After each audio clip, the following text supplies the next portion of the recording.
Autobiography of Theodore Roosevelt, Chapter 4, In Cowboy Land, Part 3. In addition to my private duties, I sometimes served as deputy sheriff for the northern end of our county.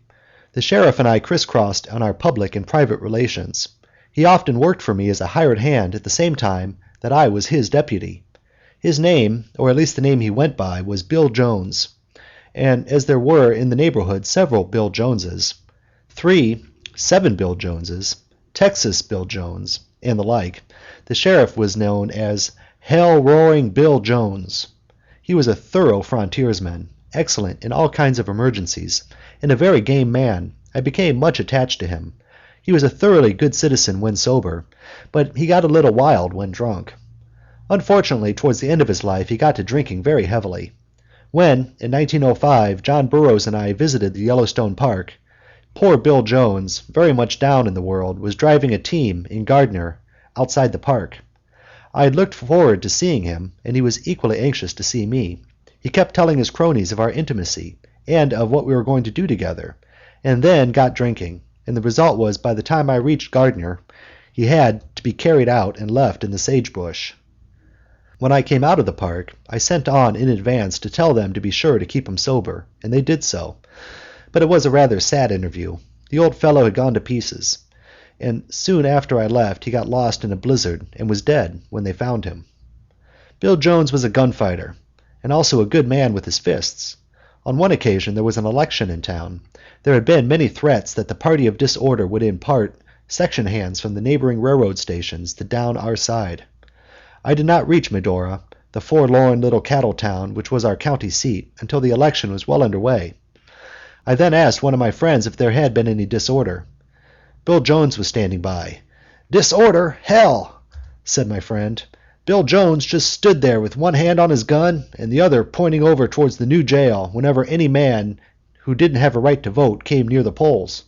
There was only one of them who tried to vote, and Bill knocked him down.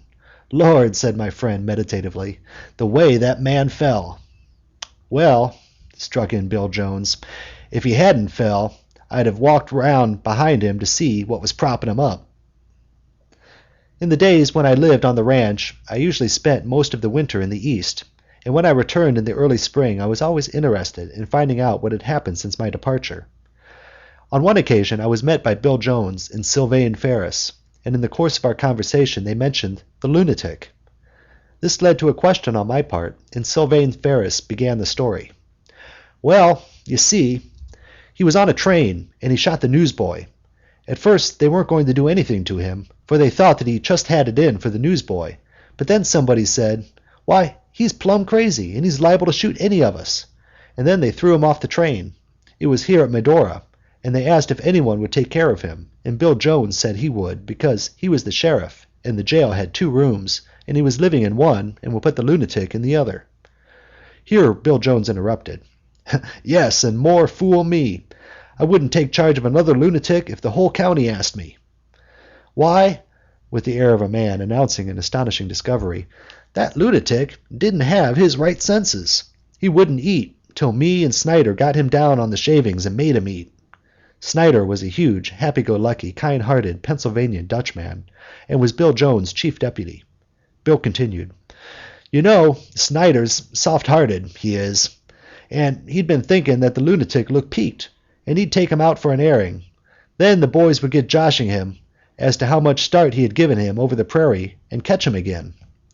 Apparently the amount of the start given the lunatic depended on the amount of the bet to which the joshing led up.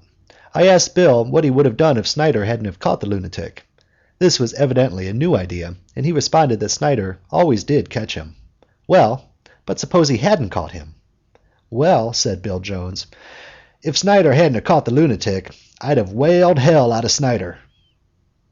Under these circumstances, Snyder ran his best, and always did catch the patient. It must not be gathered from this that the lunatic was badly treated. He was well treated. He became greatly attached to both Bill Jones and Snyder, and he objected strongly when, after the frontier theory of treatment of the insane had reached a full trial, he was finally set off to the territorial capital. It was merely that all the relations of life in that place and day were so managed as to give ample opportunity for the expressions of individuality whether in sheriff or ranchman. The local practical joker once attempted to have some fun at the expense of the lunatic, and Bill Jones described the result. "You know Bixby, don't you?" "Well," with deep disapproval, "Bixby thinks he is funny, he does. He'd come up and he'd wake up that lunatic at night, and I'd have to get up and soothe him. I fixed Bixby all right, though. I fastened a rope on the latch, and next time Bixby came I let the lunatic out on him. He bit off most Bixby's nose, and I learned Bixby." Bill Jones had been unconventional in other relations besides that of sheriff. He had once casually mentioned to me that he had served on the police force at Bismarck, but he had left because he beat the mayor over the head with his gun one day. He added, "The mayor, he didn't mind it, but the superintendent of the police said he guessed I'd better resign." His feeling obviously was that the superintendent of police was a martinet, unfit to take the large views of life. It was while with Bill Jones that I first made acquaintance with Seth Bullock. Seth was at that time sheriff in the Black Hills district, and a man he had wanted, a horse thief, I finally got. I was being at the time deputy sheriff 200 or 300 miles to the north. The man came by a nickname which I will call Crazy Steve. A year or two afterwards I received a letter asking about him from his uncle, a thoroughly respectable man in a western state, and later this uncle and I met at Washington when I was president and he was a United States senator. It was some time after Steve's capture that I went down to Deadwood on business. Sylvain Ferris and I on horseback, while Bill Jones drove the wagon. At a little town, Spearfish, I think, after crossing the last 80 or 90 miles of gumbo prairies, we met Seth Bullock. We had had rather a rough trip and had lain out for a fortnight, so I suppose we looked somewhat unkempt. Seth received us with rather distant courtesy at first, but unbent when he found out who we were, remarking, "You see, by your looks I thought you were some sort of tin-horn gambling outfit and that I might have to keep an eye on you."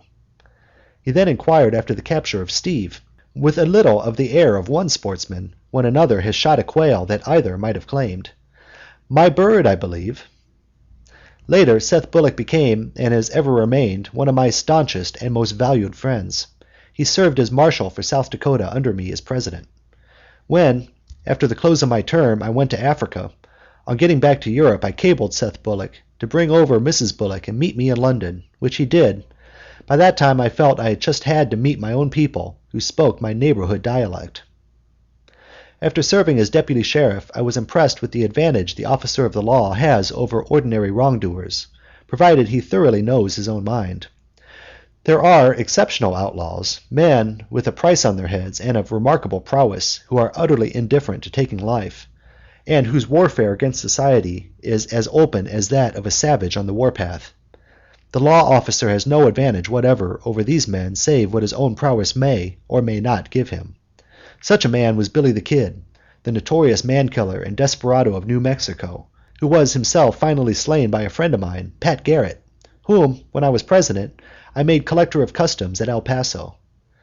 But the ordinary criminal, even when murderously inclined, feels just a moment's hesitation as to whether he cares to kill an officer of the law engaged in his duty. I took in more than one man who was probably a better man than I was with both rifle and revolver, but in each case I knew just what I wanted to do, and, like David Harum, I did it first. Whereas the fraction of a second that the other man hesitated put him in a position where it was useless for him to resist. I owe more than I can ever express to the West, which of course means to the men and women I met in the West. There were a few people of bad type in my neighborhood, and that would be true of every group of men, even in a theological seminary, but I could not speak with too great affection and respect of the great majority of my friends, the hard-working men and women who dwelt for a space of perhaps 150 miles along the Little Missouri. I was always as welcome at their houses as they were at mine. Everybody worked, everybody was willing to help everybody else, and yet nobody asked any favors. The same thing was true of the people whom I got to know 50 miles east and 50 miles west of my own range, and of the men I met on the roundups. They soon accepted me as a friend and fellow worker who stood on an equal footing with them, and I believe that most of them have kept their feeling for me ever since. No guests were ever more welcome at the White House than these old friends of the cattle ranches and of the cow camps, the men with whom I had ridden the long circle and eaten at the tailboard of a chuck wagon, whenever they turned up at Washington during my presidency. I remember one of them who appeared at Washington one day just before lunch, a huge, powerful man whom, when I knew him, had been distinctly a fighting character. It happened that, on that day, another old friend, the British ambassador, Mr. Bryce, was among those coming to lunch. Just before I went in, I turned to my cowpuncher friend and said to him with great solemnity, "Remember, Jim, that if you shot at the feet of the British ambassador to make him dance, it would be likely to cause international complications." To which Jim responded with unaffected horror, "Why, Colonel, I shouldn't think of it. I shouldn't think of it." Not only did the men and women whom I met in the cow country quite unconsciously help me by the insight which working and living with them enabled me to get into the mind and soul of the average American of the right type, but they helped me in another way.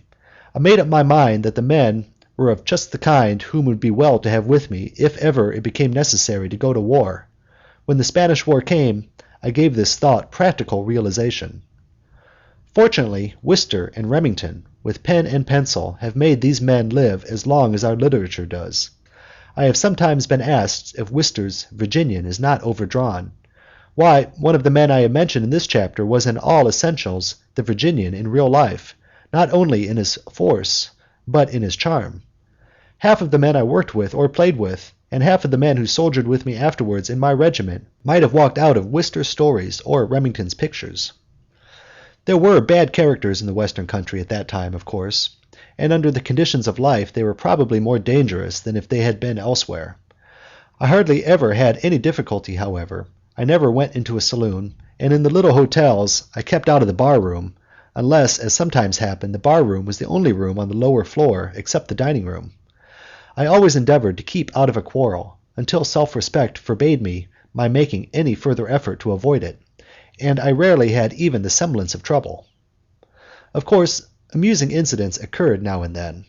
Usually, these took place when I was hunting lost horses, for in hunting lost horses I was ordinarily alone, and occasionally had to travel 100 or 150 miles away from my own country.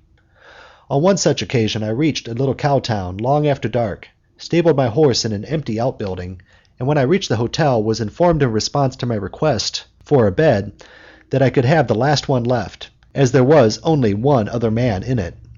The room to which I had shown contained 2 double beds. One contained 2 men fast asleep, the other only one man, also asleep. This man proved to be a friend, one of the Bill Joneses whom I have previously mentioned. I undressed according to the fashion of the day and place. That is, I put my trousers, boots, chaps, and gun down next to the bed, and turned in. A couple of hours later I was awakened by the door being thrown open and a lantern flashing in my face. The light gleamed on the muzzle of a cocked .45. Another man said to the lantern bearer, "It ain't him." The next moment my bedfellow was covered with 2 guns and addressed, "Now, Bill, don't make a fuss, but come along quiet." "I'm not thinking of making a fuss," said Bill. "That's right," was the answer. "We're your friends. We don't want to hurt you. We just want you to come along. You know why." And Bill pulled up his trousers and boots and walked out with them. Up to this time there had not been a sound from the other bed. Now a match was scratched, a candle lit, and one of the men in the other bed looked round the room. At this point I committed the breach of etiquette of asking questions. "I wonder why they took Bill," I said. There was no answer. I repeated, "I wonder why they took Bill." "Well," the man said with the candle dryly, "I reckon they wanted him." And with that he blew out the candle, and conversation ceased. Later I discovered that Bill, in a fit of playfulness, had held up the Northern Pacific train at a nearby station by shooting at the feet of the conductor to make him dance. This was purely a joke on Bill's part, but the Northern Pacific people possessed a less robust sense of humor, and on their complaint the United States Marshal was sent after Bill on the ground that by delaying the train he had interfered with the mails. The only time I ever had serious trouble was at an even more primitive little hotel than the one in question. It was also on an occasion when I was out after lost horses. Below, the hotel had merely a bar room, a dining room, and a lean-to kitchen. Above was a loft with 15 or 20 beds in it. It was late in the evening when I reached the place. I heard 1 or 2 shots in the bar room as I came up, and I disliked going in. But there was nowhere else to go, and it was a cold night. Inside the room were several men, who, including the bartender, were wearing the kind of smile worn by men who are making believe to like what they don't like. A shabby individual in a broad hat with a cocked gun in each hand was walking up and down the floor, talking with strident profanity. He had evidently been shooting at the clock, which had 2 or 3 holes in its face. He was not a bad man of the really dangerous type, the true man-killer, but he was an objectionable character, a would-be bad man, a bully who for the moment was having things all his own way. As soon as he saw me, he hailed me as Four Eyes, in reference to my spectacles, and said, "Four Eyes is going to treat." I joined in the laugh, and got behind the stove and sat down, thinking to escape notice. He followed me, however, and though I tried to pass it off as a jest, this merely made him more offensive, and he stood leaning over me, a gun in each hand, using very foul language. He was foolish to stand so near, and, moreover, his heels were close together, so that his position was unstable. Accordingly, in response to his reiterated command that I should set up the drinks, I said, "Well, if I've got to, I've got to," and rose, looking past him. As I rose, I struck, quick and hard, with my right, just to one side of the point of his jaw, hitting with my left as I straightened out, and then again with my right. He fired his guns, but I did not know whether this was merely a convulsive action of his hands or whether he was trying to shoot at me. When he went down, he struck the corner of the bar with his head. It was not a case in which you could afford to take chances, and if he had moved, as I was about to drop on his ribs with my knees, but he was senseless. I took away his guns, and the other people in the room, who were now loud in their denunciation of him, hustled him out and put him in a shed. I got dinner as soon as possible, sitting in a corner of the dining room away from the windows, and then went upstairs to the bed where it was so dark that there would be no chance of anyone shooting at me from the outside. However, nothing happened. When my assailant came to, he went down to the station and left on a freight. As I have said, most of the men in my regiment were just such men as those I knew in the ranch country. Indeed, some of my ranch friends were in the regiment. Fred Herrig, the forest ranger, for instance, in whose company I shot my biggest mountain ram. After the regiment was disbanded, the careers of certain of the men were diversified by odd incidents. Our relations were of the friendliest, and, as they explained, they felt that as if I was a father to them. The manifestations of this feeling were sometimes less attractive than the phrase sounded, as it was chiefly used by the few who were behaving like very bad children indeed. The great majority of the men, when the regiment disbanded, took up the businesses of their lives, where they had dropped it a few months previously, and these men merely tried to help me or help one another as the occasion arose. No man ever had more cause to be proud of his regiment than I had of mine, both in war and in peace. But there was a minority among them who, in certain ways, were unsuited for a life of peaceful regularity, although often enough they had been first-class soldiers. It was from one of these men that letters came with the stereotyped opening which always caused my heart to sink. "Dear Colonel, I write to you because I am in trouble." The trouble might take almost any form. One correspondent continued, "I did not take the horse, but they say I did." Another complained that his mother-in-law had put him in jail for bigamy. In the case of another, the incident was more mark-worthy. I will call him Grito. He wrote me a letter beginning, "Dear Colonel, I write to you because I am in trouble. I have shot a lady in the eye. But, Colonel, I was not shooting at the lady. I was shooting at my wife," which he apparently regarded as sufficient excuse as between men of the world. I answered that I drew the line at shooting at ladies, and did not hear any more of the incident for several years. Then, while I was president, a member of the regiment, Major Llewellyn, who was federal district attorney under me in New Mexico, wrote me a letter filled, as his letters usually were, with bits of interesting gossip about the comrades. It ran in part as follows: "Since I last wrote to you, Commander Ritchie has killed a man in Colorado. I understand that the comrade was playing a poker game, and the man sat into the game and used such language that Comrade Ritchie had to shoot. Comrade Webb has killed 2 men in Beaver, Arizona. Comrade Webb is in the Forest Service, and the killing was in the line of professional duty. I was out at the penitentiary the other day and saw Comrade Grito, who, you may remember, was put there for shooting his sister-in-law." This was the first information I had as to the identity of the lady who was shot in the eye. "Since he was in there, Comrade Boyne has run off to Old Mexico with his (Grito's) wife, and the people of Grant County think he ought to be let out." Evidently, the sporting instincts of the people of Grant County had been roused, and they felt that, as Comrade Boyne had had a fair start, the other comrades should be let out to see what would happen. The men of the regiment always enthusiastically helped me when I was running for office. On one occasion, Buck Taylor, of Texas, accompanied me on a trip and made a speech for me. The crowd took to his speech from the beginning, and so did I, until the peroration, which ran as follows: "My fellow citizens, vote for my colonel. Vote for my colonel, and he will lead you, as he led us, like sheep to the slaughter." This hardly seemed a tribute to my military skill, but it delighted the crowd, and as far as I could tell, did nothing but good. On another tour, when I was running for vice president, a member of the regiment who was along on the train got into a discussion with a populist editor who had expressed an unfavorable estimate of my character, and in the course of the discussion shot the editor, not fatally. We had to leave him to be tried, and as he had no money, I left him $150 to hire counsel, having borrowed the money from Senator Walcott of Colorado, who was also with me. After election, I received from my friend a letter running: "Dear Colonel, I find I will not have to use that $150 you lent me, as we have elected our candidate for district attorney, so I have used it to settle a horse transaction in which I unfortunately became involved."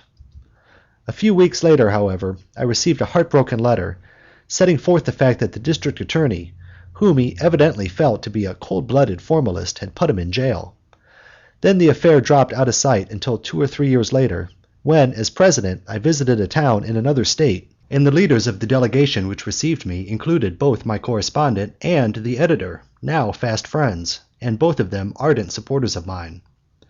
At one of the regimental reunions, a man, who had been an excellent soldier, in greeting me mentioned how glad he was that the judge had let him out in time to get to the reunion.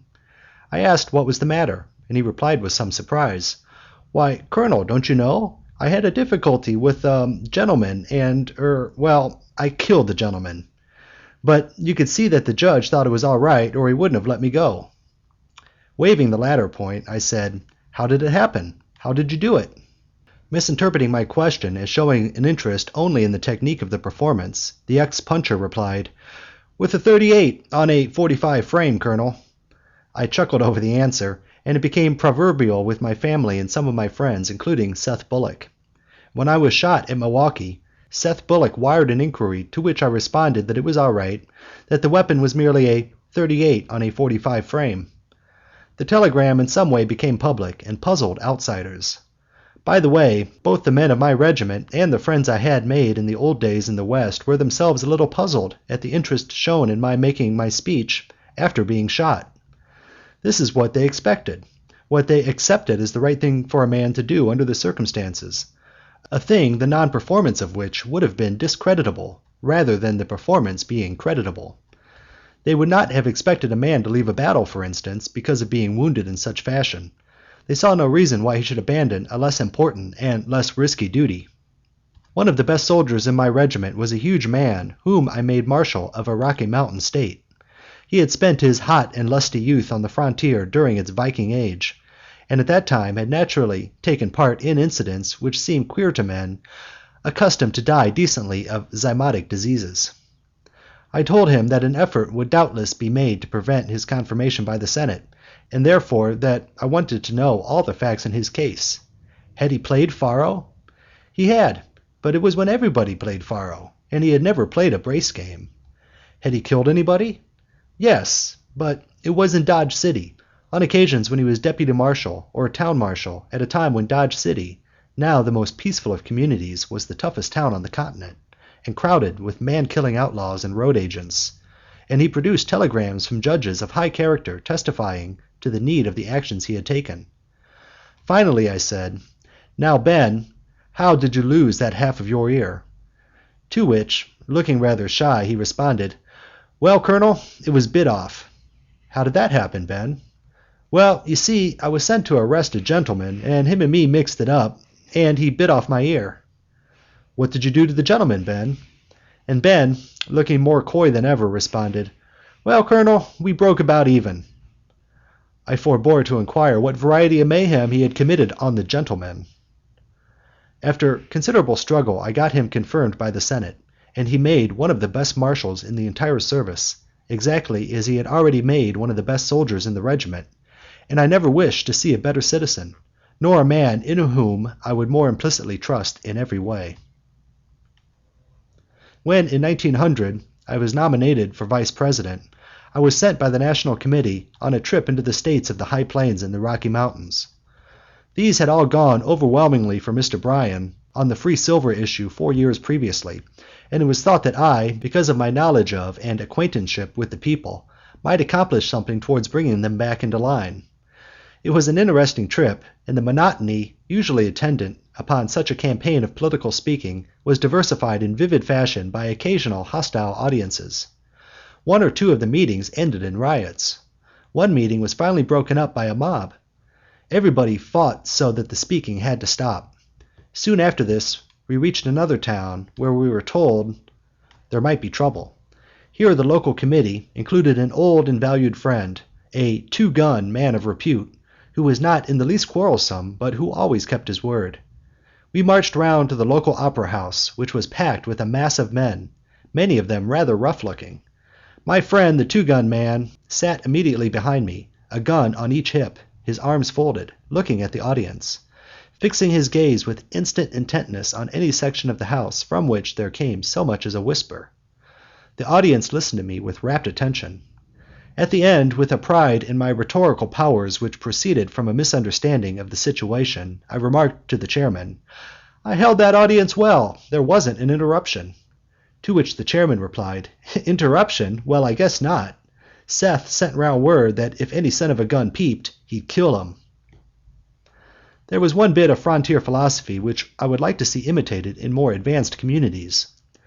Certain crimes of revolting baseness and cruelty were never forgiven, but in the case of ordinary offenses, the man who had served his term and who then tried to make good was given a fair chance, and of course this was equally true of the women. Every one who has studied the subject at all is only too well aware that the world offsets the readiness with which it condones a crime for which a man escapes punishment by its unforgiving relentlessness to the often far less guilty man who is punished, and who therefore has made his atonement. On the frontier, if the man honestly tried to behave himself, there was generally a disposition to give him fair play and a decent show. Several of the men I knew, and whom I particularly liked, came in this class. There was one such man in my regiment, a man who had served a term for robbery under arms, and who had atoned for it by many years of fine performance of duty. I put him in a high official position, and no man under me rendered better service to the state, nor was there any man whom, as soldier, as civil officer, as citizen, and as friend, I valued and respected, and now value and respect more. Now, I suppose some good people will gather from this that I favor men who commit crimes. I certainly do not favor them.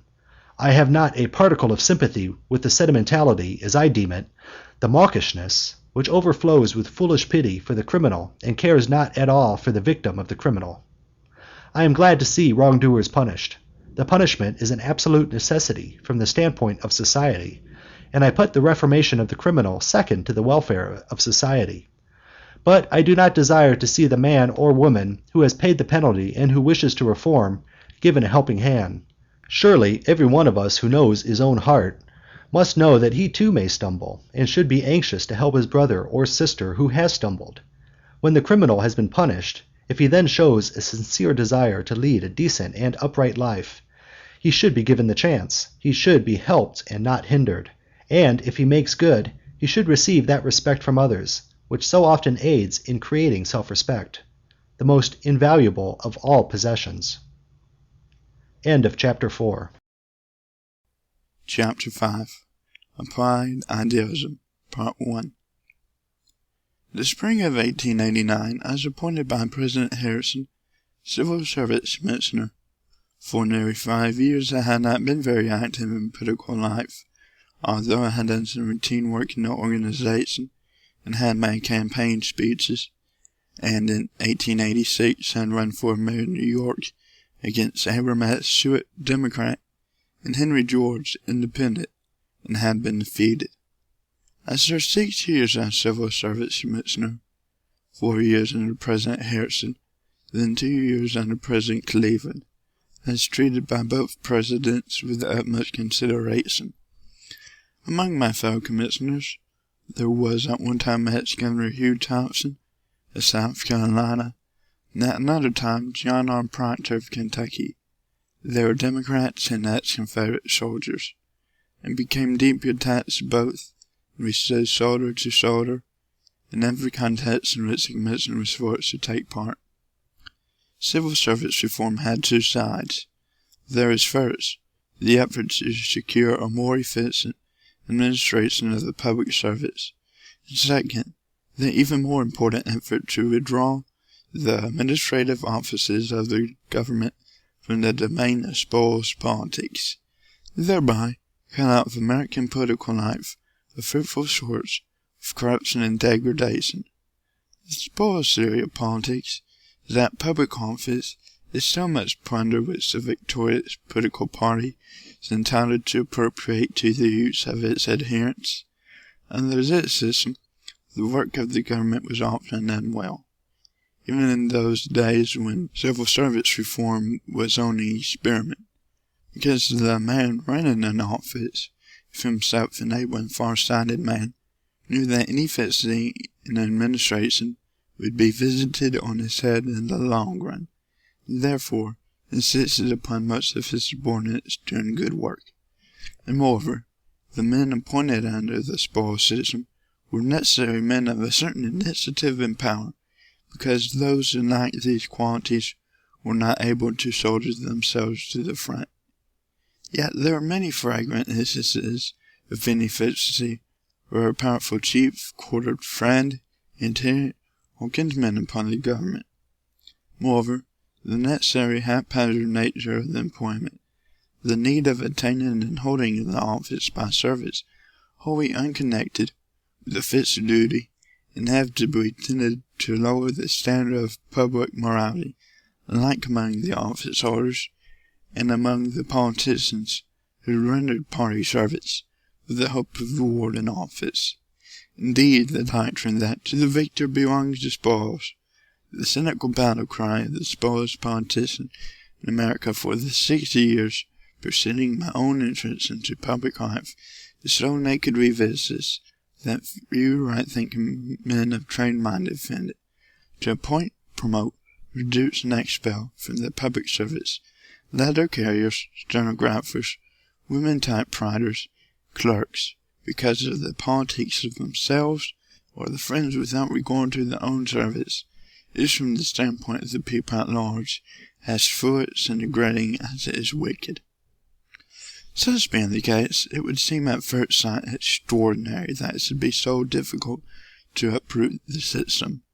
Unfortunately, it was permitted to become habitual and traditional in American life, so that the conception of public office as something to be used primarily for the good of the dominant political party became ingrained in the mind of the average American.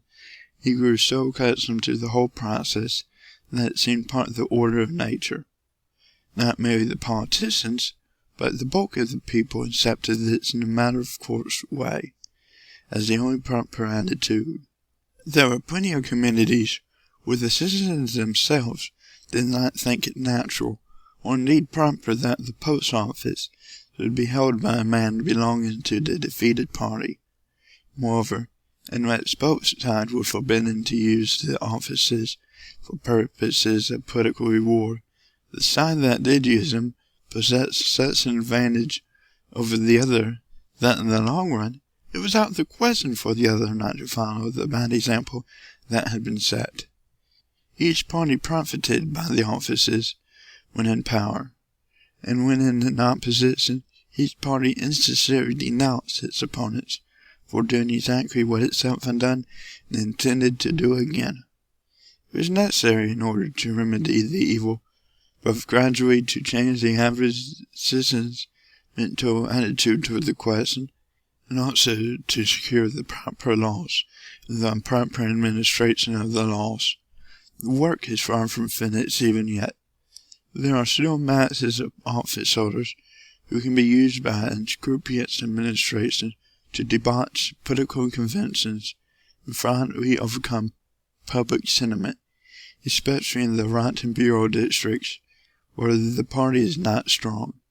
were the office holders in consequence of a disproportionate influence. This was done by the Republican administration in 1912 to the ruin of the Republican Party. Moreover, there are a number of states and municipalities where very little has yet been done to do away with the spoils system. But in the national government, scores of thousands of offices have been put under the merit system, chiefly through the action of the National Civil Service Commission. The use of government offices as patronage is a handicap, difficult to overestimate from the standpoint of those who strive to get good government. Any effort for reform of any sort, national, state, or municipal, results in the reformers immediately finding themselves face to face with an organized band of drilled mercenaries who are paid out of the public checks to train themselves with such skill that ordinary good citizens, when they meet them at the polls, are in much the position of much matched against regular troops. Yet these citizens themselves support and pay their opponents in such a way that they are drilled to overthrow the very men who support them. Civil service reform is designed primarily to give the average American citizen a fair chance in politics, to give to this citizen the same weight in politics that the war dealer has. Patronage does not really help a party. It helps the bosses to get control of the machinery of the party, as in 1912 was true of the Republican Party, but it does not help the party. On the average, the most sweeping party victories in our history have been won when the patronage was against the victors. All that the patronage does is to help the worst element in the party retain control of the party organization. Two of the evil elements in government in which good citizens have to contend are: 1. The lack of continuous activity on the part of these good citizens themselves, and 2. The ever-present activity of those who have only a self-interest in political life. It is difficult to interest the average citizen in any particular movement to the degree of getting him to take an efficient part in it. He wishes the movement well, but he will not, or often cannot, take the time and the trouble to serve it efficiently. This whether he happens to be a mechanic or a banker, a telegraph operator or a storekeeper. He has his own interests, his own business, and it is difficult for him to spare the time to go to the primaries, to see to the organization, to see to getting out the vote, to sort, tend to all the thousand details of political management. On the other hand, the spoiled citizen breeds a class of men whose financial interest it is to take this necessary time and trouble. They are paid for so doing, and they are paid out of the public chest. Under the spoils system, a man is appointed to an ordinary clerical or ministerial position in municipal, federal, or state government, not primarily because he is expected to be a good servant, but because he has endured help to some big boss, or to the henchmen of some big boss. His stay in office depends not upon how he performs service, but upon how he retains his influence in the party. This naturally means that his attention to the interests of the public at large, even though real, is secondary to his devotion to his organization, or to the interests of the war dealer who put him in his place. So he and his fellows attend to the politics not once a year, not 2 or 3 times a year, like the average citizen, but every day in the year. It is one thing they talk about, for it's their bread and butter. They plan about it and they scheme about it. They do it because it is their business. I do not blame them in the least. I blame us, the people, for we ought to make it clear as the bell that the business of serving the people in one of the ordinary ministerial government positions, which have nothing to do with deciding the policy of the government, should have no necessary connection with the management of primaries, of caucuses, and of nominating conventions. As a result of our wrong thinking and supineness, we American citizens tend to breed a mass of men whose interests in governmental matters are often adverse to ours, who are thoroughly drilled, thoroughly organized, who make their livelihood out of politics, and frequently make their livelihood out of bad politics. They know every little twist and turn, no matter how intricate, in the politics of their several wards. And when the election day comes, the ordinary citizen has merely the interests that all good men, all decent citizens should have in political life, finds himself as helpless before these men as if he were a solitary volunteer in the presence of a band of drilled mercenaries on the field of battle. There are a couple of 100,000 federal offices, not to speak of state and municipal offices. The men who fill these offices, and the men who wish to fill them, within and without the dominant party for the time being, make a regular army, whose interest it is that the system of bread and butter politics shall continue. Against their concrete interests, we have merely the generally unorganized sentiment that the committee in favor of putting things on a decent basis. The large number of men who believe vaguely in good are pitted against the small, but still large number of men whose interests it often becomes to act very concretely and actively for evil. And it is small wonder that the struggle is doubtful. During my 6 years' service as commissioner, the field of the merit system was extended at the expense of the spoils system, so as to include several times the number of offices that had originally been included. Generally, this was done by the introduction of competitive entrance examinations, sometimes, as in the Navy Yards, by a system of registration. This of itself was a good work. Even better work was the making of the law efficient and genuine where it applied, as was inevitable in the introduction of such a system. There was at first only parts of success in its application. For instance, applying to the ordinary employees of the big custom houses and post offices, but not to the heads of these offices. A number of the heads in the offices were shipwrecked politicians of a low moral grade, themselves appointed under the spoils system, and anxious, directly or indirectly, to break down the merit system, to pay their own political debts by appointing their henchmen and supporters to the positions under them. Occasionally, these men acted with open and naked brutality. Ordinarily, they sought by cunning to evade the law. The civil service reformers, on the other hand, were in most cases not much used to practical politics, and were often well nigh helpless when pitted against veteran professional politicians. In consequence, I found at the beginning of my experiences that there were many offices in which the execution of the law was a sham. This was very damaging, because it encouraged the politicians to salt the law everywhere, and on the other hand made good people feel that the law was not worthwhile defending. The first effort of myself and my colleagues was to secure the genuine enforcement of the law. This we succeeded after a number of lively fights, but of course these fights we were obliged to strike a large number of influential politicians, some of them in Congress, some of them the supporters and backers of the men who were in Congress. Accordingly, we soon found ourselves engaged in a series of contests with prominent senators and congressmen. There were a number of senators and congressmen, afterward Senator H.C. Lodge of Massachusetts, Senator Coachman K. Davis, Minnesota, Senator Orville H. Platt of Connecticut, Senator Crockwell of Missouri, Congressman afterwards President McHenry of Ohio, and Congressman Dargan of South Carolina, who had horror of the business of the spoils men, who efficiently and resolutely championed the reform at every turn, and without whom the whole reform would certainly have failed.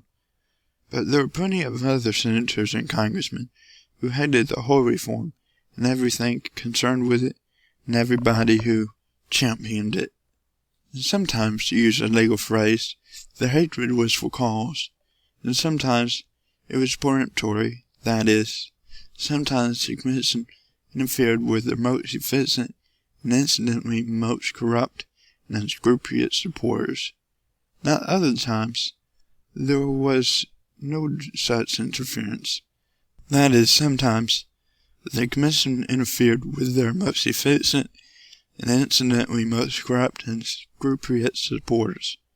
Not other times, where there was no such interference, a man nevertheless had an innate dislike of anything that tended to decency in the government. These men were always waging war against us. These we had the more or less open support of a certain number of government officials from cabinet officers down. The senators and congressmen in question opposed us in many different ways. Sometimes, for instance, they had committees appointed to investigate us. During my public career, without and within office, I grew accustomed to accept appearances before investigating committees as a part of the natural order of things. Sometimes they tried to cut off the appropriation for the commission. Occasionally, we would bring to terms these senators or congressmen who fought the commission by the simple expedient of not holding examinations in their districts.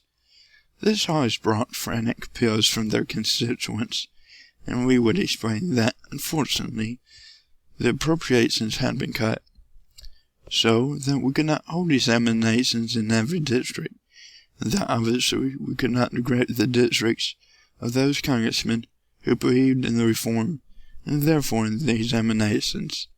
The constituents then turned their attention to the congressmen, and the result was that in the long run we obtained sufficient money to enable us to do our work. On the whole, the most prominent leaders favored us. Any man who is the head of a big department, if he has any fitness at all, wishes to see that the department run well. And a very little practical experience shows him that he cannot be run well if he must make his appointments to please spoils-mongering politicians. As with almost every reform that I have ever undertaken, most of the opposition took the guise of shrewd slander. Our opponents relied chiefly on the downright misinterpretation of what it was that we were trying to accomplish, and of our methods, acts, and personalities. And more than one night we encountered with the authors and sponsors of these misinterpretations, which at the time were full of interest to me. But it'd be a dreary thing now to go over the record of exploded mendacity, or to expose the meanness and malice shown by some men of high official position. A favorite argument was to call the reformed Chinese, because the Chinese had constructed an inefficient governmental system based in part on the theory of written competitive examinations. The argument was simple. There had been written examinations in China. It was proposed to establish examinations in the United States. Therefore, the proposed system was Chinese. The argument might have been applied still further. For instance, the Chinese had used gunpowder for centuries. Gunpowder is used in Springfield rifles. Therefore, Springfield rifles were Chinese. One argument is quite as logical as the other. It's impossible to answer every falsehood about the system, but it was possible to answer certain falsehoods, especially when uttered by some senator or congressman of note. Usually these false statements took the form of assertions that we had asked preposterous questions of applicants. At times, they also included the assertion that we credited people to districts where they did not live, this simply meaning that these persons were not known to the active ward politicians of those districts. One opponent with whom we had rather lively tilt was a Republican congressman from Ohio, Mr. Grosvenor, one of the floor leaders. Mr. Grosvenor made his attack in the House, and enumerated our sins in picturesque rather than accurate fashion.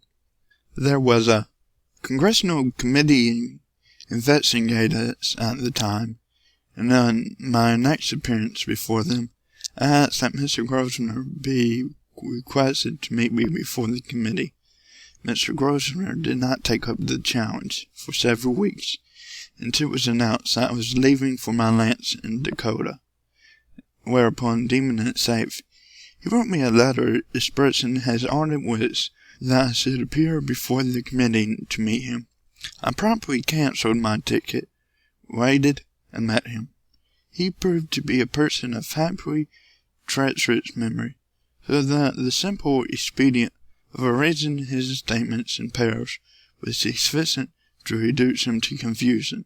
For instance, he had been trapped into making the unwary remark, "I do not want to repeal the civil service law," and I never said so. I produced the following extract from one of his speeches. "I will vote not only to strike out this provision, but I will vote to repeal the whole law." To this, he merely replied that there is no inconsistency between those two statements. He asserted that Rufus P. Putnam, fraudulently credited to Washington County, Ohio, never lived in Washington County, Ohio, or in my congressional district, or in Ohio, as far as I know.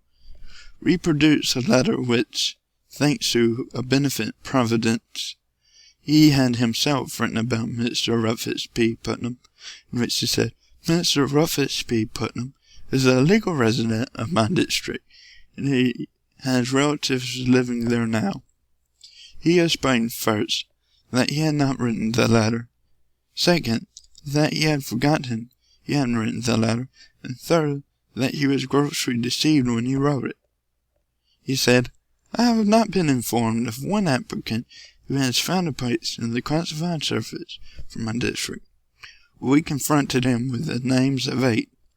He looked them over and said, "Yes, the 8 men are living in my district as now constituted," but added that his district had been gerrymandered, so that he could no longer tell who did and who didn't live in it. When I started to further question him, he accused me of a lack of humor and not approaching that his statements were made in a jesting way, and then announced that a congressman making a speech on the floor of the House of Representatives was perhaps in a little different position from a witness on the witness stand. The frank admission that he did not consider his attitude of statement necessary when he was speaking as a congressman. Finally, he rose with great dignity and said that it was his constitutional right not to be questioned elsewhere as to what he said on the floor of the House of Representatives, and accordingly he left the delighted committee to pursue its investigation without further aid from him. A more important opponent was then the Democratic leader of the Senate, Mr. Gorman. In a speech attacking the commission, Mr. Gorman described with moving pathos how a friend of his, a bright young man from Baltimore, a Sunday school scholar, well recommended by his pastor, wished to be a letter carrier, and how he went before it to be examined. "The first question we asked him," said Mr. Gorman, "was a shortest route from Baltimore to China," to which the bright young man responded that he didn't want to go to China, and never studied up the route. "Thereupon," said Mr. Gorman, "we asked him about the steamship lines from the United States to Europe, then branched him off into geology, tried him in chemistry, and finally turned him down." Apparently, Mr. Gorman did not know that we kept full records of our examinations. I at once wrote him stating that I had carefully looked through all our examination papers and had been able to find one question even remotely resembling any of these questions which he alleged had been asked, and that I would be greatly obliged if he could give me the name of the bright young man who had deceived him. However, that bright young man remained permanently without a name. I also asked Mr. Gorman if he did not wish to give us the name of his informant, to give us the date of the examination in which he was supposed to have taken part, and offered, if he would send down a representative to look through our files, to give him all the aid we could in his effort to discover any such questions. But Mr. Gorman, not hitherto known as a sensitive soul, expressed himself as so shocked at the thought that the veracity of the bright young man should be doubted that he could not bring himself to answer my letter. So I made a public statement to the effect that no such question had ever been asked. Mr. Gorman brooded over this, and during the next session of Congress he rose and complained that he received a very imprudent letter from me. My letter was a respectful note calling attention to the fact that if he wished, he could by personal examination satisfy himself that his statements had no foundation in fact. He further stated that he had been cruelly called to account by me because he had been endeavoring to right a great wrong that the Civil Service Commission had committed, but he never, then or afterwards, furnished any clue to the identity of that child of his fondest fancy, the bright young man without a name. This is a condensation of a speech I, at the time, made to the St. Louis Civil Service Reform Association. Senator Gorman was then the Senate leader of the party that had just been victorious in the congressional elections.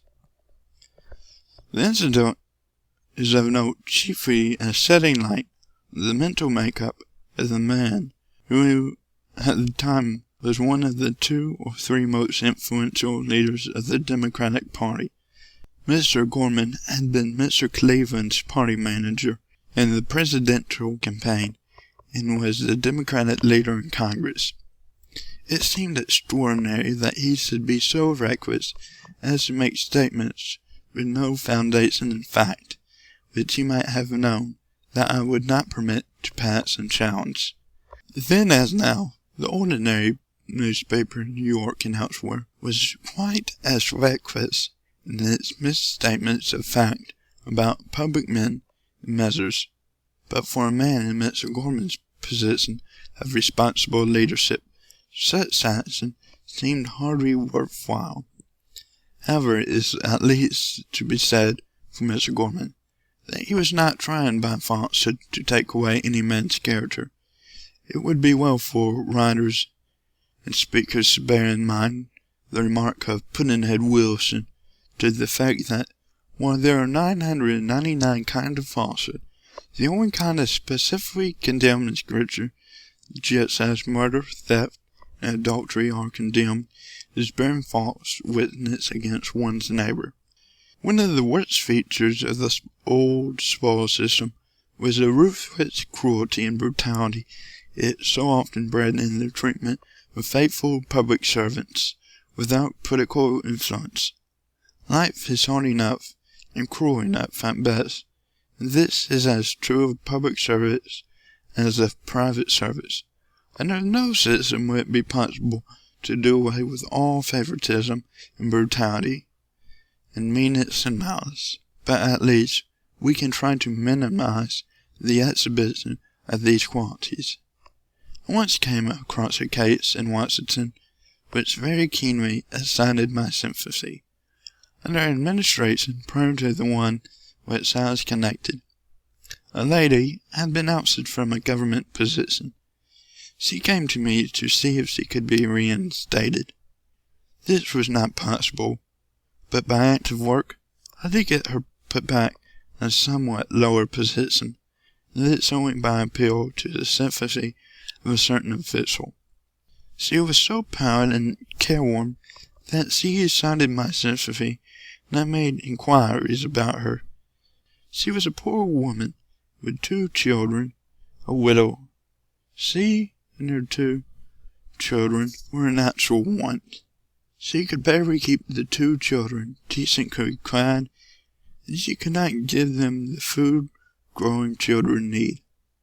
3 years before, she had been employed in the bureau of a department of Washington, doing her work faithfully at a salary about $800. It was enough to keep her and her 2 children in clothing, food, and shelter. One day, the chief of the bureau called her up and told her that he was very sorry, but that he had to dismiss her. In great distress, she asked him why. She thought that she had been doing her work satisfactorily. He answered her that she had been doing very well, and that he wished very much that he could keep her, and that he would do so if he possibly could, but he could not, for a certain senator, given his name, a very influential member of the Senate, who had demanded her place for a friend of his who had influence. The woman told the bureau chief that it meant turning her out to starve. She had been 13 or 14 years in the public service. She had lost all touch with her friends in her native state. The dismissal meant absolute want for her and her children. On this, the chief, who was a kind man, said that he would not have her turned out and sent her back to her work. But 3 weeks afterwards, he called her up again and told her he could not say how sorry he was. The thing had to be done. The senator had been around in person to know why the change had not been made, and had told the chief that he would himself be removed if the plates were not given him. The senator was an extremely influential man. His wants had to be attended to, and the woman had to go.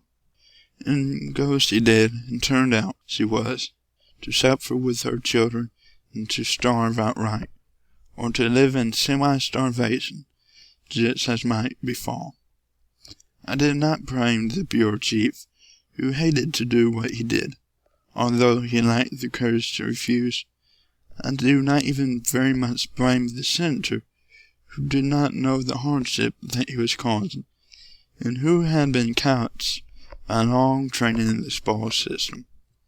But this system, a system which permits and encourages such deeds, is a system of brutal iniquity. Any man accustomed to dealing with practical politics can with difficulty keep a straight face when he reads or listens to some of the arguments advanced against civil service reform.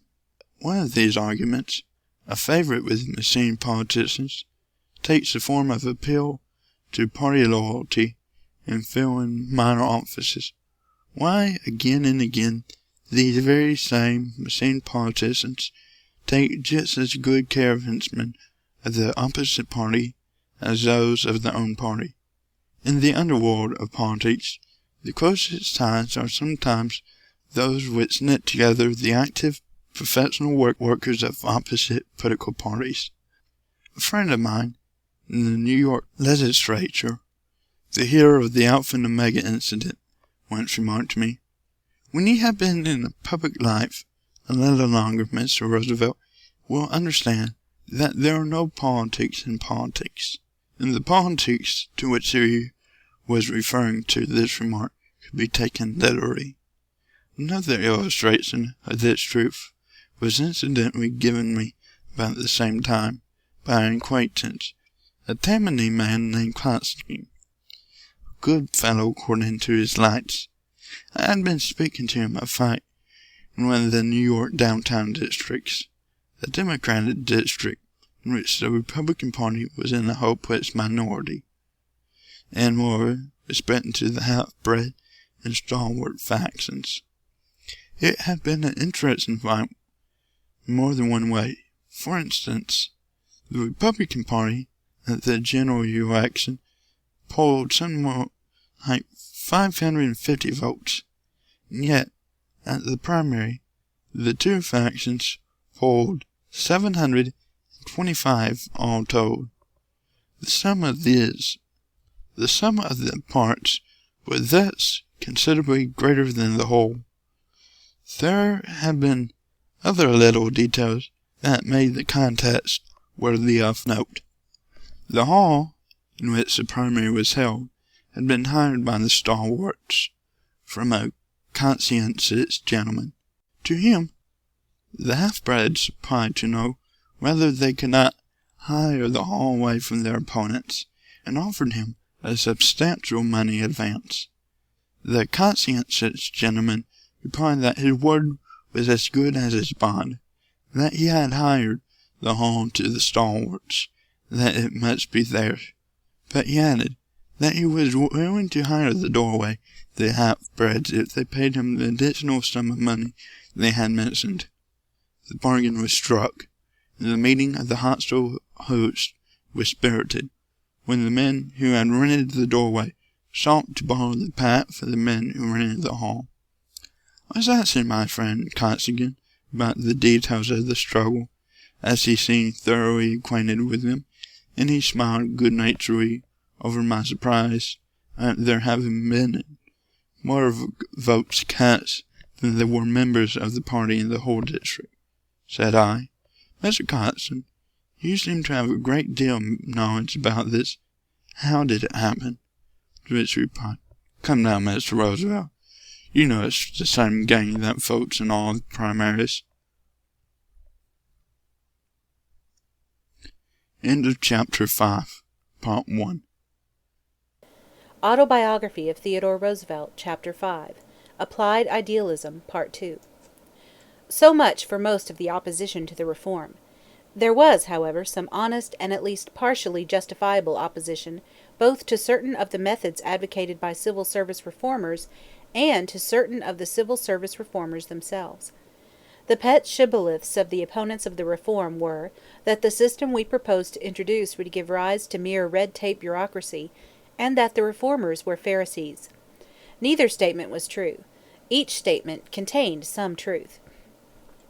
If men are not to be appointed by favoritism, wise or unwise, honest or dishonest, they must be appointed in some automatic way, which generally means by competitive examination.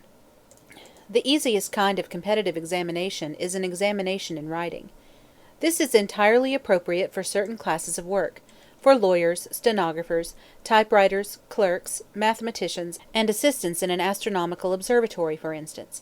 It is utterly inappropriate for carpenters, detectives, and mounted cattle inspectors along the Rio Grande, to instance 3 types of employment as to which I had to do battle to prevent well-meaning bureaucrats from insisting on written, competitive entrance examinations.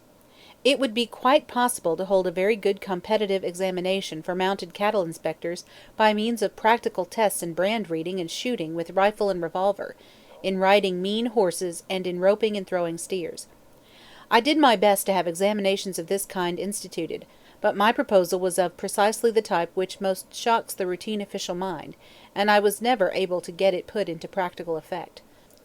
The important point, and the point most often forgotten by zealous civil service reformers, was to remember that the routine competitive examination was merely a means to an end. It did not always produce ideal results. But it was normally better than a system of appointments for spoils purposes. It sometimes worked out very well indeed, and in most big governmental offices it not only gave satisfactory results, but was the only system under which good results could be obtained. For instance, when I was police commissioner we appointed some 2,000 policemen at one time. It was utterly impossible for the commissioners each to examine personally the 6,000 or 8,000 applicants. Therefore they had to be appointed either on the recommendation of outsiders, or else by written competitive examination. The latter method, the one we adopted, was infinitely preferable. We held a rigid physical and moral pass examination, and then, among those who passed, we held a written competitive examination, requiring only the knowledge that any good primary common school education would meet, that is, a test of ordinary intelligence and simple mental training. Occasionally a man who would have been a good officer failed, and occasionally a man who turned out to be a bad officer passed. But as a rule, the men with intelligence sufficient to enable them to answer the questions were of a type very distinctly above that of those who failed. The answers returned to some of the questions gave an illuminating idea of the intelligence of those answering them. For instance, one of our questions in a given examination was a request to name 5 of the New England states. One competitor, obviously of foreign birth, answered England, Ireland, Scotland, Wales, and Cork. His neighbour, who had probably looked over his shoulder but who had north of Ireland prejudices, made the same answer except that he substituted Belfast for Cork. A request for a statement as to the life of Abraham Lincoln elicited, among other less startling pieces of information, the fact that many of the applicants thought that he was a general in the Civil War. Several thought that he was President of the Confederate States. 3 thought that he had been assassinated by Jefferson Davis, 1 by Thomas Jefferson, 1 by Garfield, several by Guiteau, and 1 by Ballington Booth, the last representing a memory of the fact that he had been shot by a man named Booth, to whose surname the writer added the name with which he was most familiar in connection therewith. A request to name 5 of the states that seceded in 1861 received answers that included almost every state in the Union. It happened to be at the time of the silver agitation in the West, and the Rocky Mountain states accordingly figured in a large percentage of the answers. Some of the men thought that Chicago was on the Pacific Ocean. Others, in answer to a query as to who was the head of the United States government, wavered between myself and Recorder Joffe. One brilliant genius, for inscrutable reasons, placed the leadership in the New York Fire Department. Now, of course, some of the men who answered these questions wrong were nevertheless quite capable of making good policemen. But it is fair to assume that on the average the candidate who has a rudimentary knowledge of the government, geography, and history of his country is a little better fitted, in point of intelligence, to be a policeman than the one who has not. Therefore I felt convinced, after full experience, that as regards very large classes of public servants, by far the best way to choose the men for appointment was by means of a written competitive examination. But I absolutely split off from the bulk of my professional civil service reform friends when they advocated written competitive examinations for promotion. In the police department I found these examinations a serious handicap in the way of getting the best men promoted, and never in any office did I find that the written competitive promotion examination did any good.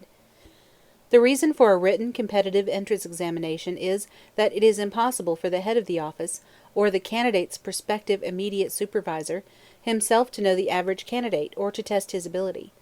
But when once in office, the best way to test any man's ability is by long experience in seeing him actually at work. His promotion should depend upon the judgment formed of him by his superiors. So much for the objections to the examinations. Now for the objections to the men who advocated the reform. As a rule, these men were high-minded and disinterested. Certain of them, men like the leaders in the Maryland and Indiana Reform Associations, for instance, Messrs. Bonaparte and Rose, Falk and Swift, added common sense, broad sympathy, and practical efficiency to their high-mindedness. But in New York, Philadelphia, and Boston there really was a certain mental and moral thinness among a very many of the leaders in the civil service reform movement. It was this quality which made them so profoundly antipathetic to vigorous and intensely human people of the stamp of my friend Joe Murray, who, as I have said, always felt that my civil service reform affiliations formed the one blot on an otherwise excellent public record. The civil service reform movement was one from above downwards, and the men who took the lead in it were not men who as a rule possessed a very profound sympathy with, or understanding of the ways of thought and life of their average fellow citizen. They were not men who themselves desired to be letter carriers or clerks or policemen, or to have their friends appointed to these positions. Having no temptation themselves in this direction, they were eagerly anxious to prevent other people getting such appointments as a reward for political services. In this they were quite right. It would be impossible to run any big public office to advantage save along the lines of the strictest application of civil service reform principles, and the system should be extended throughout our governmental service far more widely than is now the case. But there are other and more vital reforms than this. Too many civil service reformers, when the trial came, proved tepidly indifferent or actively hostile to reforms that were of profound and far-reaching social and industrial consequence. Many of them were at best lukewarm about movements for the improvement of the conditions of toil and life among men and women who labor under hard surroundings, and were positively hostile to movements which curbed the power of the great corporation magnates and directed into useful instead of pernicious channels the activities of the great corporation lawyers who advised them. Most of the newspapers which regarded themselves as the especial champions of civil service reform, and as the highest exponents of civic virtue, and which distrusted the average citizen and shuddered over the coarseness of the professional politicians, were nevertheless given to vices even more contemptible than, although not so gross as, those they denounced and derided. Their editors were refined men of cultivated tastes, whose pet temptations were backbiting, mean slander, and the snobbish worship of anything clothed in wealth and the outward appearances of conventional respectability. They were not robust or powerful men; they felt ill at ease in the company of rough, strong men; they often had in them a vein of physical timidity. They avenged themselves to themselves for an uneasy subconsciousness of their own shortcomings by sitting in cloistered, or rather pleasantly upholstered seclusion, and sneering at and lying about men who made them feel uncomfortable. Sometimes these were bad men, who made them feel uncomfortable by the exhibition of coarse and repellent vice; and sometimes they were men of high character, who held ideals of courage and of service to others, and who looked down and warred against the shortcomings of swollen wealth, and the effortless, easy lies of those whose horizon is bounded by a sheltered and timid respectability. These newspapers, owned and edited by these men, although free from the repulsive vulgarity of the yellow press, were susceptible to influence by the privileged interests, and were almost or quite as hostile to manliness as they were to unrefined vice, and were much more hostile to it than to the typical shortcomings of wealth and refinement. They favored civil service reform; they favored copyright laws, and the removal of the tariff on works of art. They favored all the proper, and even more strongly all the improper, movements for international peace and arbitration; in short, they favored all good, and many goody-goody measures, so long as they did not cut deep into social wrong or make demands on national and individual virility. They opposed, or were lukewarm about, efforts to build up the army and the navy, for they were not sensitive concerning national honor; and above all they opposed every non-milk-and-water effort, however sane, to change our social and economic system in such a fashion as to substitute the ideal of justice towards all for the ideal of kindly charity from the favored few to the possibly grateful many. Some of the men foremost in the struggle for civil service reform have taken a position of honorable leadership in the battle for those other and more vital reforms. But many of them promptly abandoned the field of effort for decency when the battle took the form of, not a fight against the petty grafting of small bosses and politicians, a vitally necessary battle, be it remembered, but of a fight against the great entrenched powers of privilege, a fight to secure justice through the law for ordinary men and women, instead of leaving them to suffer cruel injustice, either because the law failed to protect them, or because it was twisted from its legitimate purposes into a means for oppressing them. One of the many reasons why the boss so often keeps his hold, especially in municipal matters, is, or at least has been in the past, because so many of the men who claim to be reformers have been blind to the need of working in human fashion for social and industrial betterment. Such words as boss and machine now imply evil, but both the implication the words carry and the definition of the words themselves are somewhat vague. A leader is necessary, but his opponents always call him a boss. An organization is necessary, but the men in opposition always call it a machine. Nevertheless, there is a real and deep distinction between the leader and the boss, between organizations and machines. A political leader who fights openly for principles, and who keeps his position of leadership by stirring the consciences and convincing the intellects of his followers, so that they have confidence in him and will follow him because they can achieve greater results under him than under anyone else, is doing work which is indispensable in a democracy. The boss, on the other hand, is a man who does not gain his power by open means, but by secret means, and usually by corrupt means. Some of the worst and most powerful bosses in our political history either held no public office or else some unimportant public office. They made no appeal either to intellect or conscience. Their work was done behind closed doors, and chiefly consisted in the use of that greed which gives in order that they get it in return. A boss of this kind can pull wires in conventions, can manipulate members of the legislature, can control the giving or withholding of office, and serves as the intermediary for bringing together the powers of corrupt politics and corrupt business. If he is at one end of the social scale, he may, through his agents, traffic in the most brutal forms of vice and give protection to the purveyors of shame and sin in return for money bribes. At the other end of the scale, he may be the means of securing favors from high public officials, legislative or executive, to great industrial interests, the transaction being sometimes a naked manner of bargain and sale, and sometimes being carried on in such manner that both parties thereto can more or less successfully disguise it to their consciences as in the public interest. The machine is simply another name for the kind of organization which is certain to grow up in a party or section of a party controlled by such bosses as these and by their henchmen, whereas of course an effective organization of decent men is essential in order to secure decent politics. If these bosses were responsible for nothing but pure wickedness, they would probably last but a short time in any community. And in any event, if the men who are horrified by their wickedness were themselves as practical and as thoroughly in touch with human nature, the bosses would have a short shift. The trouble is that the boss does understand human nature, and that he fills a place which the reformer cannot fill unless he likewise understands human nature. Sometimes the boss is a man who cares for political power purely for its own sake, as he might care for any other hobby. More often he has in view some definitely selfish object, such as political or financial advancement. He can rarely accomplish much unless he has another side to him.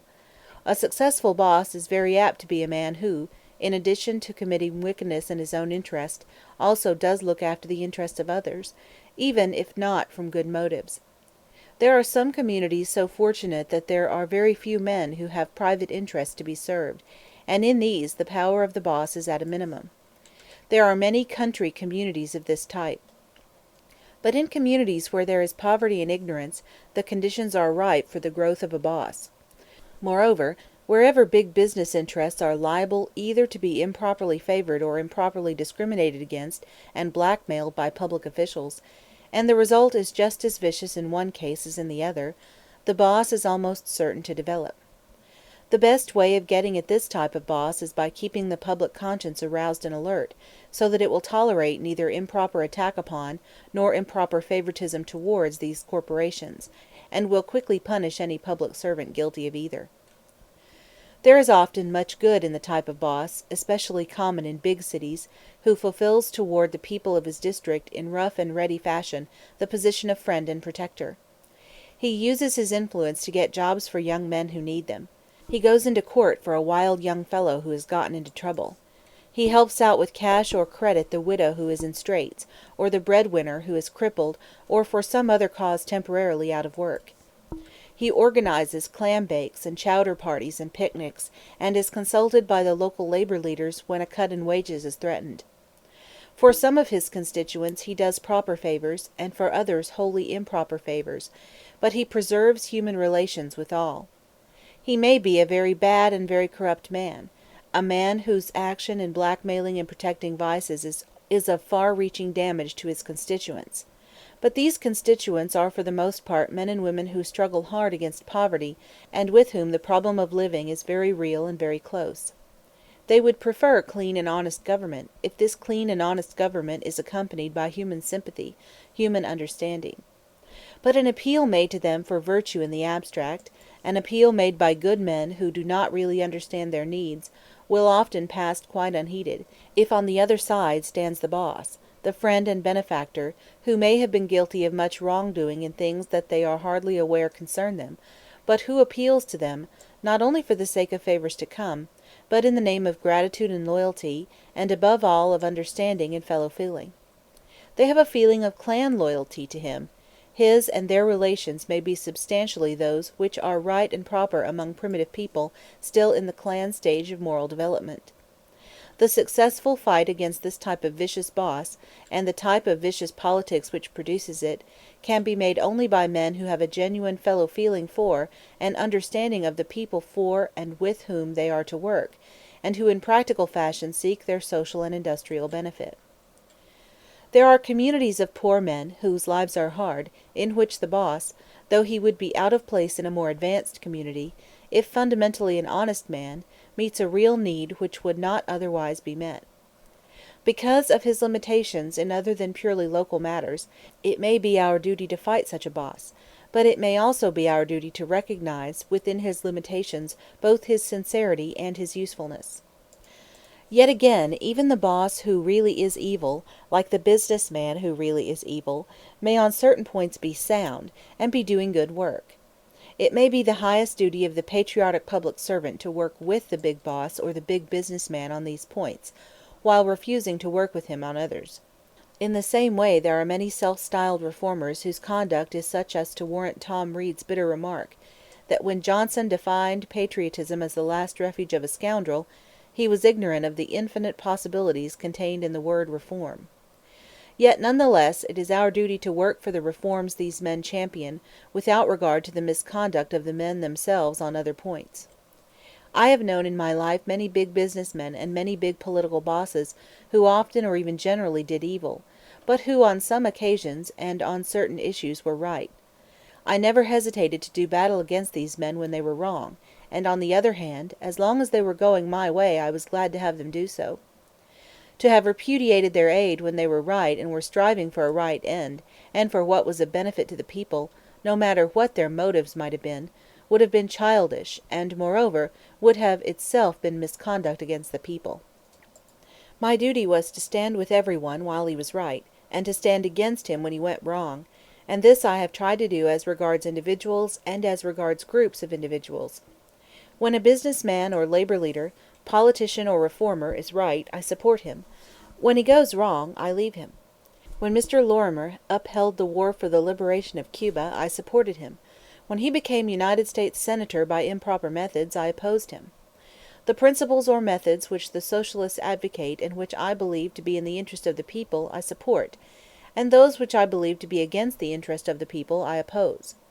Moreover, when a man has done evil, but changes, and works for decency and righteousness, and when, as far as I can see, the change is real and the man's conduct sincere, then I welcome him and work heartily with him, as an equal with an equal.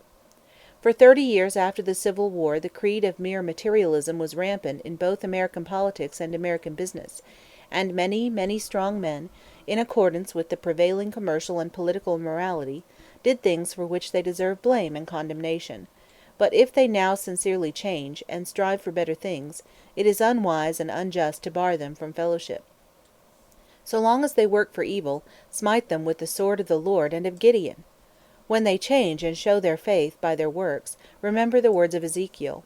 If the wicked will turn from all the sins he has committed, and keep all my statutes, and do that which is lawful and right, he shall surely live, he shall not die. All his transgressions that he hath committed, they shall not be mentioned unto him. In his righteousness that he hath done, he shall live.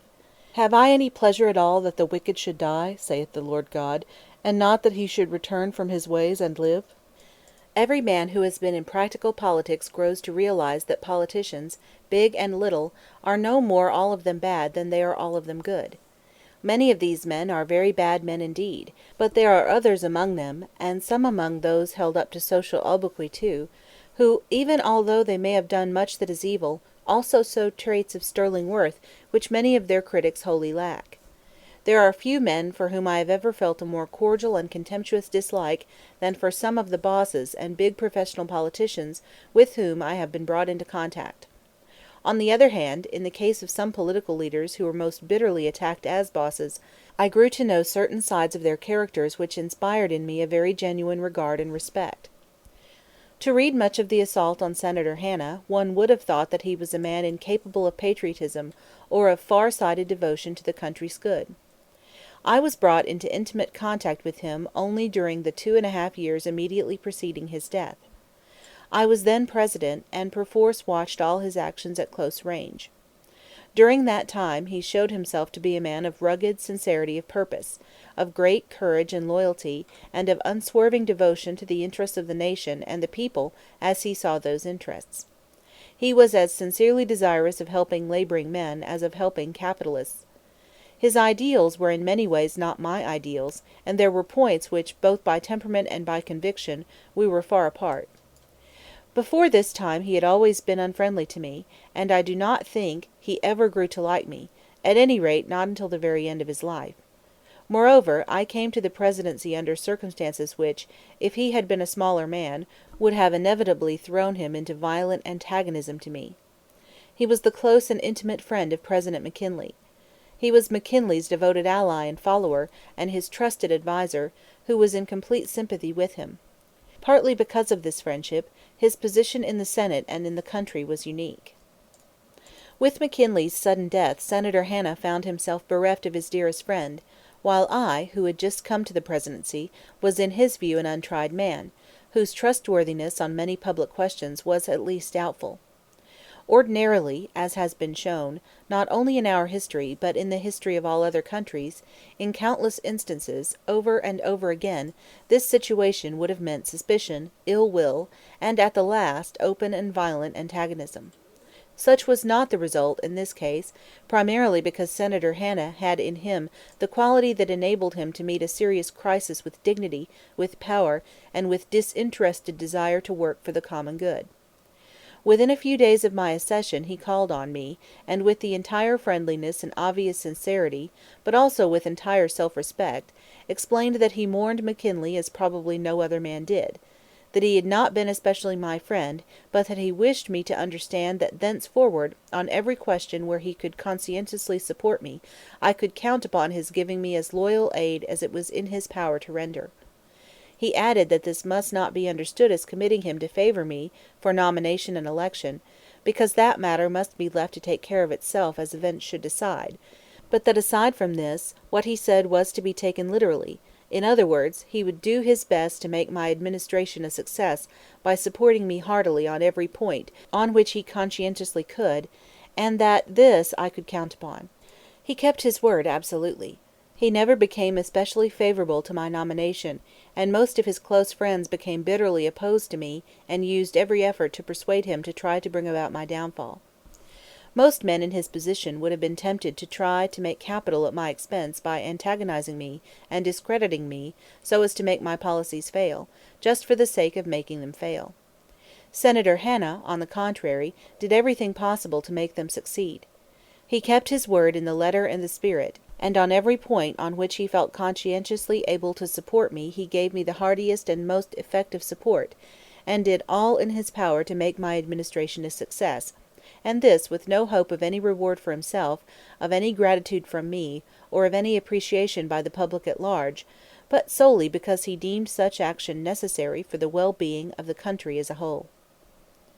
End of Chapter 5, Part 2. Chapter 5, Part 3 of Autobiography of Theodore Roosevelt. Applied Idealism, Part 3. My experience with Senator Quay was similar. I had no personal relations with him before I was president, and knew nothing of him save by hearsay.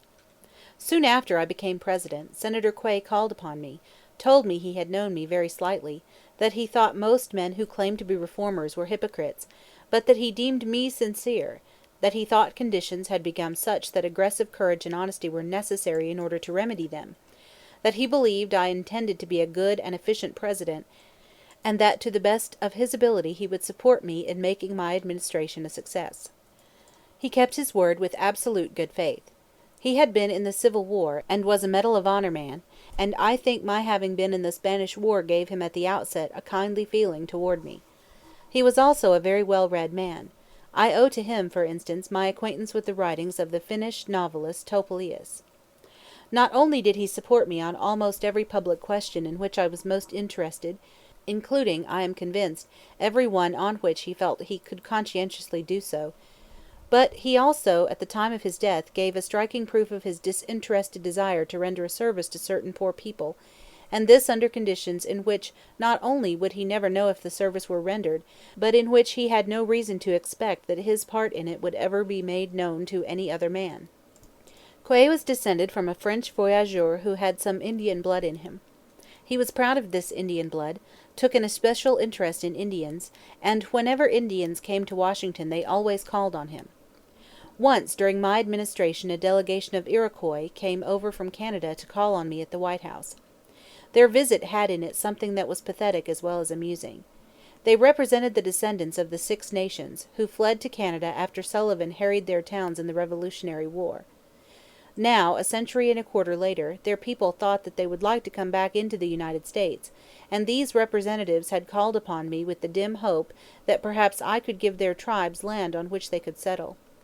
As soon as they reached Washington they asked Quay to bring them to call on me, which he did, telling me that of course their errand was hopeless, and that he had explained as much to them, but that they would like me to extend the courtesy of an interview. At the close of the interview, which had been conducted with all the solemnities of calumet and wampum, the Indians filed out. Quay, before following them, turned to me with his usual emotionless face and said, "Good-bye, Mr. President. This reminds one of the flight of a Tartar tribe, doesn't it?" I answered, "So you're fond of De Quincey, Senator?" To which Quay responded, "Yes, always liked De Quincey. Good-bye." And away he went with the tribesmen, who seemed to have walked out of a remote past. Quay had become particularly concerned about the Delawares and the Indian Territory. He felt that the Interior Department did not do them justice. He also felt that his colleagues of the Senate took no interest in them. When, in the spring of 1904, he lay in his house mortally sick, he sent me word that he had something important to say to me, and would have himself carried round to see me. I sent back word not to think of doing so, and that on my way back from church next Sunday I would stop in and call on him. This I accordingly did. He was lying in his bed, death written on his face. He thanked me for coming, and then explained that, as he was on the point of death, and knew he would never return to Washington, it was late spring and he was about to leave, he wished to see me to get my personal promise that, after he died, I would myself look after the interests of the Delaware Indians. He added that he did not trust the Interior Department, although he knew that I did not share his views on this point, and that still less did he believe that any of his colleagues in the Senate would exert themselves in the interests of the Delawares, and that therefore he wished my personal assurance that I would personally see that no injustice was done them. I told him I would do so, and then added, in rather perfunctory fashion, that he must not take such a gloomy view of himself, that when he got away for the summer I hoped he would recover and be back all right when Congress opened. A gleam came into the old fighter's eyes, and he answered, "No, I am dying, and you know it. I don't mind dying, but I do wish it were possible for me to get off into the great North Woods and crawl out on a rock in the sun and die like a wolf." I never saw him again. When he died I sent a telegram of sympathy to his wife. A paper which constantly preached reform, and which kept up its circulation by the no less constant practice of slander, a paper which in theory condemned all public men who violated the 8th commandment, and in practice subsisted by incessant violation of the 9th, assailed me for sending my message to the dead man's wife. I knew the editors of this paper, and the editor who was their predecessor. They had led lives of bodily ease and the avoidance of bodily risk. They earned their livelihood by the practice of mendacity for profit, and they derived malignant judgment on a dead man who, whatever his faults, had in his youth freely risked his life for a great ideal, and who, when death was already clutching his breast, had spent almost his last breath on behalf of a humble and friendless people whom he had served with disinterested loyalty. There is no greater duty than to war on the corrupt and unprincipled boss, and on the corrupt and unprincipled business man, and, for the matter of that, on the corrupt and unprincipled labor leader also, and on the corrupt and unprincipled editor, and on any one else who is corrupt and unprincipled. But where the conditions are such, whether in politics or in business, that the great majority of men have behaved in a way which is gradually seen to be improper, but which at one time did not conflict with the generally accepted morality, then the warfare on the system should not include warfare on the men themselves, unless they decline to amend their ways and to disassociate themselves from the system. There are many good, unimaginative citizens who in politics or in business act in accordance with accepted standards, in a matter-of-course way, without questioning these standards, until something happens which sharply arouses them to the situation, whereupon they try to work for better things. The proper course in such event is to let bygones be bygones, and if the men prove by their actions the sincerity of their conversion, heartily to work with them for the betterment of business and political conditions. By the time that I was ending my career as Civil Service Commissioner I was already growing to understand that mere improvement in political conditions by itself was not enough. I dimly realized that an even greater fight must be waged to improve economic conditions and to secure social and industrial justice, justice between individuals and justice as between classes. I began to see that political effort was largely valuable as it found expression and resulted in such social and industrial betterment. I was gradually puzzling out, or trying to puzzle out, the answers to the various questions, some as yet unsolvable to any of us, but for the solution of which it is the bounden duty of us all to work.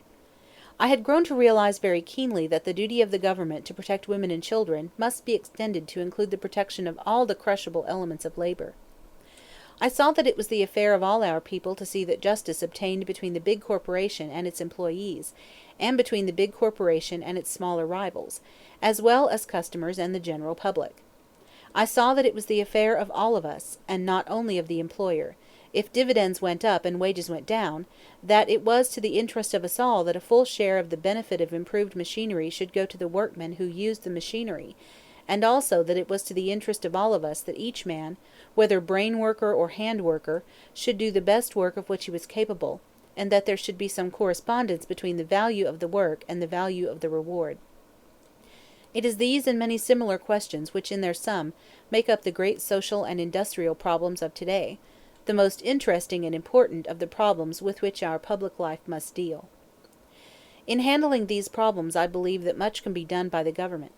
Furthermore, I believe that after all that the government can do has been done, there will remain as the most vital of all factors the individual character of the average man and the average woman. No governmental action can do more than supplement individual action. Moreover, there must be collective action of kinds distinct from governmental action. A body of public opinion must be formed, must make itself felt, and in the end transform, and be transformed by, the gradual raising of individual standards of conduct. It is curious to see how difficult it is to make some men understand that insistence upon one factor does not and must not mean failure to fully recognize other factors. The selfish individual needs to be taught that we must now shackle cunning by law, exactly as a few centuries back we shackled force by law. Unrestricted individualism spells ruin to the individual himself. But so does the elimination of individualism, whether by law or custom.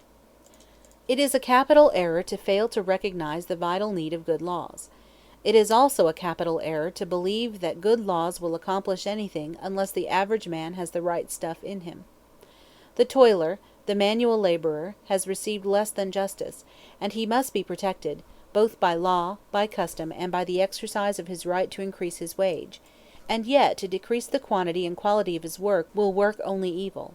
There must be a far greater need of respect and reward for the hand worker than we now give him, if our society is to be put on a sound basis, and this respect and reward cannot be given him unless he is as ambitious to do the best possible work as is the highest type of brain worker, whether doctor or writer or artist. There must be a raising of standards, and not a leveling down to the standard of the poorest and most inefficient.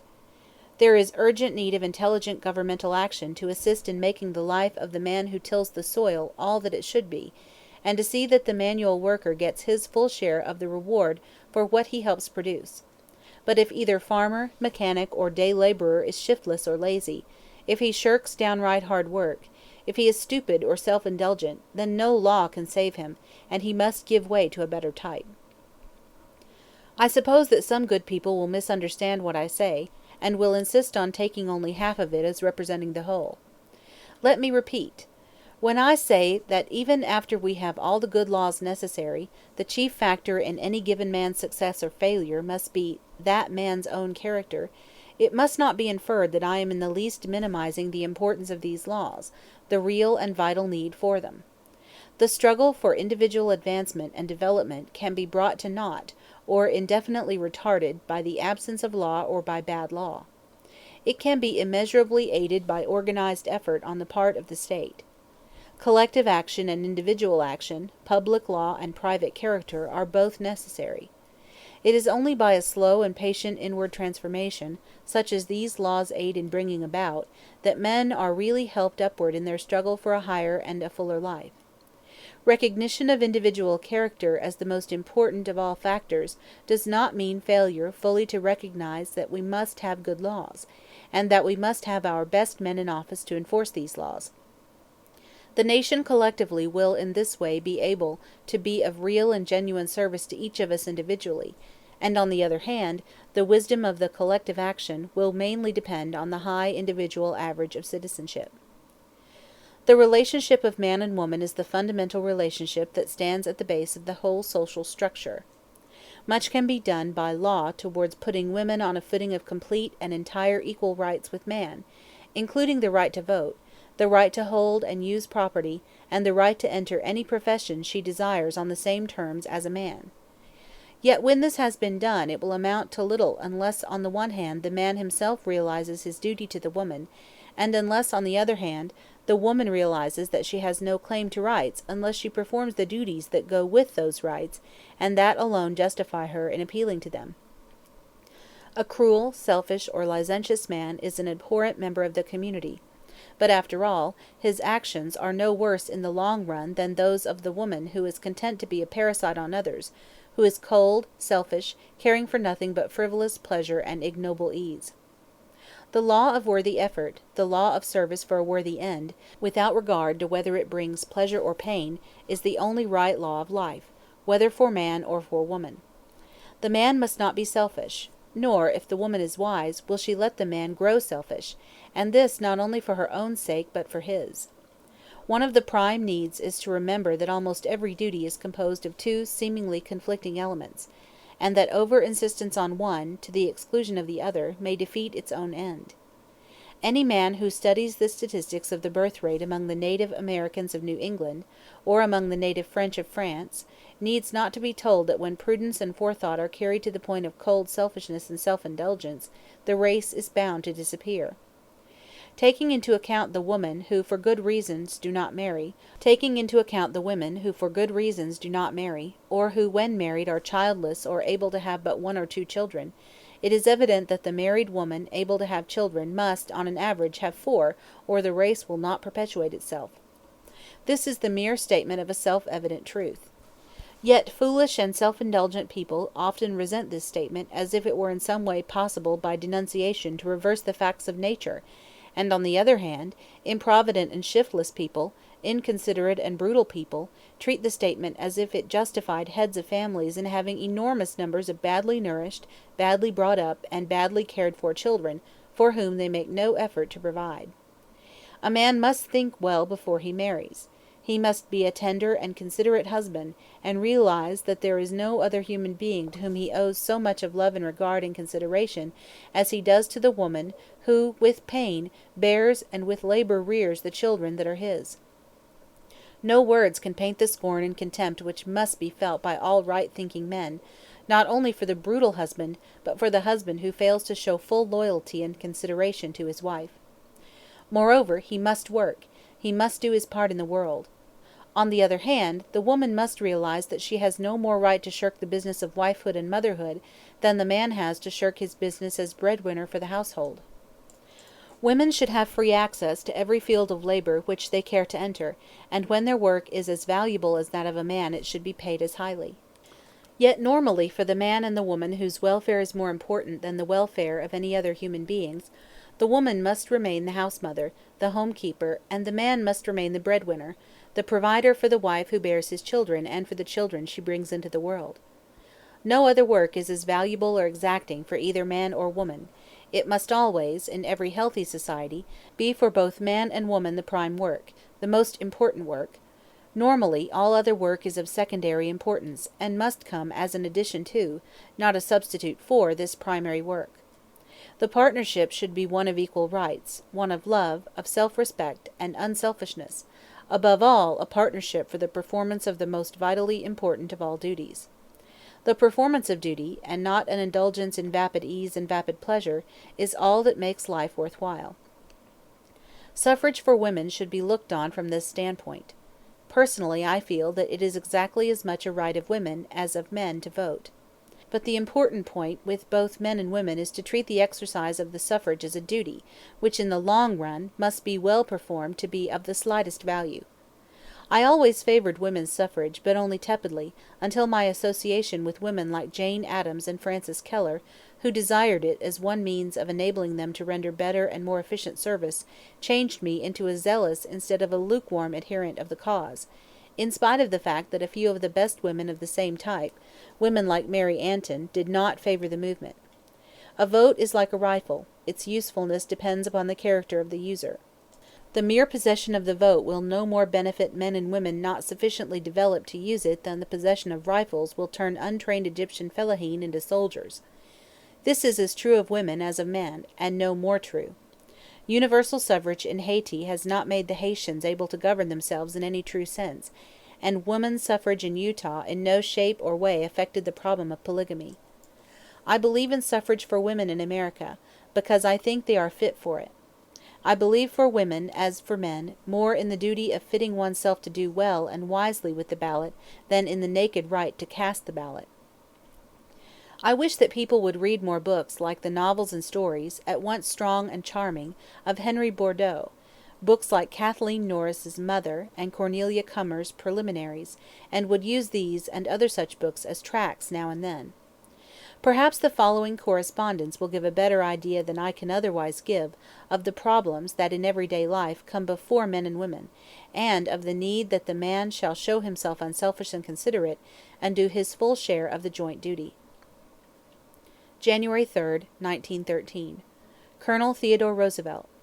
Dear Sir, I suppose you are willing to stand sponsor for the assertion that the women of the country are not doing their duty unless they have large families. I wonder if you know the real reason after all.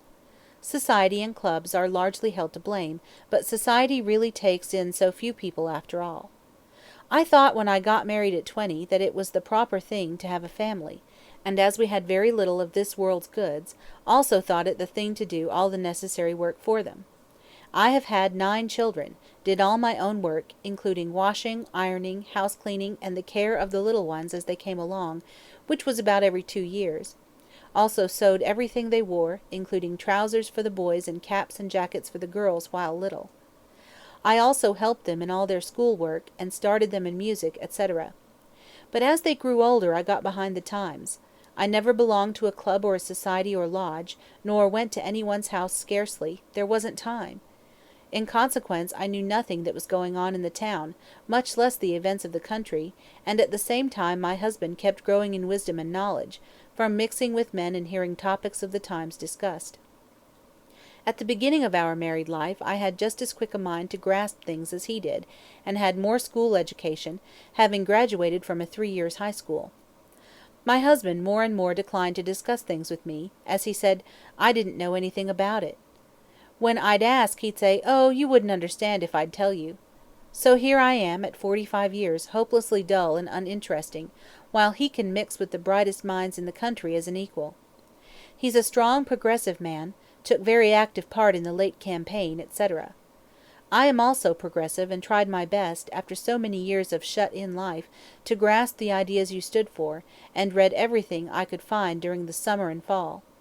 But I've been out of touch with people too long now, and my husband would much rather go and talk to some woman who hasn't had any children, because she knows things. I am not specifying any particular woman. I simply bore him to death because I'm not interesting. Now, tell me, how is it my fault? I was only doing what I thought was my duty. No woman can keep up with things who never talks with anyone but young children. As soon as my children grew up they took the same attitude as their father and frequently say, "Oh, mother doesn't know." They look up to and admire their father because he's a man of the world and knows how to act when he goes out. How can I urge my daughters now to go and raise large families? It means by the time you have lost your figure and charm for them they are all ashamed of you. Now, as a believer in woman's rights, do a little talking to the men as to their duties to their wives, or else refrain from urging us women to have children. I am only one of thousands of middle-class, respectable women who give their lives to raise a nice family, and then who become bitter from the injustice done us. Don't let this go into the waste-basket, but think it over. Yours respectfully, blank. New York, January 11, 1913. My dear Mrs. Blank, most certainly your letter will not go into the waste paper basket. I shall think it over and show it to Mrs. Roosevelt. Will you let me say, in the first place, that a woman who can write such a letter is certainly not hopelessly dull and uninteresting. If the facts are as you state, then I do not wonder that you feel bitterly, and that you feel that the gravest kind of injustice has been done to you. I have always tried to insist to men that they should do their duty to the women even more than the women to them. Now, I hardly like to write specifically about your husband, because you might not like it yourself. It seems to me almost incredible that any man who is the husband of a woman who has borne him 9 children should not feel that they and he are lasting her debtors. You say that you have had 9 children, that you did all your own work, including washing, ironing, house cleaning, and the care of the little ones as they came along, that you sewed everything they wore, including trousers for the boys and caps and jackets for the girls while little, that you helped them in all their school work and started them in music, but that as they grew older you got behind the times, that you never belonged to a club or society or lodge, nor went to anyone's house, as you hardly had time to do so, and that in consequence your husband outgrew you, and that your children look up to him and not to you, and feel that they have outgrown you. If these facts are so, you have done a great and wonderful work, and the only explanation I can possibly give of the attitude you describe on the part of your husband and children is that they do not understand what it is that you have done. I emphatically believe in unselfishness, but I also believe that it is a mistake to let other people grow selfish, even when the other people are husband and children. Now, I suggest that you take your letter to me, of which I send you back a copy, and this letter, and then select out of your family the one with whom you feel most sympathy, whether it is your husband or one of your children. Show the 2 letters to him or her, and then have a frank talk about the matter. If any man, as you say, becomes ashamed of his wife because she has lost her figure in bearing his children, then that man is a hound, and has every cause to be ashamed of him. I am sending you a little book called Mother, by Kathleen Norris, which will give you my views on the matter. Of course there are base and selfish men, just as there are, although I believe in smaller numbers, base and selfish women. Man and woman alike should profit by the teachings in such a story as this of Mother. Sincerely yours, Theodore Roosevelt. January 21st, 1913. Colonel Theodore Roosevelt. My dear Sir, your letter came as a surprise, for I wasn't expecting an answer. The next day the book came, and I thank you for your ready sympathy and understanding. I feel as though you and Mrs. Roosevelt would think I was hardly loyal to my husband and children, but knowing of no other way to bring the idea which was so strong in my mind to your notice, I told my personal story. If it will in a small measure be the means of helping someone else by molding public opinion through you, I shall be content. You have helped me more than you know. Just having you interested is as good as a tonic, and braces me up till I feel as though I shall refuse to be laid on the shelf. To think that you'd bother to send me a book!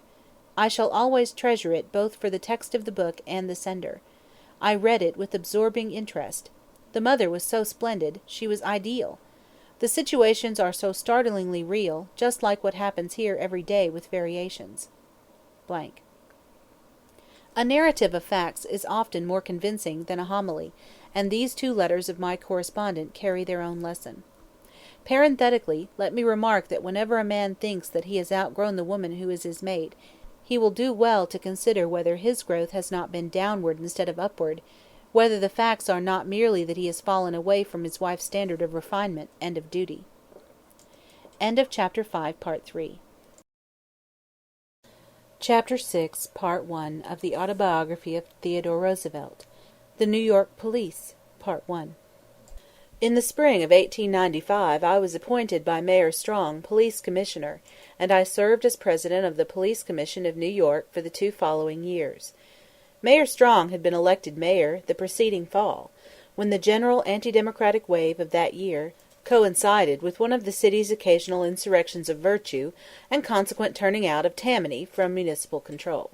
He had been elected on a non-partisan ticket, usually, although not always, the right kind of ticket in municipal affairs, provided it represents not a bargain among factions, but genuine non-partisanship with the genuine purpose to get the right men in control of the city government on a platform which deals with the needs of the average men and women, the men and women who work hard and who too often live hard.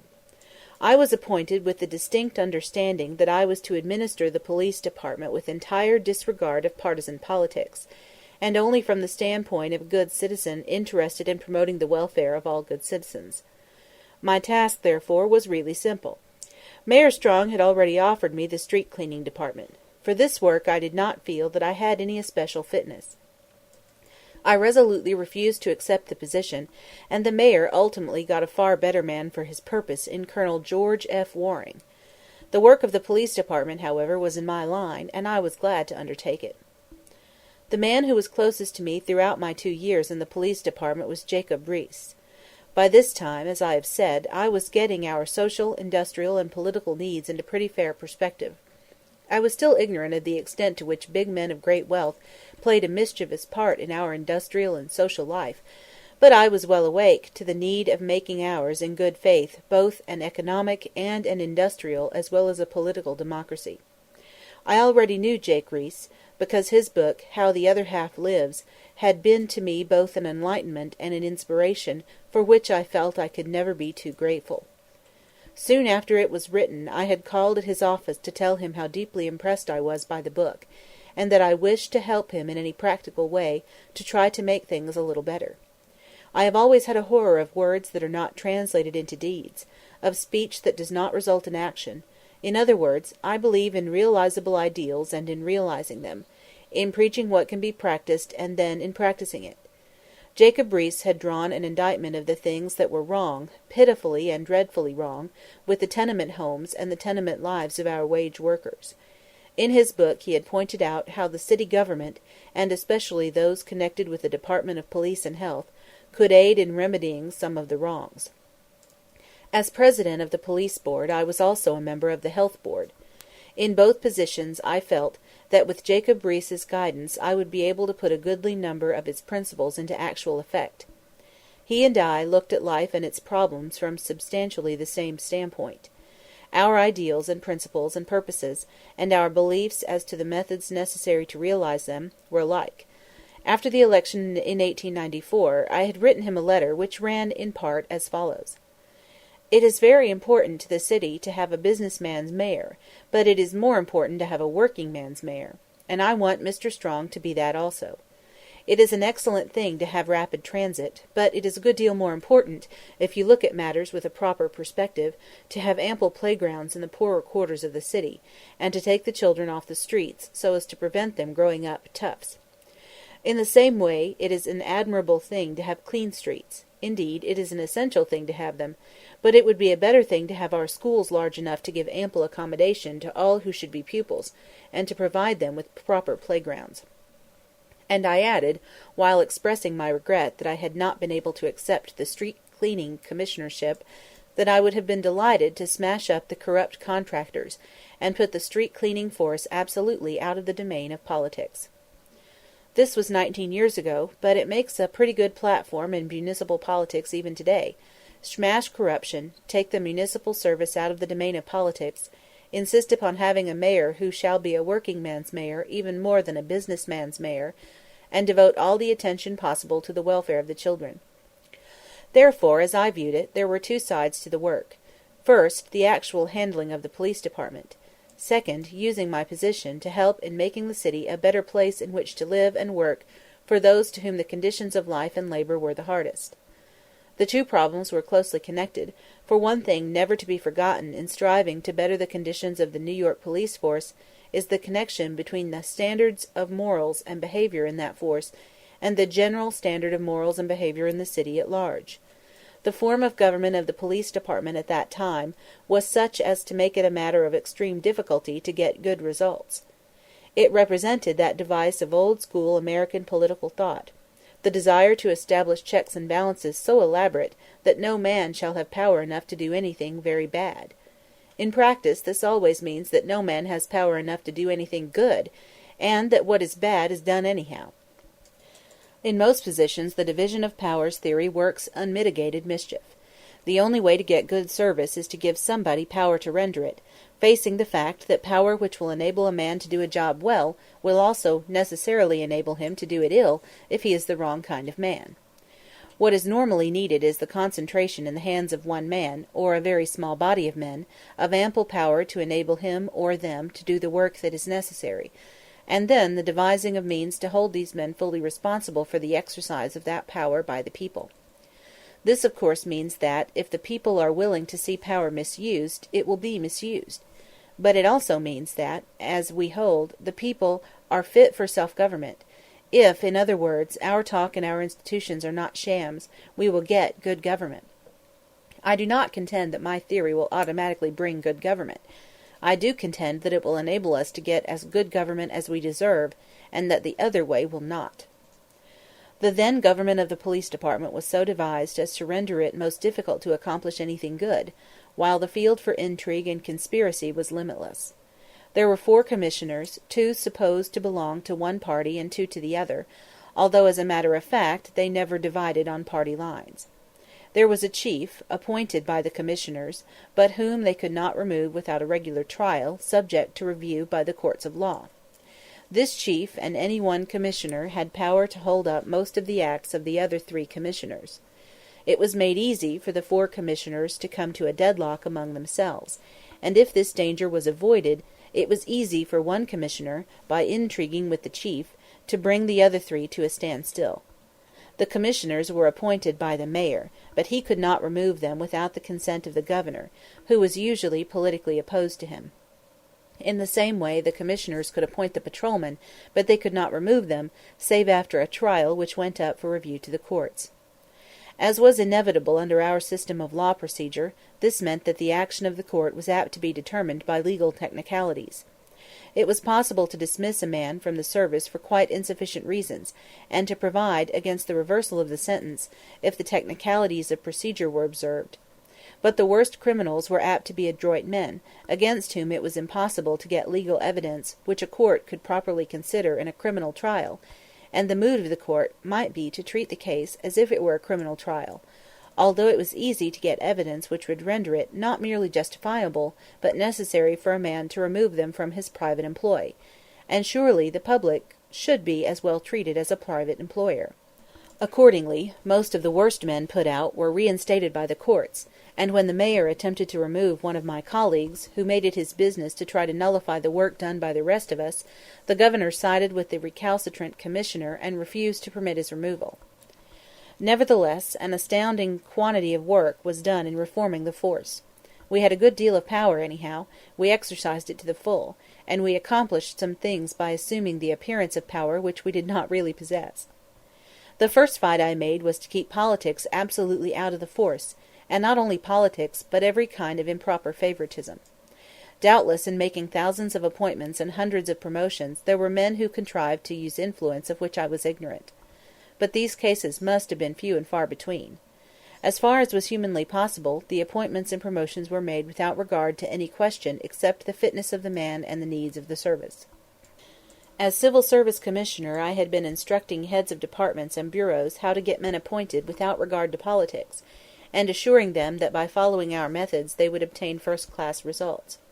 As Police Commissioner I was able practically to apply my own teachings.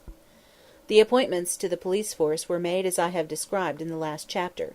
We paid not the slightest attention to a man's politics or creed, or where he was born, so long as he was an American citizen, and on average we obtained far and away the best men that had ever come into the police department. It was, of course, very difficult at first to convince both the politicians and the people that we really meant what we said, and that every one really would have a fair trial.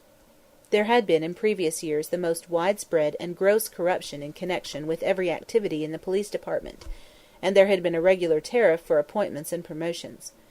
Many powerful politicians and many corrupt outsiders believed that in some way or other it would still be possible to secure appointments by corrupt and improper methods, and many good citizens felt the same conviction. I endeavored to remove the impression from the minds of both sets of people by giving the widest publicity to what we were doing and how we were doing it, by making the whole process open and above board, and by making it evident that we would probe to the bottom every charge of corruption. For instance, I received visits at one time from a Catholic priest and at another time from a Methodist clergyman, who had parishioners who wished to enter the police force, but who did not believe they could get in save by the payment of money or through political pressure. The priest was running a temperance lyceum in connection with his church, and he wished to know if there would be a chance for some of the young men who belonged to that lyceum. The Methodist clergyman came from a little patch of old native America, which by a recent extension had been taken within the limits of the huge, polyglot, pleasure-loving city. His was a small church, most of the members being shipwrights, mechanics, and sailormen from the local coasters.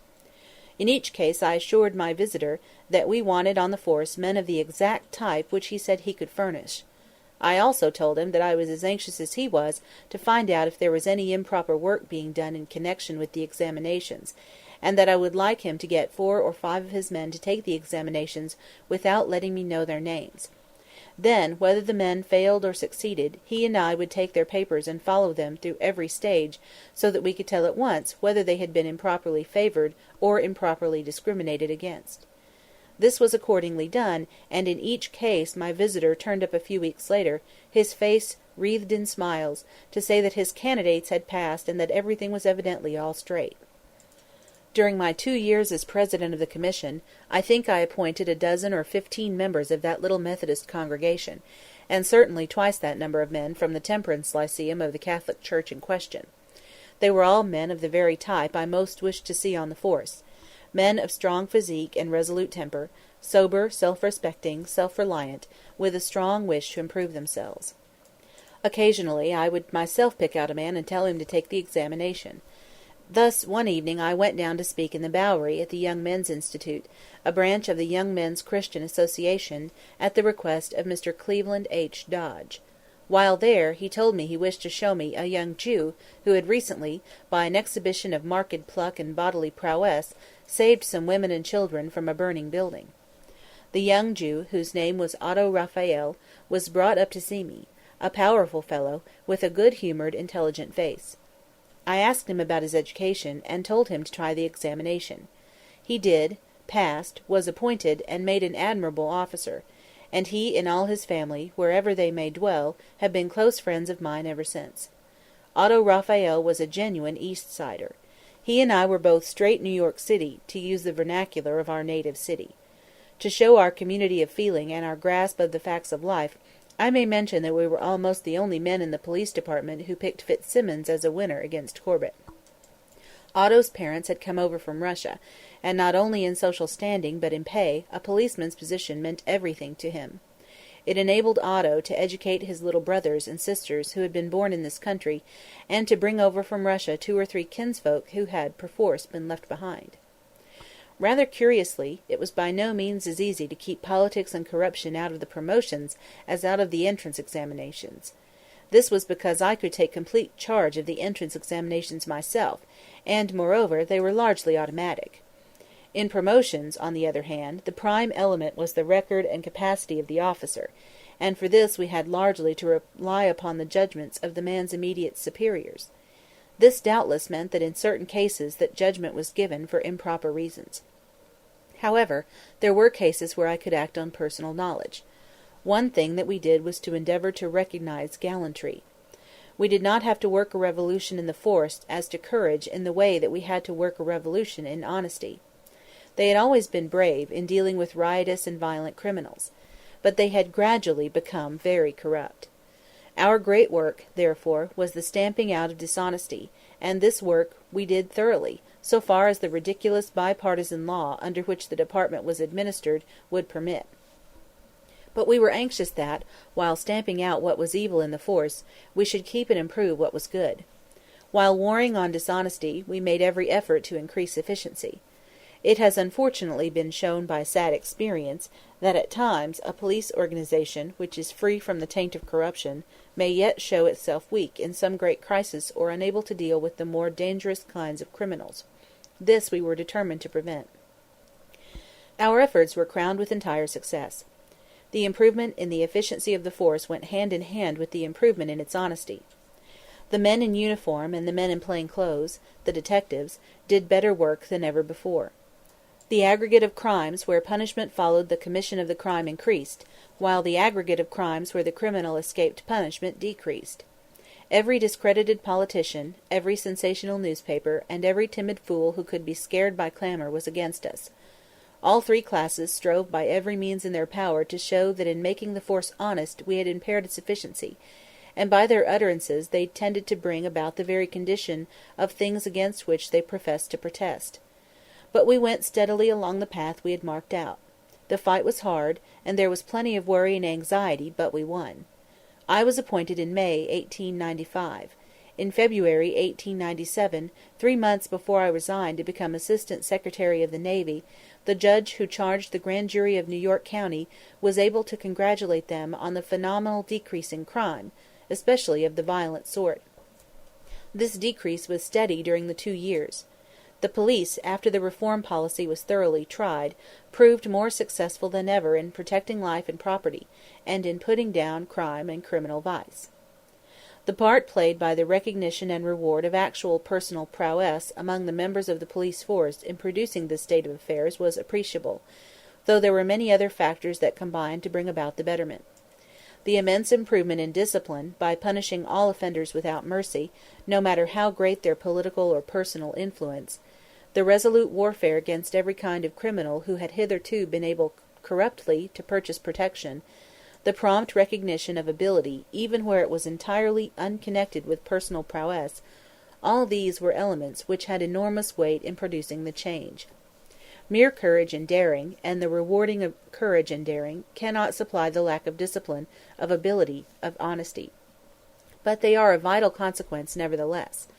No police force is worth anything if its members are not intelligent and honest, but neither is it worth anything unless its members are brave, hardy, and well disciplined. We showed recognition of daring and of personal prowess in two ways. First, by awarding a medal or a certificate in remembrance of the deed, and second, by giving it weight in making any promotion, especially to the lower grades. In the higher grades, in all promotions above that of sergeant, for instance, resolute and daring courage cannot normally be considered as a factor of determining weight in making promotions. Rather, it is a quality the lack of which unfits a man for promotion. For the higher places we must assume the existence of such a quality in any fit candidate, and must make the promotion with a view to the man's energy, executive capacity, and power of command. In the lower grades, however, marked gallantry should always be taken into account in deciding among different candidates for any given place. During our 2-year service we found it necessary over 100 times to single out men for special mention because of some feat of heroism. The heroism usually took one of 4 forms: saving somebody from drowning, saving somebody from a burning building, stopping a runaway team, or arresting some violent lawbreaker under exceptional circumstances. To illustrate our method of action, I will take 2 of the first promotions made after I became commissioner. One case was that of an old fellow, a veteran of the Civil War, who was at the time a roundsman. I happened to notice one day that he had saved a woman from drowning, and had him summoned, so that I might look into the matter. The old fellow brought up his record before me, and showed not a little nervousness and agitation, for it appeared that he had grown grey in the service, and had performed feat after feat of heroism, but had no political backing of any account. No heed had ever been paid him. He was one of the quiet men who attend solely to duty, and although a grand army man, he had never sought to use influence of any kind. Now, at last, he thought there was a chance for him. He had been 22 years on the force, and during that time he had saved some 25 persons from death by drowning, varying the performance 2 or 3 times by saving persons from burning buildings. Twice Congress had passed laws especially to empower the then Secretary of the Treasurer, John Sherman, to give him a medal for distinguished gallantry in saving life. The Life-Saving Society had also given him its medal, and so had the Police Department. There was not a complaint in all his record against him for any infraction of duty, and he was sober and trustworthy. He was entitled to his promotion, and he got it, there and then. It may be worth mentioning that he kept on saving life after he was given his sergeantcy. On October 21, 1896, he again rescued a man from drowning. It was at night, nobody else was in the neighborhood, and the dock from which he jumped was in absolute darkness, and he was 10 minutes in the water, which was very cold. He was 55 years old when he saved this man. It was the 29th person whose life he had saved during his 23 years' service in the department. The other man was a patrolman, whom we promoted to roundsman for activity in catching a burglar under rather peculiar circumstances. I happened to note his getting a burglar one week. Apparently he had fallen into the habit, for he got another next week. In the latter case the burglar escaped from the house soon after midnight, and ran away toward Park Avenue, with the policeman in hot chase. The New York Central Railroad runs under Park Avenue, and there is a succession of openings in the top of the tunnel.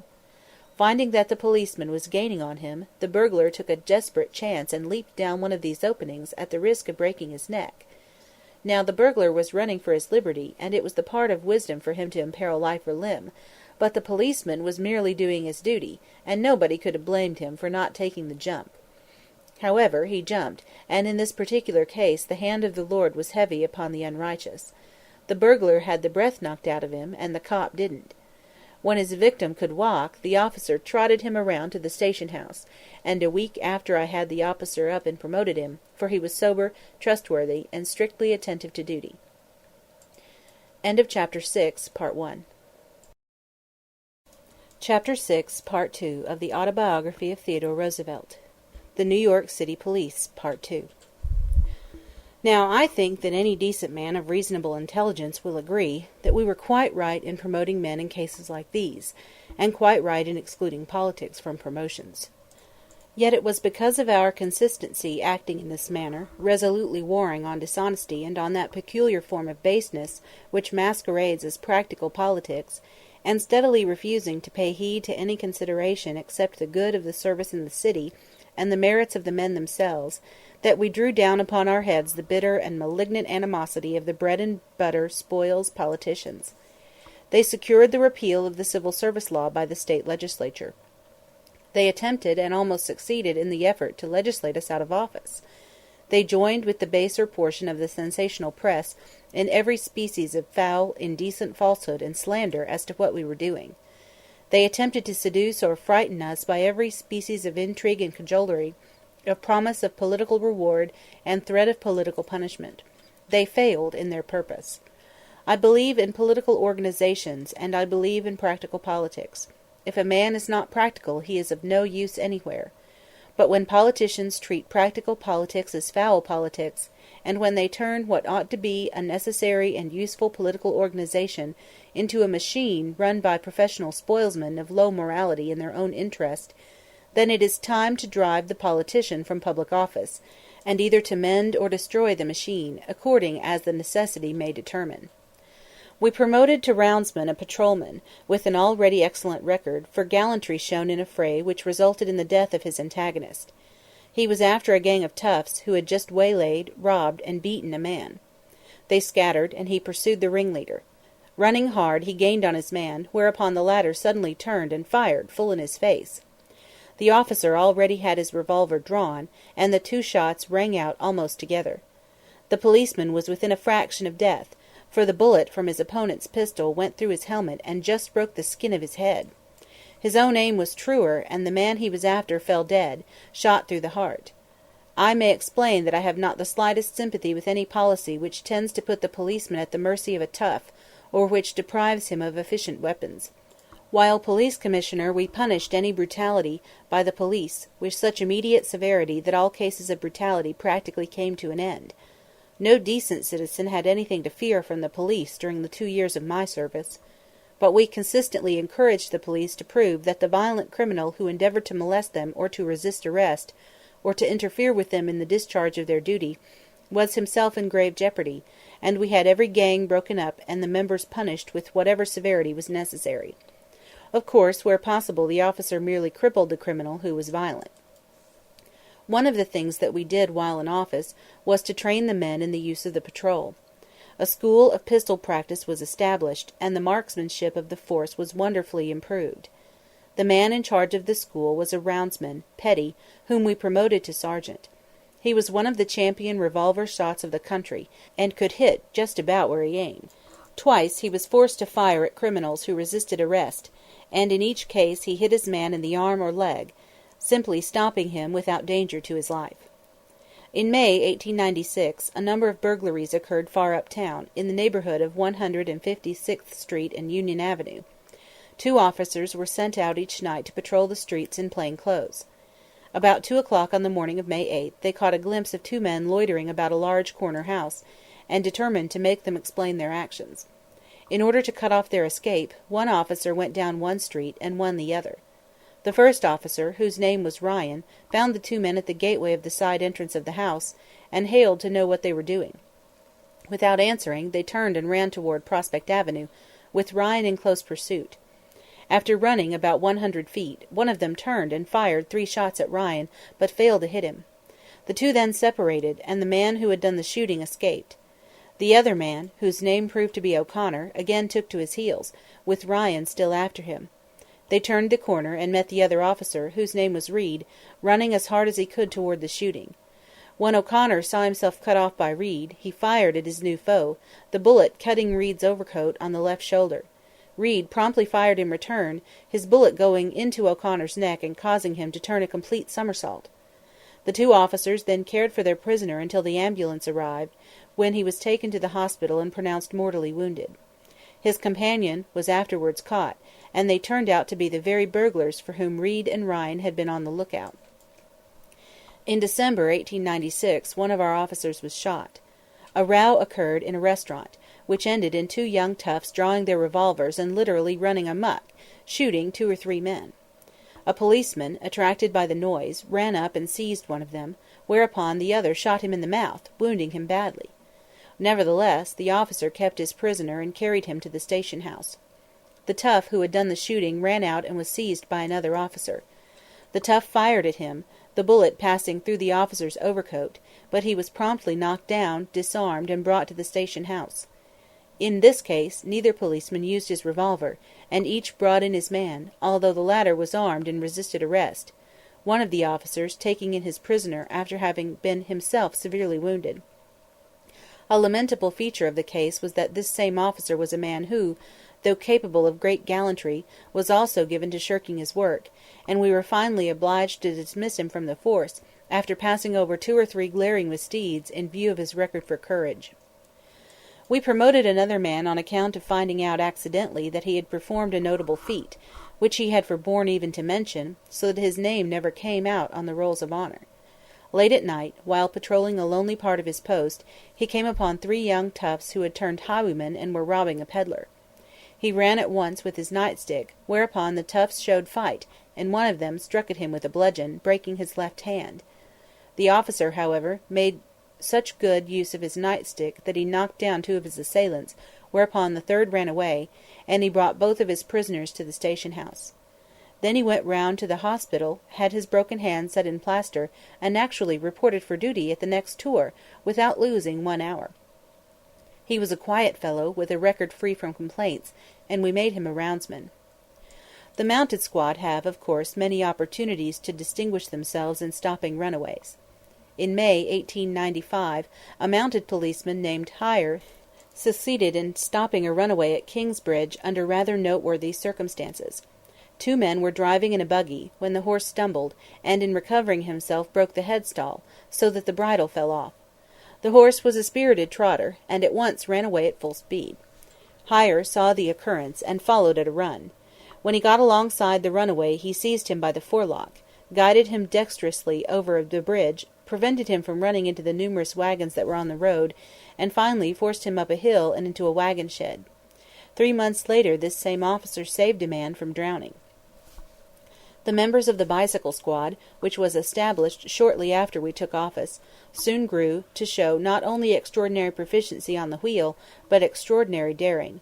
They frequently stopped runaways, wheeling alongside of them, and grasping the horses while going at full speed, and what was even more remarkable, they managed not only to overtake, but to jump onto the vehicle and capture, on 2 or 3 different occasions, men who were guilty of reckless driving, and who fought violently in resisting arrest.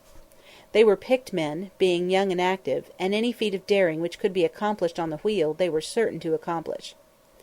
3 of the best riders of the bicycle squad, whose names and records happen to occur to me, were men of the 3 ethnic strains most strongly represented in New York City police force, being respectively of Native American, German, and Irish parentage. The German was a man of enormous power, and he was able to stop each of the many runaways he tackled without losing his wheel. Choosing his time, he would get alongside the horse and seize the bit in his left hand, keeping his right on the crossbar of the wheel. By degrees he then got the animal under control. He never failed to stop it, and he never lost his wheel. He also never failed to overtake any scorcher, although many of these were professional riders who deliberately violated the law to see if they could not get away from him, for the wheelmen soon get to know the officers whose beats they cross. The Yankee, though a tall, powerful man and a very good rider, scarcely came up to the German in either respect. He possessed exceptional ability, however, as well as exceptional nerve and coolness, and he also won his promotion. He stopped about as many runaways, but when the horse was really panic-stricken he usually had to turn his wheel loose, getting a firm grip on the horse's reins and kicking his wheel so that it would fall out of the way of injury from the wagon. On one occasion he had a fight with a drunken and reckless driver who was urging to top speed a spirited horse. He first got hold of the horse, whereupon the driver lashed both him and the beast, and the animal, already mad with terror, could not be stopped. The officer had of course kicked away his wheel at the beginning, and after being dragged along for some distance he let go the beast, and made a grab at the wagon. The driver hit him with his whip, but he managed to get in, and after a vigorous tussle overcame his man, and disposed of him by getting him down and sitting on him. This left his hands free for the reins. By degrees he got the horse under control, and drove the wagon round to the station-house, still sitting on his victim. "I jounced up and down on him to keep him quiet when he turned ugly," he remarked to me parenthetically. Having disposed of the wagon, he took the man round to the court, and on the way the prisoner suddenly sprang on him and tried to throttle him. Convinced at last that patience had ceased to be a virtue, he quieted his assailant with a smash on the head that took all the fight out of him until he was brought before the judge and fined. Like the other bicycle cops, this officer made a number of arrests of criminals, such as thieves, highwaymen, and the like, in addition to his natural prey, scorchers, runaway, and reckless drivers. The third member of the trio, a tall, sinewy man with flaming red hair, which rather added to the terror he inspired in evil-doers, was usually stationed in a tough part of the city, where there was a tendency to crimes of violence, and incidentally an occasional desire to harass wheelmen. The officer was as good off his wheel as on it, and he speedily established perfect order on his beat, being always willing to take chances in getting his man.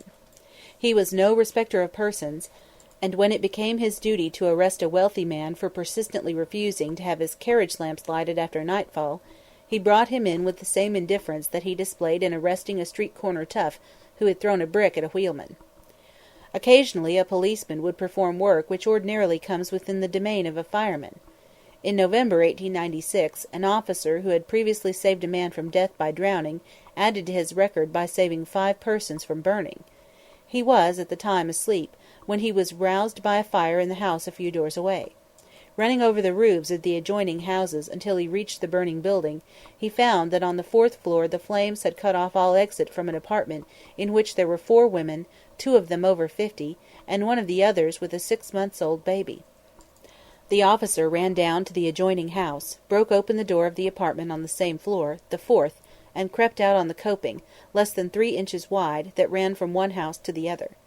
Being a large and very powerful and active man, he managed to keep hold of the casing of the window with one hand, and with the other to reach to the window of the apartment where the women and children were. The fireman appeared, and stretched a net underneath. The crowd that was looking on suddenly became motionless and silent.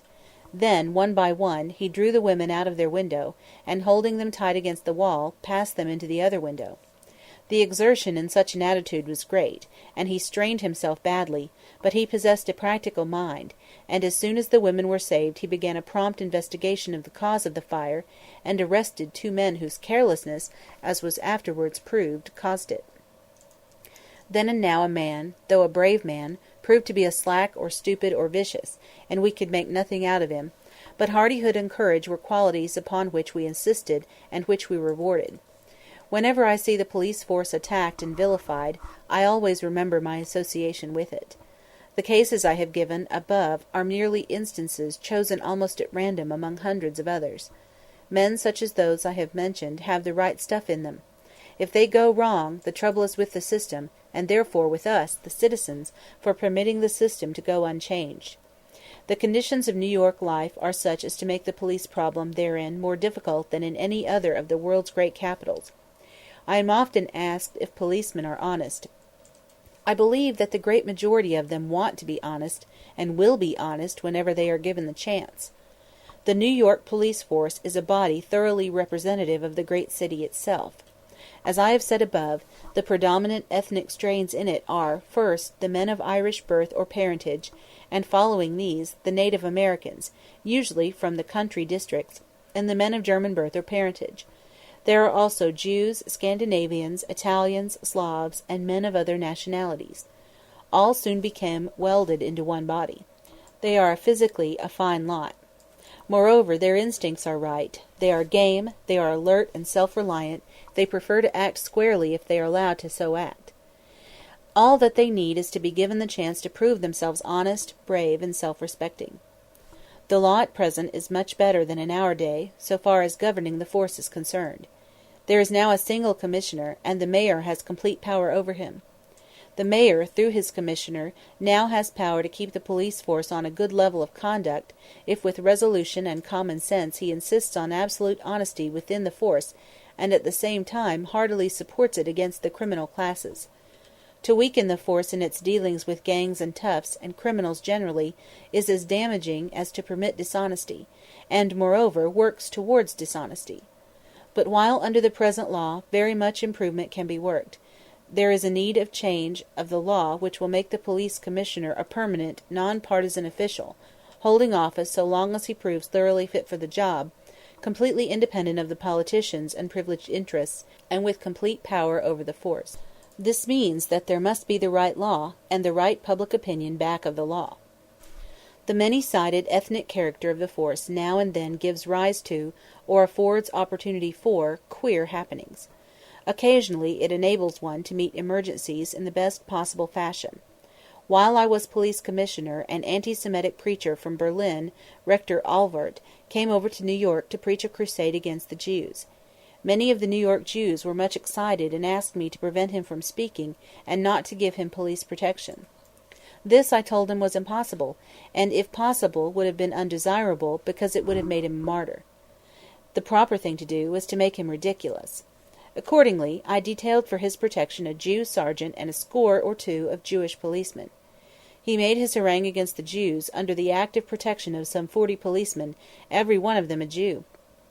It was the most effective possible answer, and incidentally it was an object lesson to our people, whose greatest need is to learn that there must be no division by class hatred, whether this hatred be that of creed against creed, nationality against nationality, section against section, or men of one social or industrial condition against men of another social and industrial condition.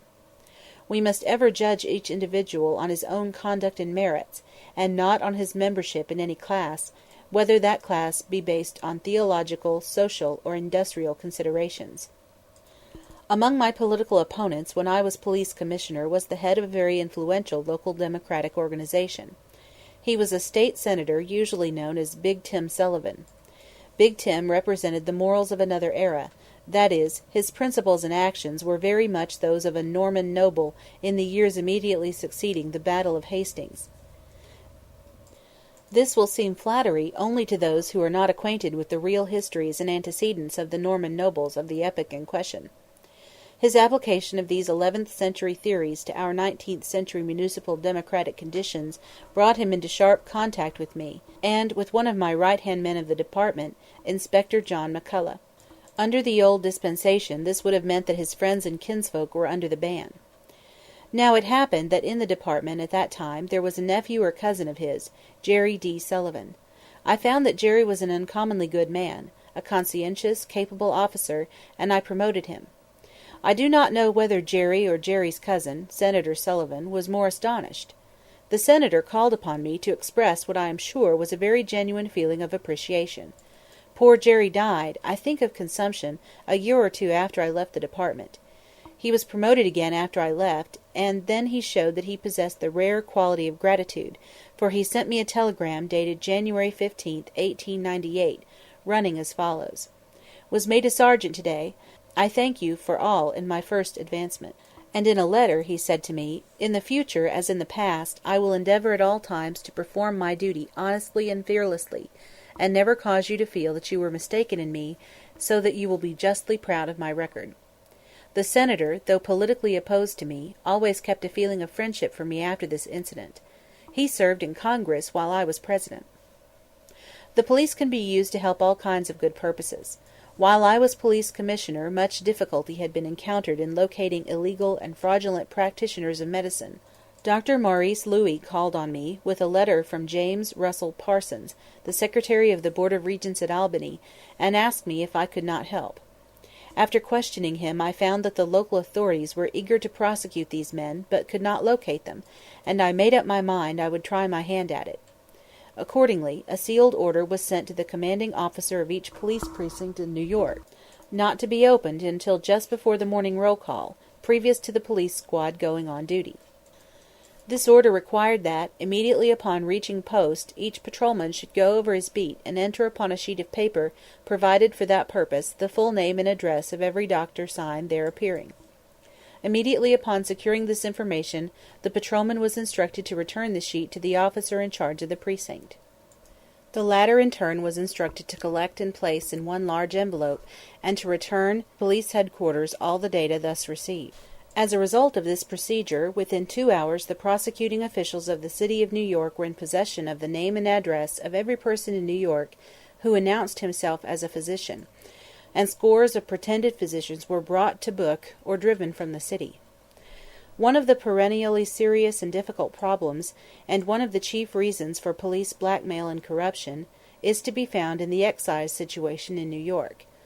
When I was police commissioner, New York was a city with 12 or 15,000 saloons, with a state law which said that they should be closed on Sundays, and with a local sentiment which put a premium on violating the law by making Sunday the most profitable day in the week to the saloon keeper who was willing to take chances. It was this willingness to take chances that furnished to the corrupt politician and the corrupt police officer their opportunities. There was, in New York City, a strong sentiment in favor of honesty in politics. There was also a strong sentiment in favor of opening the saloons on Sundays, and finally there was a strong sentiment in favor of keeping the saloons closed on Sunday. Unfortunately, many of the men who favored honest government nevertheless preferred keeping the saloons open to having honest government, and many others who among the men who favored honest government put it second to keeping the saloons closed. Moreover, among the men who wished the law obeyed and the saloons closed, there were plenty who objected strongly to every step necessary to accomplish the result, although they also insisted that the result should be accomplished. End of Chapter 6, Part 2. Chapter 6, Part 3 of the Autobiography of Theodore Roosevelt. The New York City Police, Part 3. Meanwhile, the politicians found an incredible profit in using the law as a club to keep the saloons in line, all except the biggest, the owners of which, or the owners of the breweries back of which, sat in the inner councils of Tammany, or controlled Tammany's allies in the Republican organization. The police used the partial and spasmodic enforcement of the law as a means of collecting blackmail. The result was that the officers of the law, the politicians, and the saloon keepers became inextricably tangled in a network of crime and connivance at crime. The most powerful saloon keepers controlled the politicians and the police, while the latter in turn terrorized and blackmailed all the other saloon keepers. It was not a case of non-enforcement of the law. The law was very actively enforced, but it was enforced with corrupt discrimination. It is difficult for men who have not been brought into contact with that side of political life which deals with the underworld to understand the brazen openness with which this blackmailing of lawbreakers was carried out. A further dark fact was that many of the men responsible for putting the law on the statute books in order to please one element of their constituents also connived at or even profited by the corrupt and partial non-enforcement of the law in order to please another set of their constituents, or to secure profit for themselves. The organ of liquor sellers at that time was the Wine and Spirit Gazette. The editor of this paper believed in selling liquor on Sunday, and felt that it was an outrage to forbid it. But he also felt that corruption and blackmail made too big a price to pay for the partial non-enforcement of the law.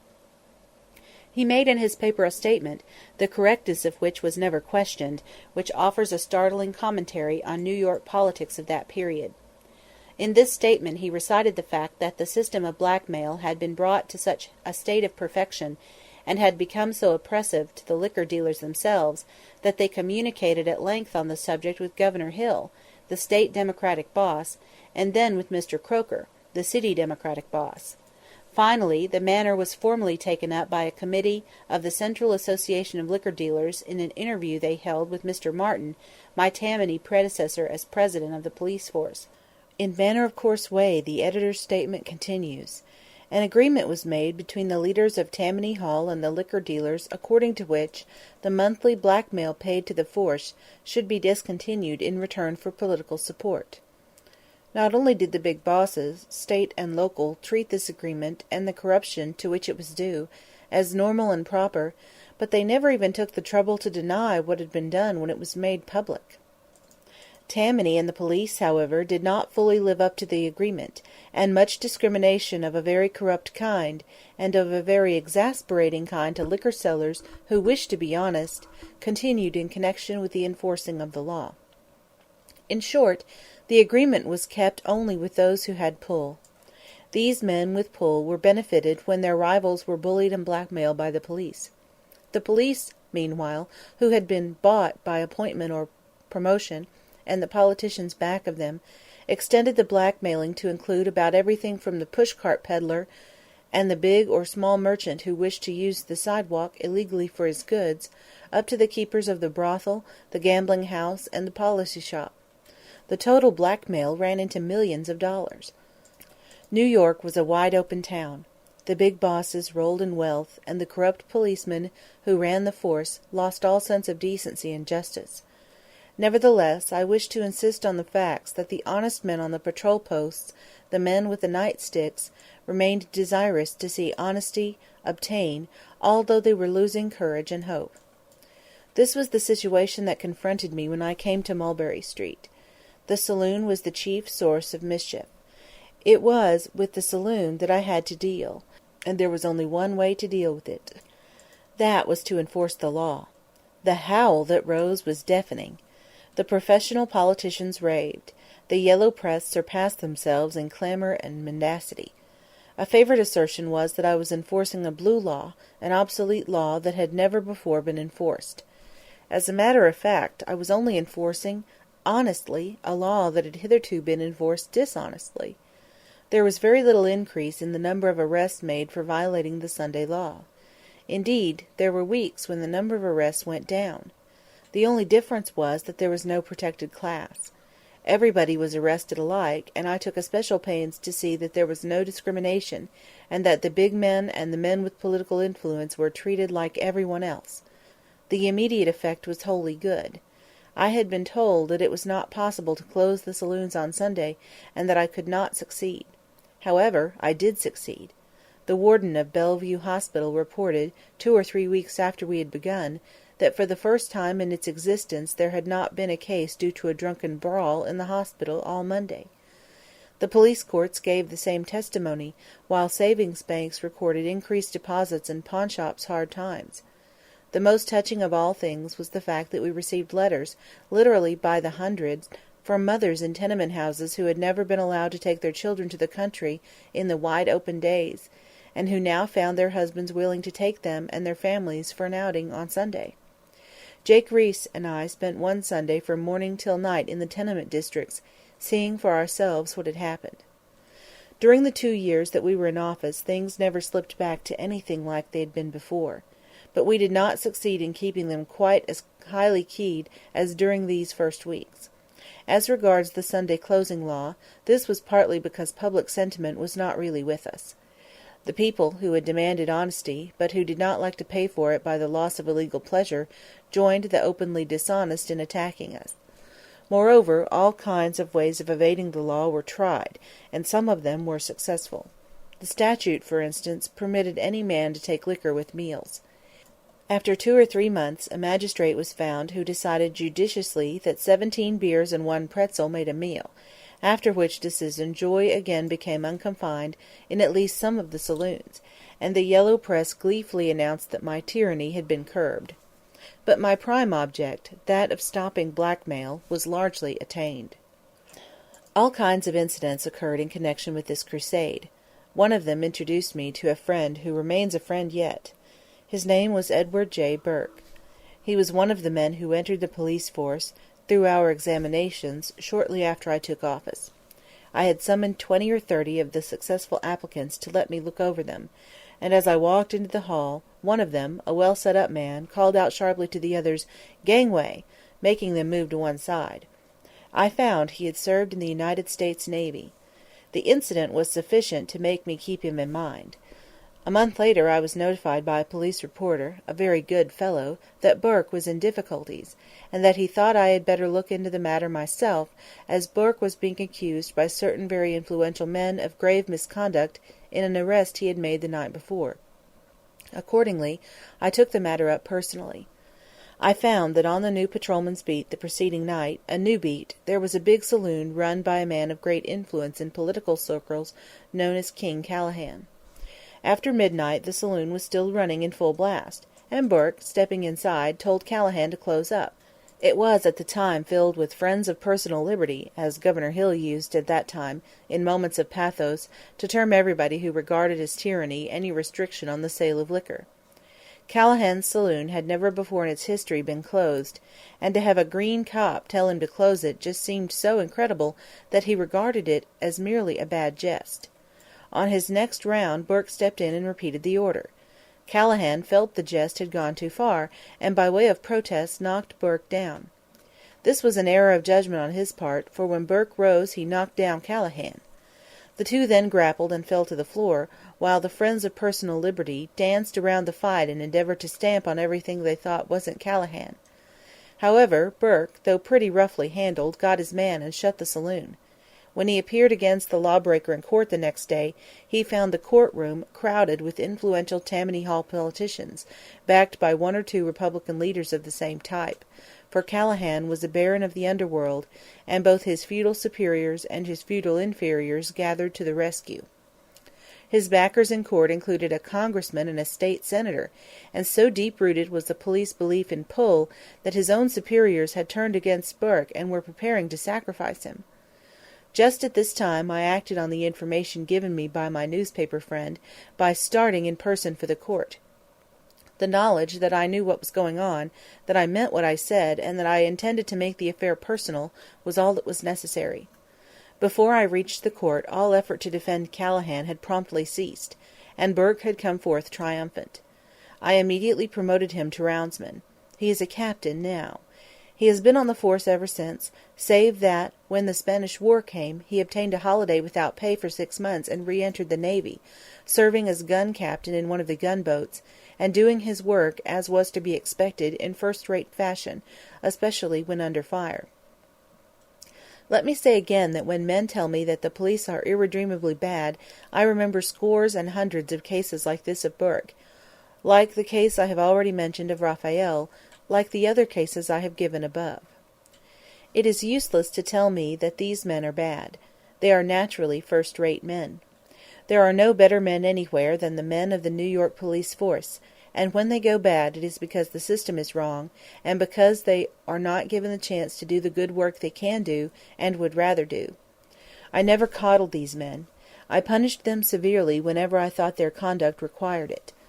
All I did was try to be just, to reward them when they did well, in short, to act squarely by them. I believe that as a whole they liked me. When in 1912 I ran for president on the Progressive ticket, I received a number of unsigned letters enclosing sums of money for the campaign. One of those enclosed $20. The writer, who did not give his name, said that he was a policeman, that I had once had him before me on charges and had fined him $20, that as a matter of fact he had not committed the offense for which I fined him, but that the evidence was such that he did not wonder I had been misled, and never blamed me for it, because I had acted squarely and had given honest and decent man a chance in the police department, and that now he enclosed a $20 bill, the amount of the fine inflicted on him so many years before.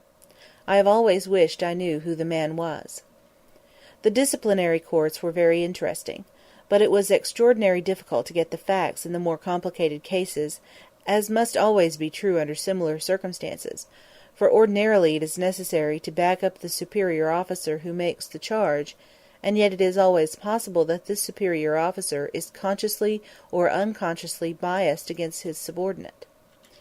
In the courts the charges were sometimes brought by police officers and sometimes by private citizens. In the latter case we would get queer insights into twilight phases of New York life. It was necessary to be always on our guard.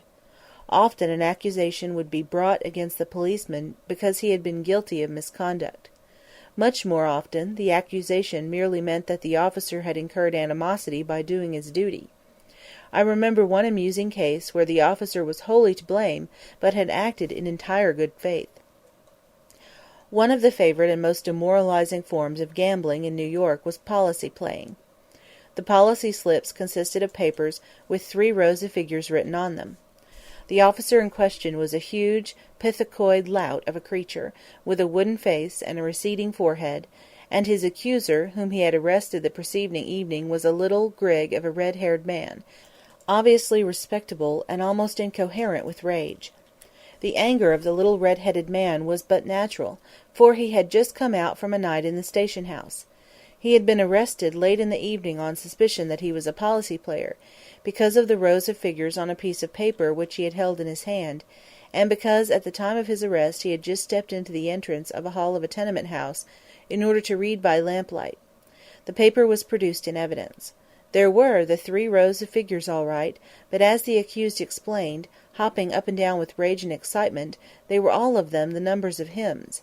He was the superintendent of a small Sunday school.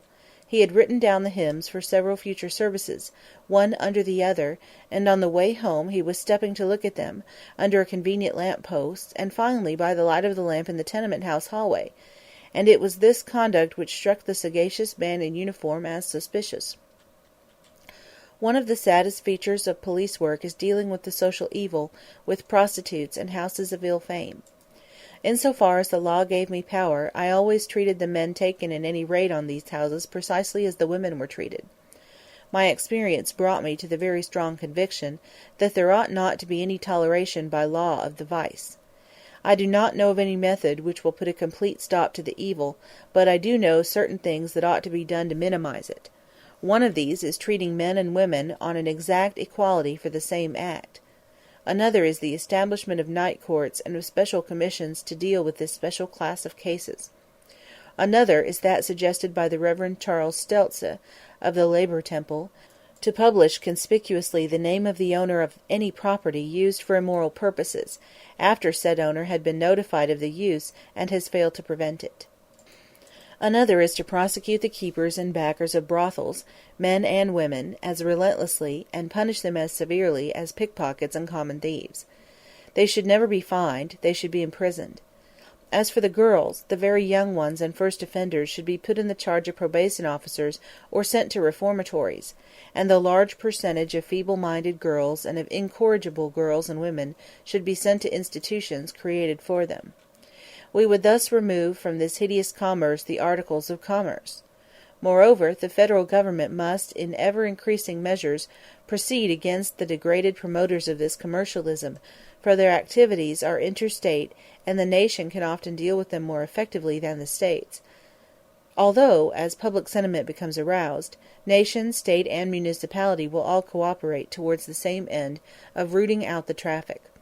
But the prime need is to raise the level of individual morality, and, moreover, to encourage early marriages, the single standard of sex morality, and a strict sense of reciprocal conjugal obligation.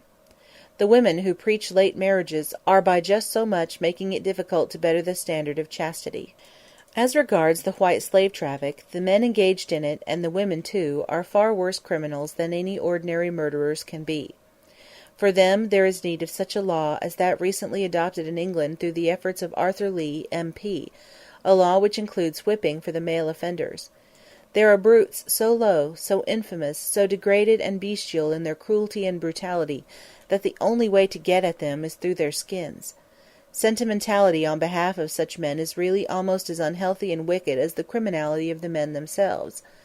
My experience is that there should be no toleration of any tenderloin or red-light district, and that, above all, there should be the most relentless war on commercialized vice. The men who profit and make their living by the depravity and the awful misery of other human beings stand far below any ordinary criminals, and no measures taken against them can be too severe. As for the wretched girls who follow the dreadful trade in question, a good deal can be done by a change in economic conditions. This ought to be done. When girls are paid wages inadequate to keep them from starvation, or to permit them to live decently, a certain proportion are forced by their economic misery into lives of vice. The employers and all others responsible for these conditions stand on a moral level not far above the white slavers themselves. But it is a mistake to suppose that either the correction of these economic conditions or the abolition of the white slave trade will wholly correct the evil, or will even reach the major part of it. The economic factor is very far from being the chief factor in inducing girls to go into this dreadful life. As with so many other problems, while there must be governmental action, there must also be strengthening of the average individual character in order to achieve the desired end. Even where economic conditions are bad, girls who are both strong and pure will remain unaffected by temptations to which girls of weak character or lax standards readily yield. Any man who knows the wide variation in the proportions of the different races and nationalities engaged in prostitution must come to the conclusion that it is out of the question to treat economic conditions as the sole conditions, or even as the chief conditions, that determine this question. There are certain races, the Irish are honorably conspicuous among them, which, no matter what the economic pressure, furnish relatively few inmates of houses of ill fame. I do not believe that the differences are due to permanent race characteristics. This is shown by the fact that the best settlement houses find that practically all their long-term graduates, so to speak, all the girls that come for a long period under their influence, no matter what their race or national origin, remain pure. In every race there are some naturally vicious individuals and some weak individuals who readily succumb under economic pressure. A girl who is lazy and hates hard work, a girl whose mind is rather feeble, and who is of subnormal intelligence, as the phrase now goes, or a girl who craves cheap finery and vapid pleasure, is always in danger. A high ideal of personal purity is essential. Where the same pressure under the same economic condition has tenfold the effect on one set of people that it has on another, it is evident that the question of moral standards is even more important than the question of economic standards, very important though this question is. It is important for us to remember that the girl ought to have the chance, not only for the necessaries of life, but for innocent pleasure, and that, even more than the man, she must not be broken by overwork, by excessive toil. Moreover, public opinion and the law should combine to hunt down the flagrant man-swine who himself hunts down poor or silly or unprotected girls. But we must not, in foolish sentimentality, excuse the girl from her duty to keep herself pure. Our duty to achieve the same moral level for the two sexes must be performed by raising the level for the man, not by lowering it for the woman, and the fact that society must recognize its duty in no shape or way relieves, not even to the smallest degree, the individual from doing his or her duty. Sentimentality, which grows maudlin on behalf of the wilful prostitute, is a curse. To confound her with the entrapped or coerced girl, the real white slave, is both foolish and wicked. There are evil women, just as there are evil men, naturally depraved girls, just as there are naturally depraved young men, and the right and wise thing, the just thing, is to them, and the generous thing to the innocent girls and decent men, is to wage stern war against the evil creatures of both sexes. In company with Jacob Riis, I did much work that was not connected with the actual discipline of the force, or indeed with the actual work of the force. There was one thing which he and I abolished: police lodging-houses, which were simply tramp lodging-houses, and a fruitful encouragement to vagrancy. Those who read Mr. Riis's story of his own life will remember the incidents that gave him, from actual personal experience, his horror of these tramp lodging-houses. As a member of the Health Board, I was brought into very close relations with the conditions of life in the tenement houses. Here again I used to visit the different tenement house regions, usually in company with Riis, to see for myself what the conditions were. It was largely this personal experience that enabled me, while on the Health Board, to struggle not only zealously, but without reasonable efficiency and success, to improve conditions. We did our share in making forward strides in the matter of housing the working people of the city with some regard to decency and comfort. The midnight trips that Riis and I took enabled me to see what the police department was doing, and also gave me personal insight into some of the problems of city life. It is one thing to listen in perfunctory fashion to tales of overcrowded tenements, and it is quite another actually to see what overcrowding means, some hot summer night, by even a single inspection during the hours of darkness. There was a very hot spell one midsummer while I was police commissioner, and most of each night I spent walking through the tenement house districts and visiting police stations to see what was being done. It was a tragic week. We did everything possible to alleviate the suffering. Much of it was heartbreaking, especially the gasping misery of the little children and of the worn-out mothers. Every resource of the health department, of the police department, and even of the fire department, which flooded the hot streets, was taxed in the effort to render service. The heat killed such multitudes of horses that the means at our disposal for removing the poor dead beasts proved to be quite inadequate, although every nerve was strained to the limit. In consequence, we received scores of complaints from persons before whose doors dead horses had remained, festering in the heat, for 2 or 3 days. One irascible man sent us furious denunciations, until we were at last able to send a big dray to drag away the horse that lay dead before his shop door. The huge dray already contained 11 other dead horses, and when it reached this particular door it broke down, and it was hours before it could be moved. The unfortunate man, who had thus been cursed with a granted wish, closed his doors in despair, and wrote us a final pathetic letter, in which he requested us to remove either the horses or his shop, he didn't care which. I have spoken before of my experience with the tenement house cigar factory law, which the highest court of New York State declared unconstitutional. My experience in the police department taught me that not a few of the worst tenement houses were owned by wealthy individuals, who hired the best and most expensive lawyers to persuade the courts that it was unconstitutional to insist on the betterment of conditions. These businessmen and lawyers were very adroit in using a word with a fine and noble association to cloak their opposition to vitally necessary movements for industrial fair play and decency.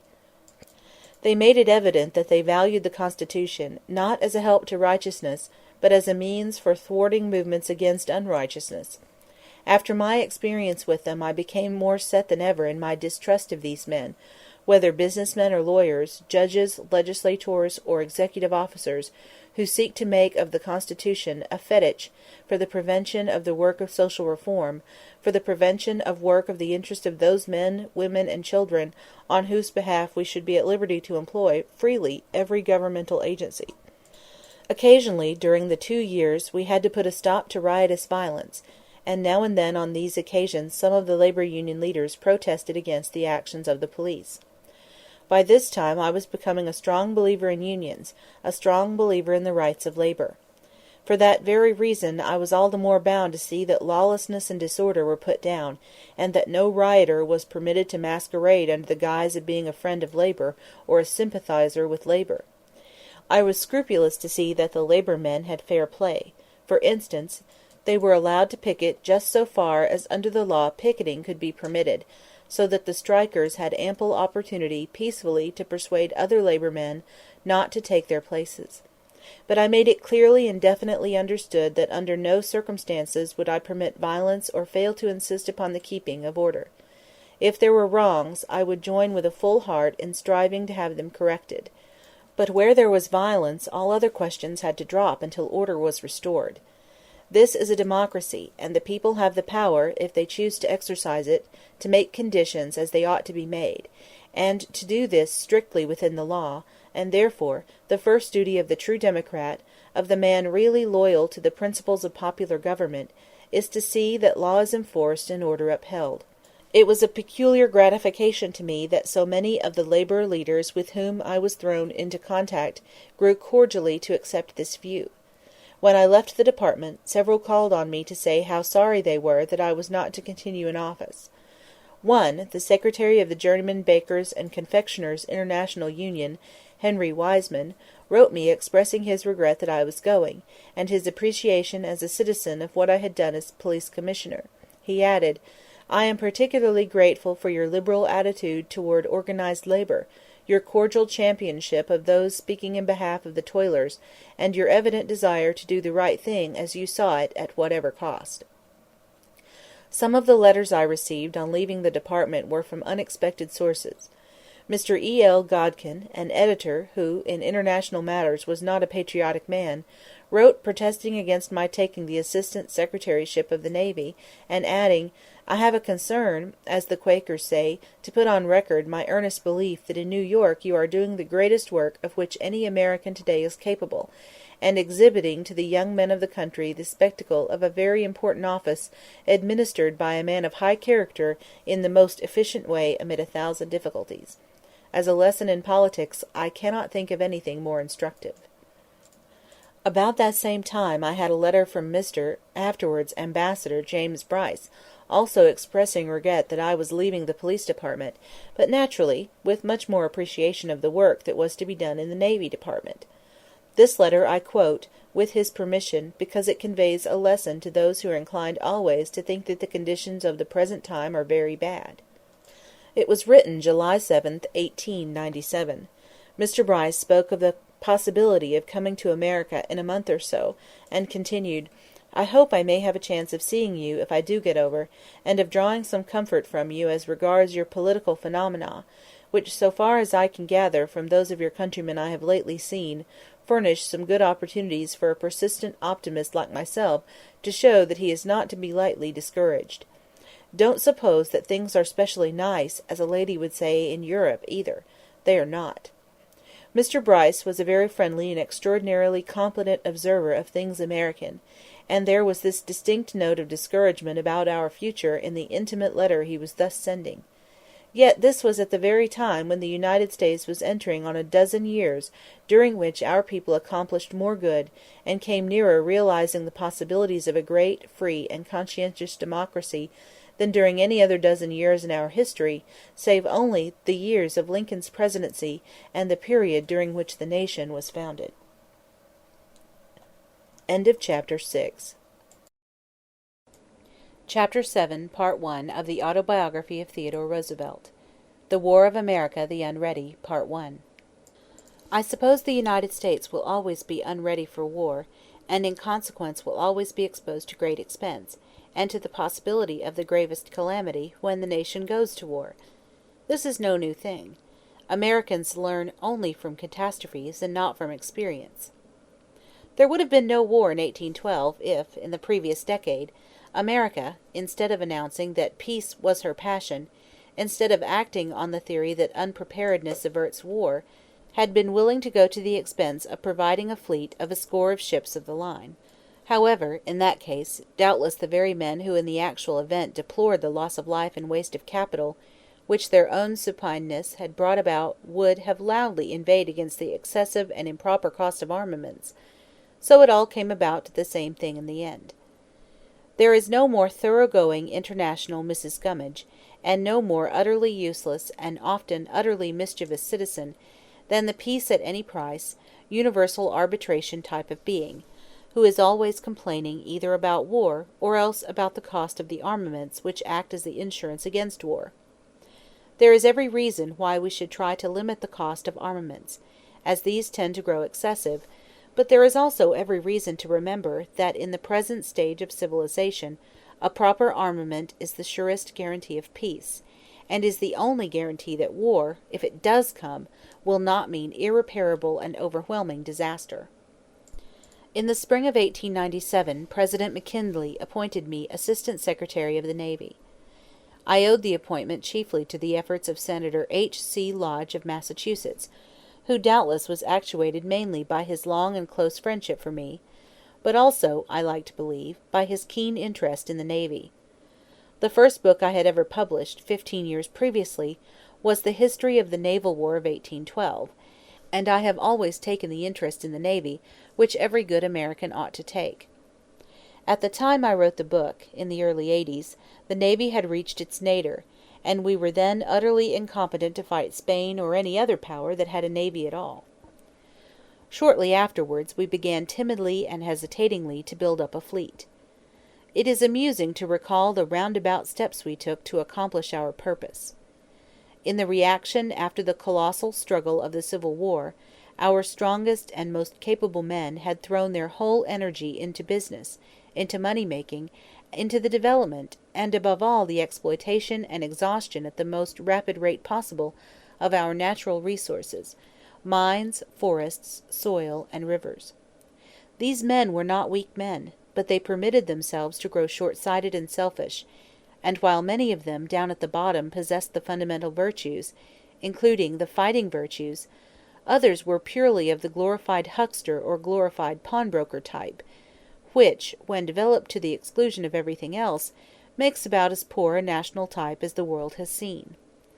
This unadulterated huckster or pawnbroker type is rarely keenly sympathetic in matters of social and industrial justice, and is usually physically timid and likes to cover an unworthy fear of the most just war under high-sounding names. It was reinforced by the large mollycoddle vote. The people who are soft physically and morally, or who have a twist in them which makes them acidly cantankerous and unpleasant, as long as they can be so with safety to their bodies. In addition, there are the good people with no imagination and no foresight, who think war will not come, but that if it does come, armies and navies can be improvised, a very large element, typified by a senator I knew personally, in answer to a question as to what we would do if America were suddenly assailed by a first-class military power, that we would build a battleship in every creek. Then, among the wise and high-minded people who in self-respecting and genuine fashion strive earnestly for peace, there are the foolish fanatics always to be found in such a movement and always discrediting it, the men who form the lunatic fringe in all reform movements. All these elements taken together made a body of public opinion so important during the decades immediately succeeding the Civil War as to put a stop to any serious effort to keep the nation in a condition of reasonable military preparedness. The representatives of this opinion then voted just as they do now when they vote against battleships or against fortifying the Panama Canal. It would have been bad enough if we had been content to be weak, and in our view of weakness not to bluster. But we were not content with such a policy. We wished to enjoy the incompatible luxuries of an unbridled tongue and an unready hand.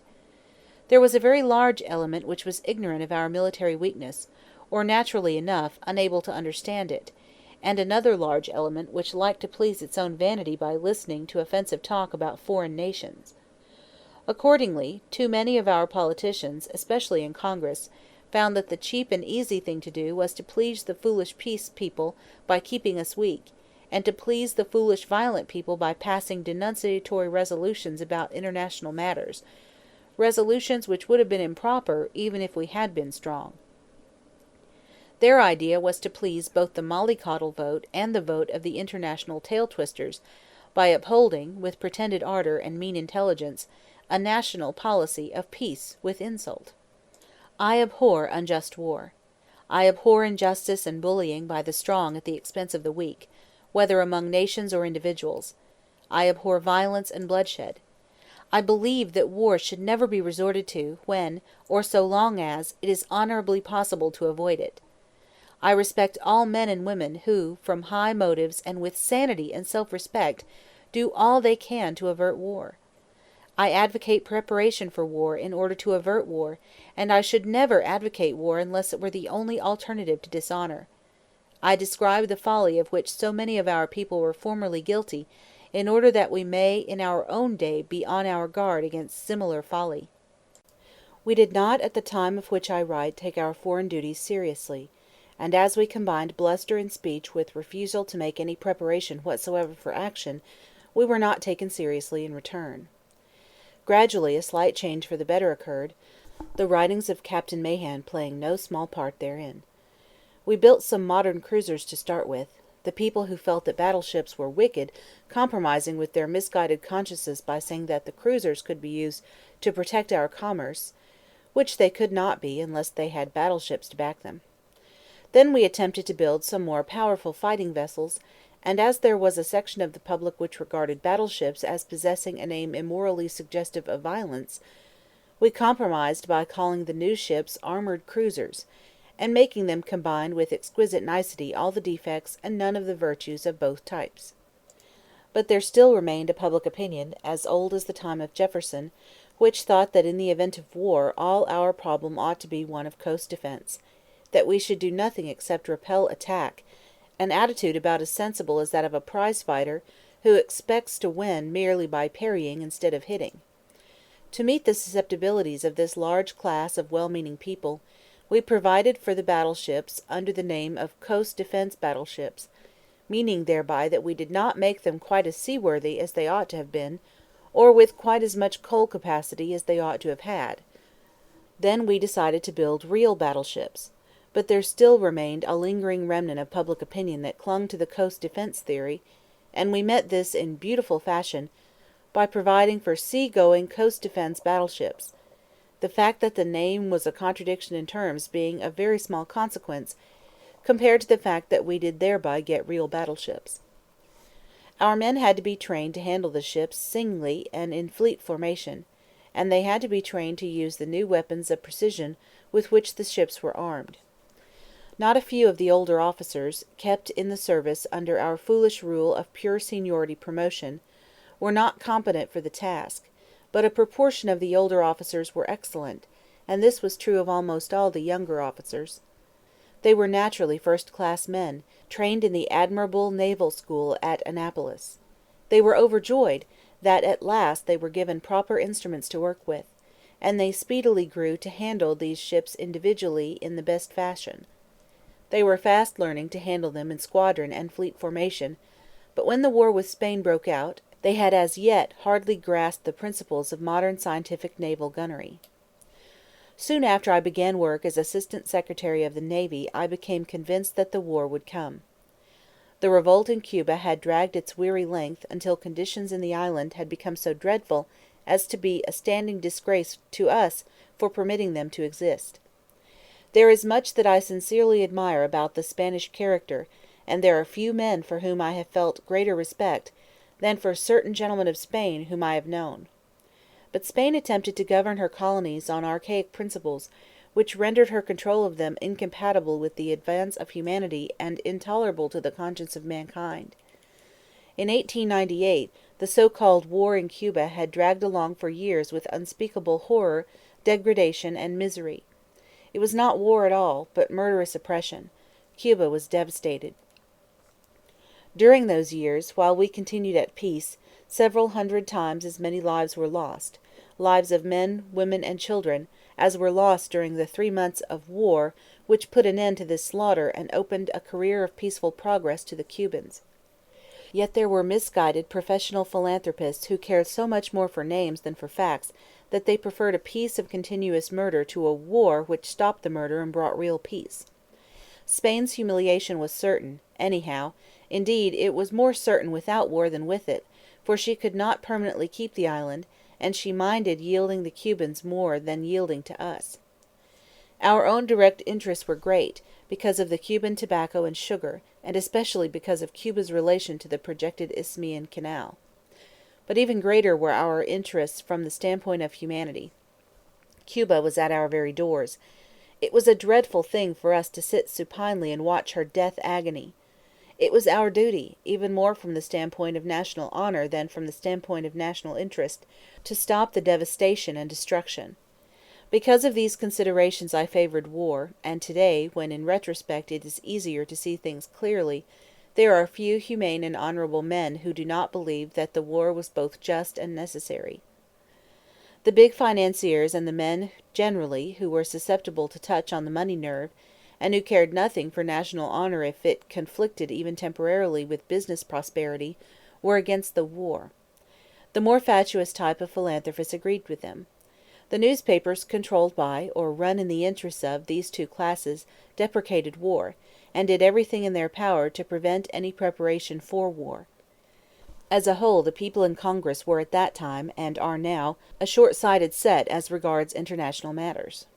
There were a few men, Senators Cushman K. Davis, for instance, and John Morgan, who did look ahead, and Senator H.C. Lodge, who throughout his quarter of a century of service in the Senate and House has ever stood foremost among those who uphold, with far-sighted fearlessness and strict justice to others, our national honor and interest. But most of the congressmen were content to follow the worst of all possible courses, that is, to pass resolutions which made war more likely, and yet to decline to take measures which would enable us to meet the war if it did come. However, in the Navy Department we were able to do a good deal, thanks to the energy and ability of some of the bureau chiefs, and to the general good tone of the service. I soon found my natural friends and allies in such men as Evans, Taylor, Sampson, Wainwright, Bronson, Schroeder, Bradford, Cowles, Cameron, Winslow, O'Neill, and others like them. I used all the power there was in my office to aid these men in getting the material ready. I also tried to gather from every source information as to who the best men were to occupy the fighting positions. Sound naval opinion was overwhelmingly in favor of Dewey to command one squadron. I was already watching him, for I had been struck by an incident in his past career. It was at a time when there was a threat of trouble with Chile. Dewey was off the Argentine, and was told to get ready to move to the other coast of South America. If the move became necessary, he would have to have coal, and yet if he did not make the move, the coal would not be needed.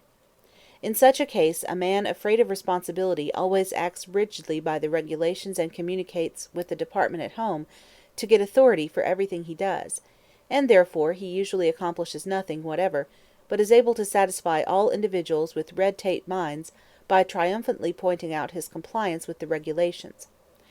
In a crisis, the man worth his salt is the man who meets the needs of the situation in whatever way is necessary. Dewey purchased the coal and was ready to move at once if need arose. The affair blew over. The need to move did not occur, and for some time there seemed to be a chance that Dewey would get into trouble over having purchased the coal, for our people are like almost all others in requiring responsible officers, under such conditions, to decide at their own personal peril, no matter which course they follow. However, the people higher up ultimately stood by Dewey. The incident made me feel that here was a man who could be relied upon to prepare in advance, and to act promptly, fearlessly, and on his own responsibility when the emergency arose. Accordingly, I did my best to get him put in command of the Asiatic fleet, the fleet where it was most essential to have a man who would act without referring things back to the home authorities. An officer senior to him, of the respectable commonplace type, was being pushed by certain politicians who knew I had influence with the Navy Department and with the President. I would have preferred to see Dewey get the appointment, without appealing to any politician at all. But while this was my preference, the essential thing was to get him the appointment.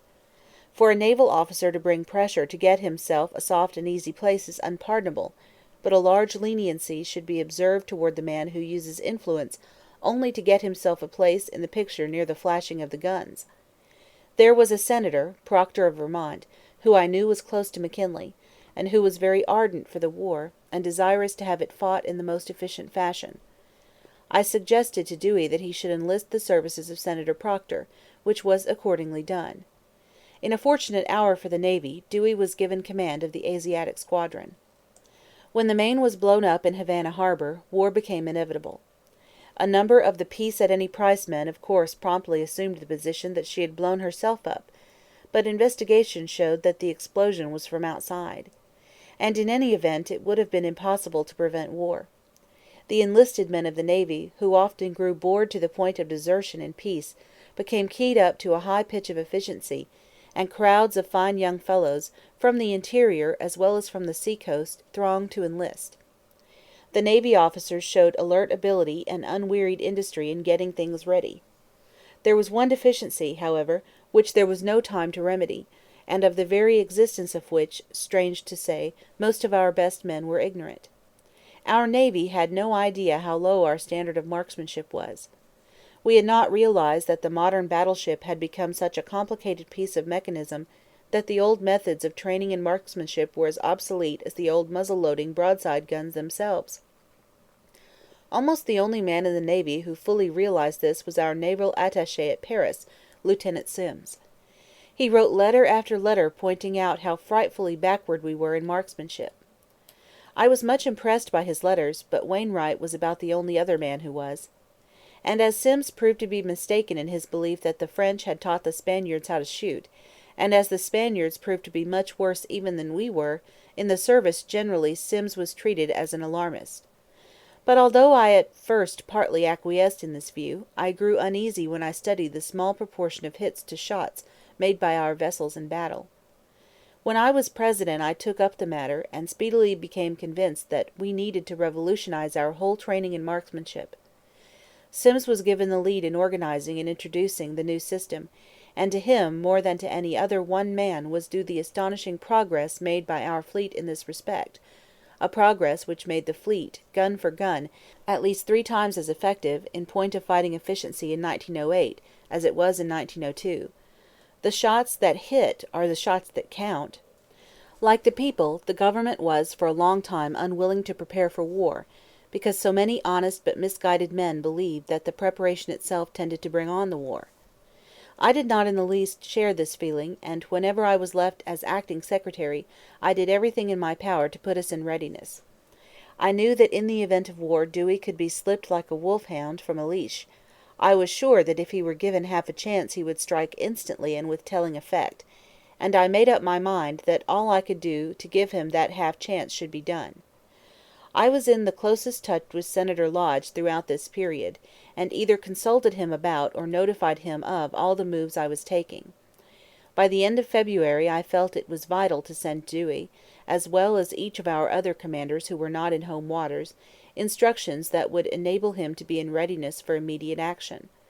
On the afternoon of Saturday, February 25th, when I was acting secretary, Lodge called on me just as I was preparing the order, which, as it was addressed to a man of the right stamp, was of much importance to the subsequent operations.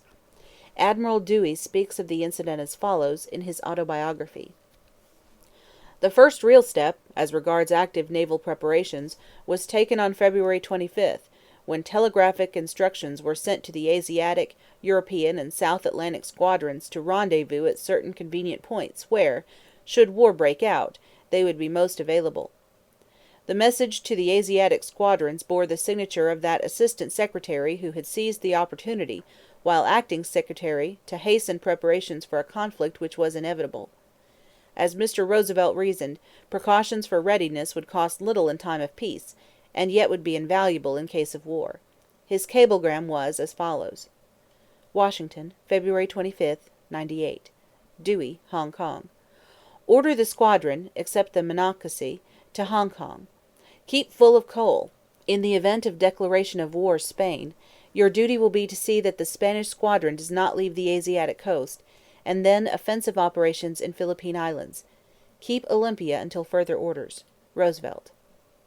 The reference to keeping the Olympia until further orders was due to the fact that I had been notified she would soon be recalled to the United States. All that was needed with Dewey was to give him the chance to get ready, and then to strike, without being hampered by orders from those not on the ground. Success in war depends very largely upon choosing a man fit to exercise such powers, and then giving him the powers. It would be instructive to remember, if only we were willing to do so, the fairly comic panic which swept in waves over our sea-coast, first when it became evident that war was about to be declared, and then when it was declared. The public waked up to the sufficiently obvious fact that the government was in its usual state, perennial unreadiness for war. Thereupon the people of the seaboard district passed at one bound from unreasoning confidence that war never could come to unreasoning fear as to what might happen now that it had come. That acute philosopher, Mr. Dooley, proclaimed that in the Spanish War we were in a dream, but that the Spaniards were in a trance. This just about summed up the facts. Our people had for decades scoffed at the thought of making ready for possible war. Now, when it was too late, they not only backed every measure, wise and unwise, that offered a chance of supplying a need that ought to have been met before, but they also fell into a condition of panic apprehension as to what the foe might do. For years we had been saying, just as any number of our people now say, that no nation would venture to attack us. Then, when we did go to war with an exceedingly feeble nation, we, for the time being, rushed to the other extreme of feeling, and attributed to this feeble nation plans of offensive warfare which it never dreamed of making, and which, if made, would have been wholly unable to execute. Some of my readers doubtless remember the sinister intentions and unlimited potentialities for destruction with which the fertile imagination of the yellow press endowed the armored cruiser Vizcaya when she appeared in American waters just before the war was declared. The state of nervousness along much of the sea-coast was funny in view of the lack of foundation for it, but it offered food for serious thought as to what would happen if we ever became engaged with a serious foe. The governor of one state actually announced that he would not permit the National Guard of that state to leave its borders, the idea being to retain it against a possible Spanish invasion. So many of the businessmen of the city of Boston took their securities inland to Worcester that the safe deposit companies of Worcester proved unable to take care of them. In my own neighborhood on Long Island, clauses were gravely put into leases to the effect that if the property were destroyed by the Spaniards, the lease should lapse. As Assistant Secretary of the Navy, I had every conceivable impossible request made to me. Members of Congress, who had actively opposed building any navy, came clamorously around to ask each for a ship for some special purpose of protection connected with his district. It seems incredible, but it is true, that not only these congressmen but the chambers of commerce and boards of trade of different coast cities all lost their heads for the time being, and raised a deafening clamor and brought every species of pressure to bear on the administration to get it to adopt the one most fatal course, that is, to distribute the navy, ship by ship, at all kinds of points and in all kinds of ports, with the idea of protecting everything everywhere, and thereby rendering it absolutely certain that even the Spanish fleet, poor as it was, would be able to pick up our own navy ship by ship in detail. One congressman besought me for a ship to protect Jekyll Island off the coast of Georgia, an island which derived its sole consequence because it contained the winter homes of certain millionaires. A lady whose husband occupied a very influential position, and who was normally a most admirable and sensible woman, came to insist that a ship should be anchored off a huge seaside hotel because she had a house in the neighborhood. There were many such instances. One stood out above the others. A certain seaboard state contained in its congressional delegation one of the most influential men in the Senate, and one of the most influential men in the lower house. These two men had been worse than lukewarm about building up the navy, and had scoffed at the idea of there ever being any danger from any foreign power. With the advent of war the feelings of their constituents, and therefore their own feelings, suffered an immediate change, and they demanded that a ship be anchored in the harbor of their city as a protection. Getting no comfort from me, they went higher up, and became a kind of permanent committee in attendance upon the President. They were very influential men in the Houses, with whom it was important for the administration to keep on good terms, and moreover they possessed a pertinacity as great as the widow who won her case from the unjust judge. Finally the President gave in and notified me to see that a ship was sent to the city in question. I was bound that, as long as a ship had to be sent, it should not be a ship worth anything. Accordingly, a Civil War monitor, with one smooth-bore gun, managed by a crew of about 21 naval militia, was sent to the city in question under convoy of a tug. It was a hazardous trip for the unfortunate naval militiamen, but it was safely accomplished, and joy and peace descended upon the senator and the congressman, and upon the President whom they had jointly harassed. Incidentally, the fact that the protecting war vessel, to any antagonists of much more modern construction than the galleys of Alcibiades, seemed to disturb nobody. This was one side of the picture. The other side was that the crisis at once brought to the front any amount of latent fighting strength. There were plenty of congressmen who showed cool-headed wisdom and resolution. The plain people, the men and women back of the persons who lost their heads, set seriously to work to see that we did whatever was necessary, and made the job a thorough one. The young men swarmed to enlist. In time of peace it had been difficult to fill the scanty regular army and navy, and there were innumerable desertions. Now the ships and regiments were over-enlisted, and so many deserters returned in order to fight that it became difficult to decide what to do with them. England, and to a lesser degree Japan, were friendly. The great powers of continental Europe were all unfriendly. They jeered at our ships and men, and with fatuous partisanship insisted that the Spaniards would prove too much for our mercenaries, because we were a commercial people of low ideals who could not fight, while the men whom we attempted to hire for that purpose were certain to run on the day of battle. End of Chapter 7, Part 1. Chapter 7, Part 2 of Autobiography of Theodore Roosevelt. The War of America, the Unready, Part 2. Among my friends was the then Army Surgeon Leonard Wood. He was a surgeon. Not having an income, he had to earn his own living. He had gone through the Harvard Medical School and had then joined the Army in the Southwest as a contract doctor. He had every physical, moral, and mental quality which fitted him for a soldier's life and for the exercise of command. In the inconceivable, wearing, and harassing campaigns against the Apaches, he had served normally as a surgeon, really in command of troops in more than one expedition. He was as anxious as I was that if there were war, we should both have our part in it. I had always felt that if there were a serious war, I wished to be in a position to explain to my children why I did take part in it, and not why I did not take part in it. Moreover, I had very deeply felt that it was our duty to free Cuba, and I had publicly expressed this feeling, and when a man takes such a position, he ought to be willing to make his words good by his deeds, unless there is some very strong reason to the contrary. He should pay with his body.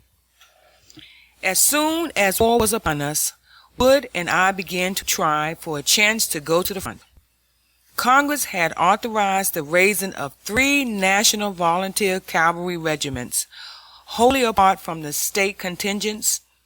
Secretary Alger of the War Department was fond of me personally, and Wood was his family doctor. Alger had been a gallant soldier in the Civil War, and was almost the only member of the administration who felt all along that we would have to go to war with Spain over Cuba. He liked my attitude in the matter, and because of his remembrance of his own experiences, he sympathized with my desire to go to the front. Accordingly, he offered me the command of one of the regiments. I told him that after 6 weeks' service in the field, I would feel competent to handle the regiment, but that I would not know how to equip it or how to get it into the first action, but that Wood was entirely competent at once to take command, and that if he would make Wood colonel, I would accept the lieutenant colonelcy. General Alger thought this an act of foolish self-abnegation on my part, instead of it being what it was, the wisest act I could have formed. He told me to accept the colonelcy, and that he would make Wood lieutenant colonel, and that Wood would do the work anyway. But I answered that I did not wish to rise on any man's shoulders, that I hoped to be given every chance that my deeds and abilities warranted, but that I did not wish what I did not earn, and that above all I did not wish to hold any position where anyone else did work. He laughed at me a little and said I was foolish, but I do not think he really minded, and he promised to do as I wished. True to his word, he secured the appointment of Wood as colonel, and of myself as lieutenant colonel of the 1st United States Volunteer Cavalry. This was soon nicknamed, both by the public and by the rest of the army, the Rough Rider, doubtless because the bulk of the men were from the southwestern ranch country and were skilled in the wild horsemanship of the Great Plains. Wood instantly began the work of raising the regiment. He first assembled several old non-commissioned officers of experience, put them in office, and gave them blanks for requisitions for the full equipment of a cavalry regiment. He selected San Antonio as the gathering place, as it was in a good horse country, where the Gulf from some port on which we could have to embark, and near an old arsenal and an old army post on which we got a good deal of stuff, some of it practically condemned, but we found serviceable at a pinch, and much better than nothing. He organized a horse board in Texas, and began purchasing all horses that were not too big and were sound. A day or two after he was commissioned, he wrote out in the office of the Secretary of War, under his authority, telegrams to the governors of Arizona, New Mexico, Oklahoma, and Indiana Territory, in substance as follows. The President desires to raise volunteers in your territory to form part of a regiment of mounted riflemen to be commanded by Leonard Wood. Colonel Theodore Roosevelt, Lieutenant Colonel. He desires that the men selected should be young, sound, good shots and good riders, and that you expedite by all means in your power the enrollment of these men. Signed by R. A. Alger, Secretary of War. As soon as he had attended to a few more odds and ends, he left Washington, and the day after his arrival in San Antonio, the troops began to arrive. For several weeks before I joined the regiment to which Wood went ahead of me, I continued as Assistant Secretary of the Navy, trying to get some coherent plan between the War Department and the Navy Department, and also being used by Wood to finish getting the equipment for the regiment. As regards finding out what the plans of the War Department were, the task was simple. They had no plans. Even during the final months before the outbreak of hostilities, very little was done in the way of efficient preparation.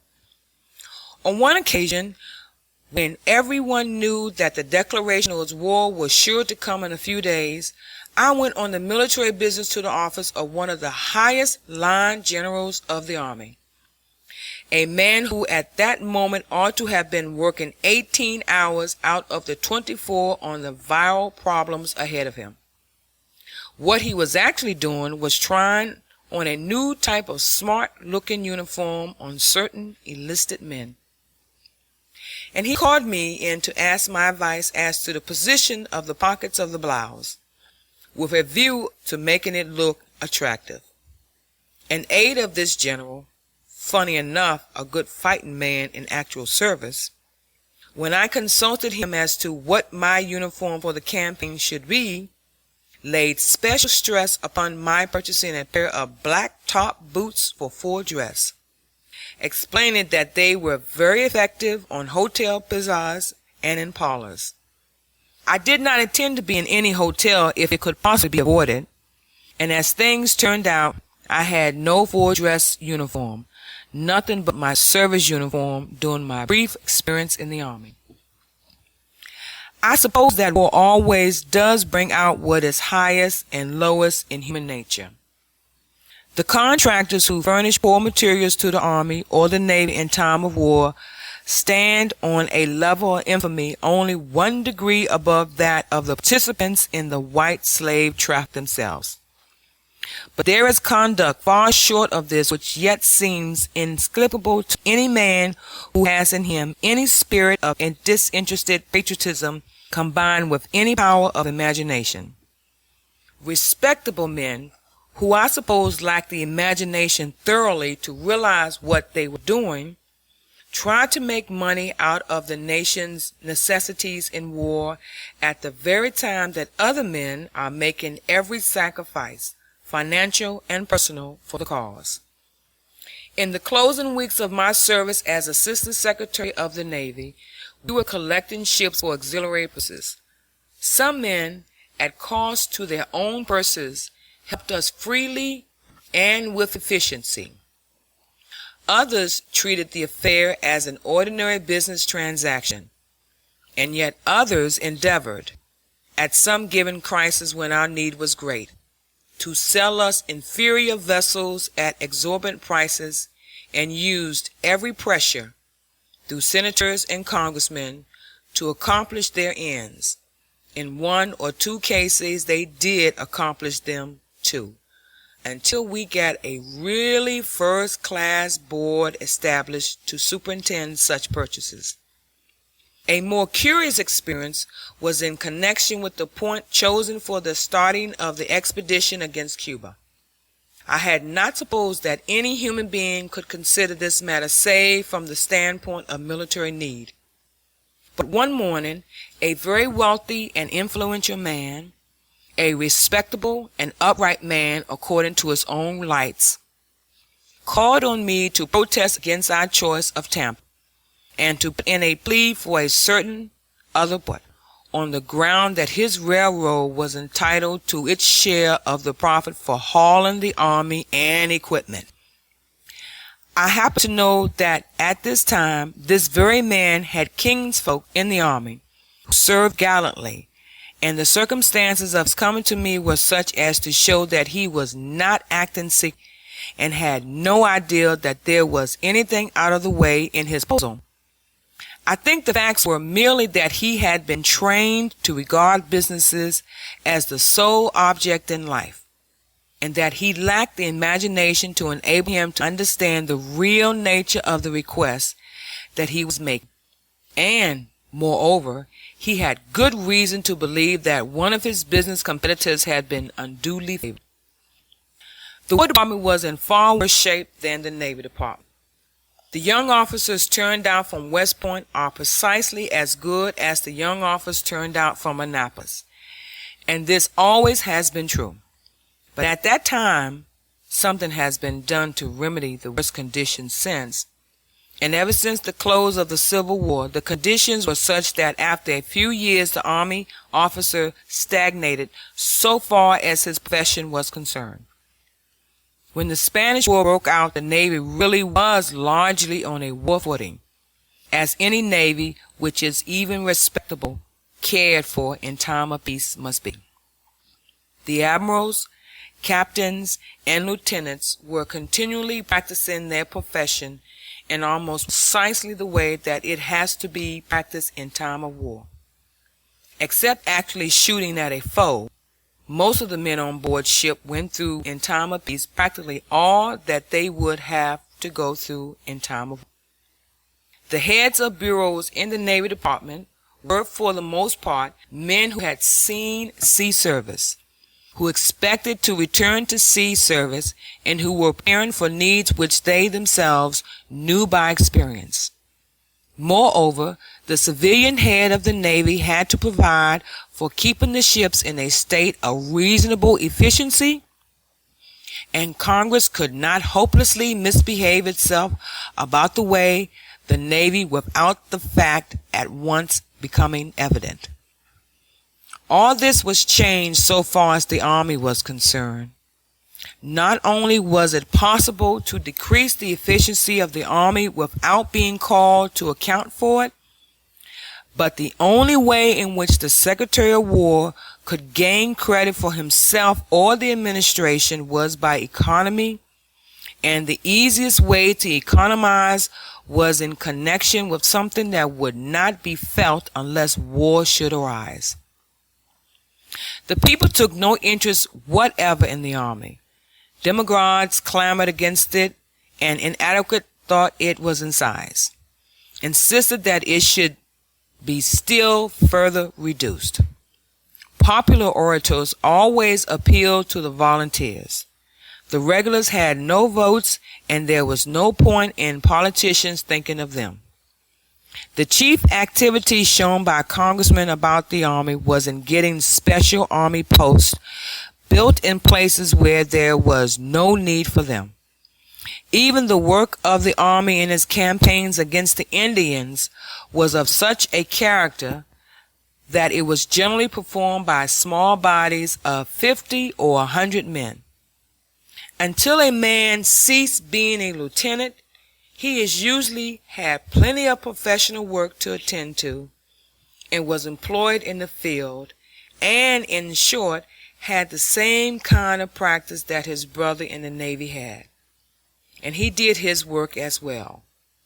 But once past this stage, he had almost no opportunity to perform any work corresponding to his rank, and but little opportunity to do any military work whatsoever.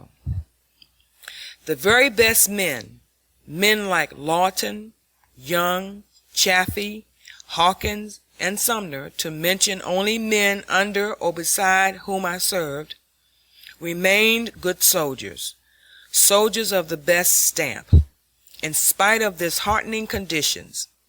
But it was not to be expected that the average man could continue to grow when every influence was against him. Accordingly, when the Spanish War suddenly burst upon us, a number of inert elderly captains and field officers were, much against their own wishes, suddenly pitchforked into the command of regiments, brigades, and even divisions and army corps. Often these men failed painfully. This was not their fault. It was the fault of the nation, that is the fault of all of us, of you, my reader, and of myself, and of those like us, because we had permitted conditions to be such as to render these men unfit for command.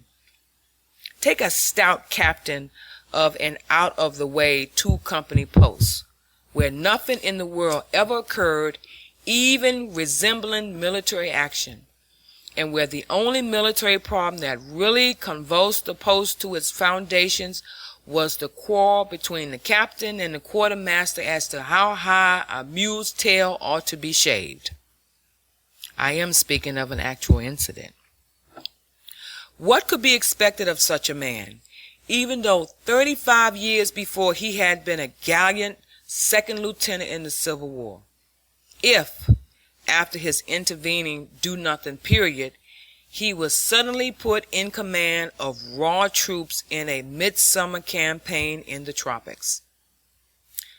The bureau chiefs were, for the most part, elderly incompetents, whose idea was to do their routine duties in such way as to escape the censure of routine bureaucratic superiors and to avoid a congressional investigation. They had not the slightest conception of preparing the army for war. It was impossible that they could have any such conception. The people and the Congress did not wish the army prepared for war. And those editors and philanthropists and peace advocates who felt vaguely that if the army were incompetent, their principles were safe, always inveighed against any proposal to make it efficient, on the ground that this showed a natural bloodthirstiness in the proposal. When such were the conditions, it was absolutely impossible that either the War Department or the Army could do well in the event of war. Secretary Alger happened to be secretary when war broke out, and all the responsibility for the shortcomings of the department were visited upon his devoted head. He was made the scapegoat for our national shortcomings. The fault was not his. The fault and responsibility lay with us, the people, who for 33 years had permitted our representatives in Congress and in national executive office to bear themselves so that it was absolutely impossible to avoid the great bulk of all of the trouble that occurred and of all of the shortcomings of which our people complained during the Spanish War. The chief immediate cause was the conditions of red tape bureaucracy which existed in the War Department at Washington, which had prevented any good organization or the preparation of any good plan of operation for using our men and supplies. The recurrence of these conditions, even though in somewhat less aggravated form, in any future emergency is as certain as sunrise unless we bring about the principle of a 4 years detail in the staff corps, a principle which Congress has now for years stubbornly refused to grant. There are nations who only need to have peaceful ideals inculcated and to whom militarism is a curse and a misfortune. There are other nations like our own, so happily situated that the thought of war is never present in their minds. They are wholly free from any tendency improperly to exalt or to practice militarism. These nations should never forget that there must be military ideals no less than peaceful ideals. The exaltation of Nagi's career, set forth so strikingly in Stanley Washburn's little volume on the great Japanese warrior, contains much that is especially needed for us of America, prone as we are to regard the exigencies of a purely commercial and industrial civilization as excusing us from the need of admiring and practicing the heroic and warlike virtues. Our people are not military. We need normally only a small standing army, but there should be behind it a reserve of instructed men big enough to fill it up to full war strength, which is over twice the peace strength. Moreover, the young men of the country should realize that it is the duty of every one of them to prepare himself so that in time of need he may speedily become an efficient soldier. A duty now generally forgotten, but which should be recognized as one of the vitally essential parts of every man's training. In endeavoring to get the Rough Riders equipped, I met with some experiences which were both odd and instructive. There were not enough arms and other necessities to go around, and there was keenly rivalry among the intelligent and zealous commanders of the volunteer organizations as to who should get first choice. Wood's experience was what enabled us to equip ourselves in short order. There was another cavalry organization whose commander was at the War Department about this time, and we had been eyeing him with much alertness as a rival. One day I asked him what his plans were about arming and drilling his troops, who were precisely the type of our own men. He answered what he expected: to give each of the boys 2 revolvers and a lariat and then just turn them loose. I reported the conversation to Wood with the remark that we might feel ourselves safe from rivalry in that quarter, and safe we were. In trying to get the equipment, I met with checks and rebuffs, and in return was the cause of worry and concerns of various bureau chiefs who were unquestionably estimable men in their private and domestic relations, and who no doubtless had been good officers 30 years before, but who were as unfit for modern war as if they were so many smooth bores. One fine old fellow did his best to persuade us to take black powder rifles, explaining with paternal indulgence that no one yet really knew just what smokeless powder might do, and that there was a good deal to be said in favor of having smoke to conceal us from the enemy. I saw this pleasing theory actually worked out in practice later on, for the National Guard regiments with us at Santiago had black powder muskets, and the regular artillery black powder guns, and they really might almost as well have replaced these weapons by crossbows and magnolias. We succeeded, thanks to Wood, in getting the same cavalry carbines that were used by the regulars. We were determined to do this, not only because the weapons were good, but because this would in all probability mean that we were brigaded with the regular cavalry, which it was certain would be sent immediately to the front for the fighting. There was one worthy bureau chief who was continually refusing applications of mine as irregular. In each case I would appeal to Secretary Auger, who helped me in every way, and get an order from him countenancing the irregularity.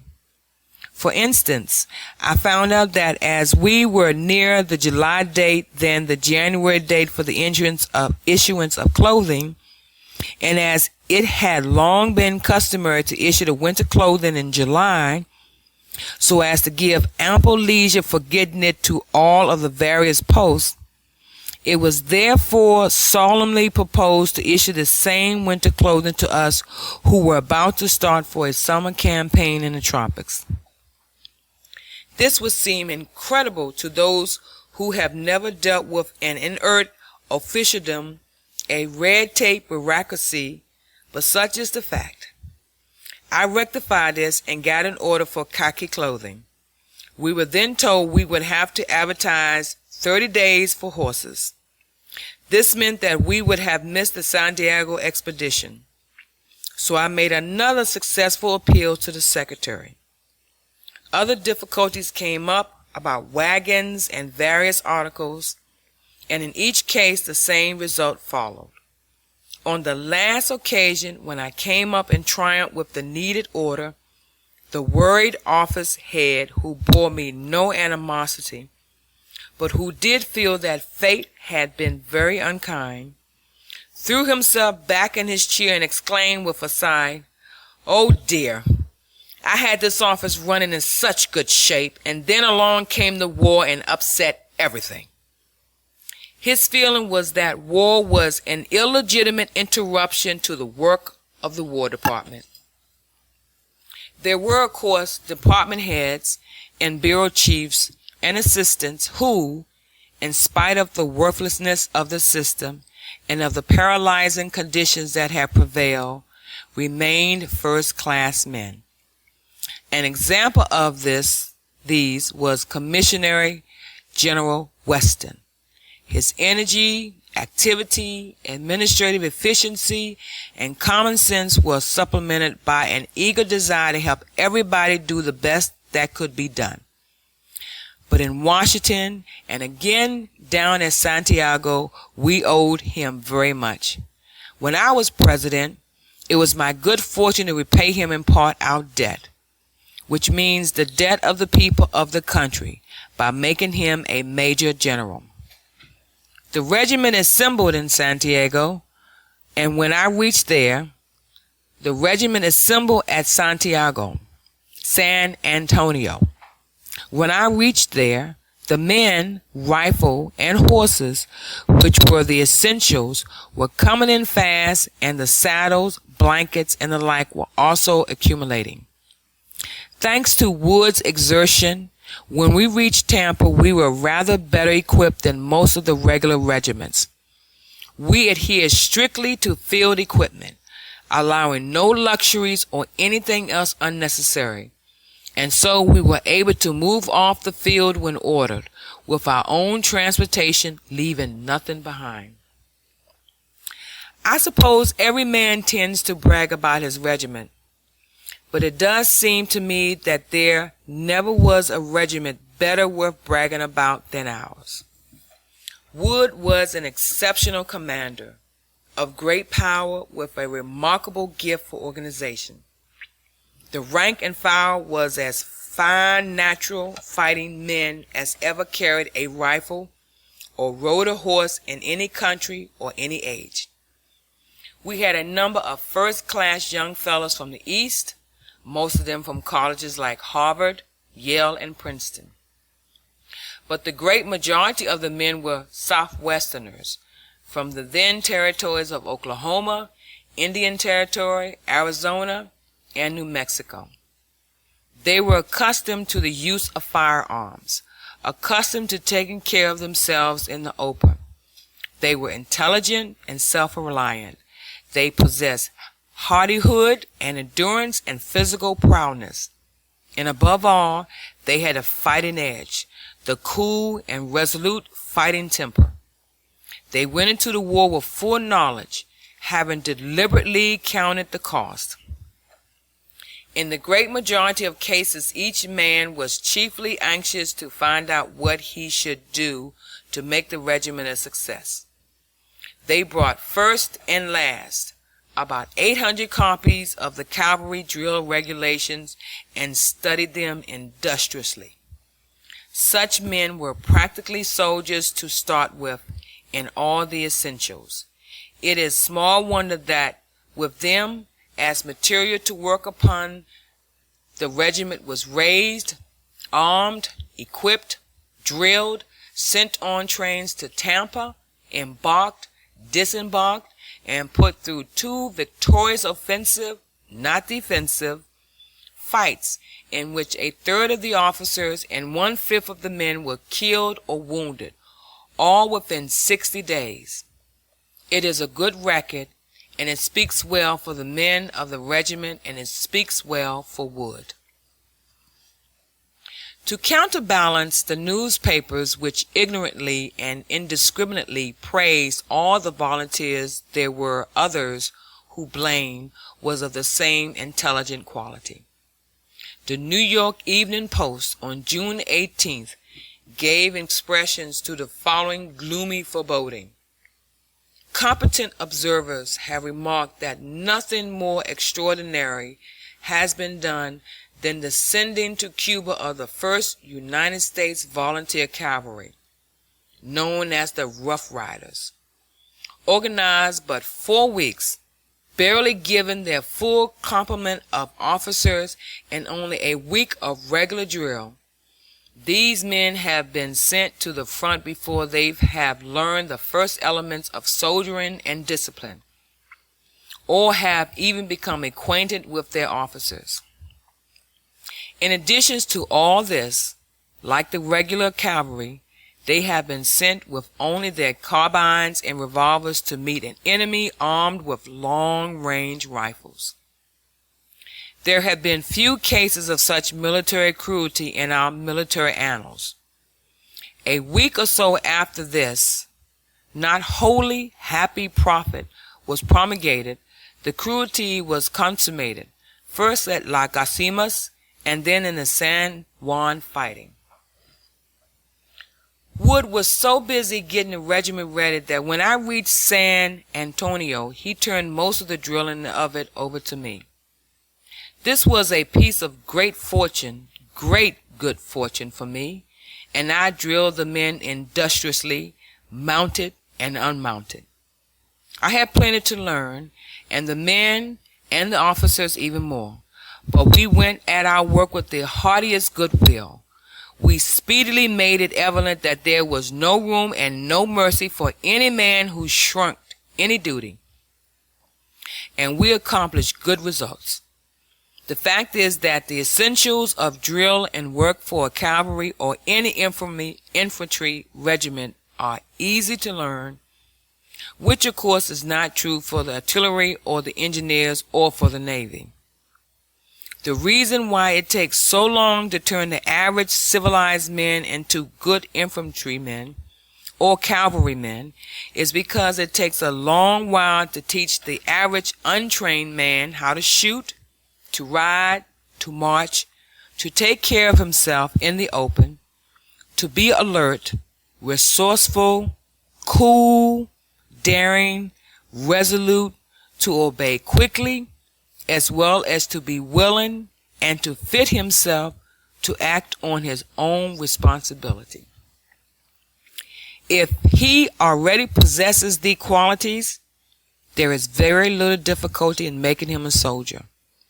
All the drill that is necessary to enable him to march and to fight is of a simple character. Parade ground and barrack square maneuvers are of no earthly consequence in real war. When men can readily change from line to column and column to line, can form front in any direction and assemble and scatter, and can do these things with speed and precision, they have a fairly good grasp of the essentials. When our regiment reached Tampa, it could already be handled creditably at fast gaits, and in both mass and extended formations, mounted and dismounted. I had served 3 years in the New York National Guard, finally becoming a captain. This experience was invaluable to me. It enabled me at once to train the men in the simple drill without which they would have been a mob. For although the drill requirements are simple, they are also absolutely indispensable. But if I had believed that my experience in the National Guard had taught me all that there was to teach about a soldier's career, it would have been better for me not to have been in it at all. There were in the regiment a number of men who had served in the National Guard, and a number of others who had served in the regular army. Some of these latter had served in the field in the West under campaign conditions, and were accustomed to long marches, privation, risk, and unexpected emergencies. These men were of the utmost benefit to the regiment. They already knew their profession and could teach and help the others. But if the man had merely served in a National Guard regiment or in the regular army at some post in a civilized country where he learned nothing except what could be picked up in the parade ground, in the barracks, and in practice marches of a few miles along good roads, then it depended purely upon his own good sense whether he had been helped or hurt by the experience. If he realized that he had learned only 5% of his profession, that there remained 95% to accomplish before he would be a good soldier, why, he had profited immensely. To start with 5% handicap was a very great advantage, and if the man was really a good man, he could not be overtaken. But if the man thought that he had learned all about the profession of a soldier because he had been in the National Guard or in the regular army under the conditions I have described, then he was actually of less use than if he had never had any military experience at all. Such a man was apt to think that nicety of alignment, precision in wheeling, and correctness in the manual arms were the ends of training and the guarantees of good soldiership, and that from guard mounting to sentry duty, everything in war was to be done in accordance with what he had learned in peace.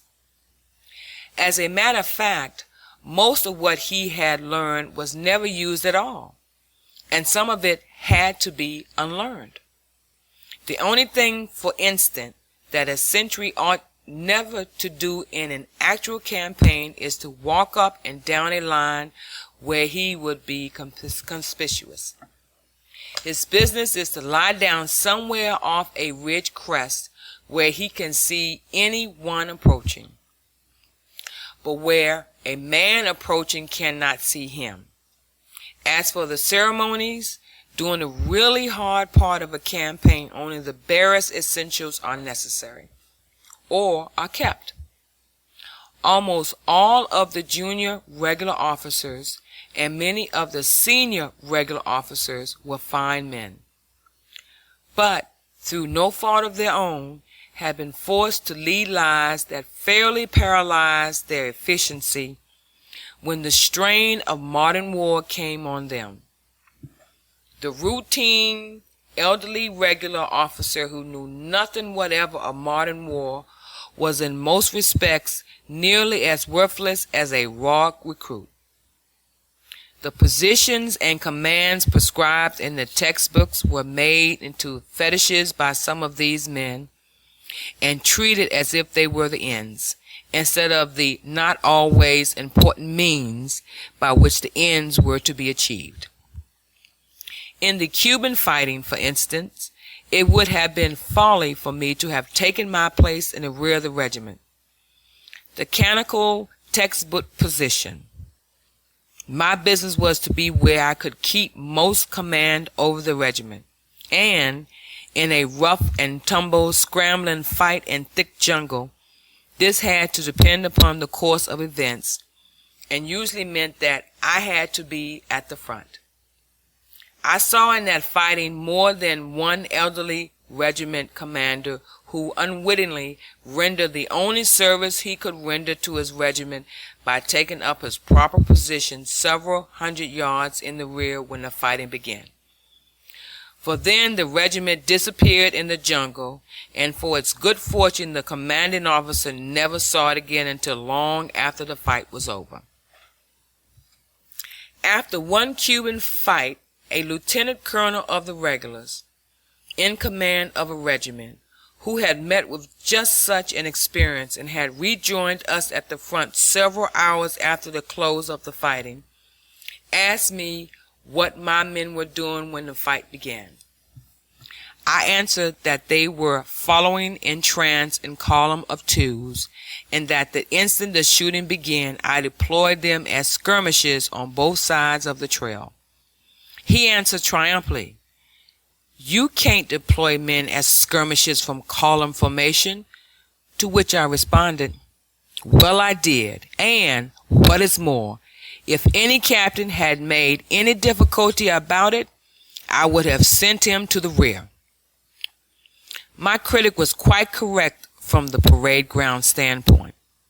The prescribed orders at that time were to deploy the column first into a line of squads at correct intervals, and then to give an order which, if my memory serves correctly, ran as skirmishes by the right and left flanks at 6 yards, take intervals, march. The order I really gave ran more like this: scatter out to the right there, quick cue, scatter to the left, look alive, and they looked alive, and they scattered, and each took advantage of cover, and forward went the line. Now, I do not wish what I have said to be misunderstood.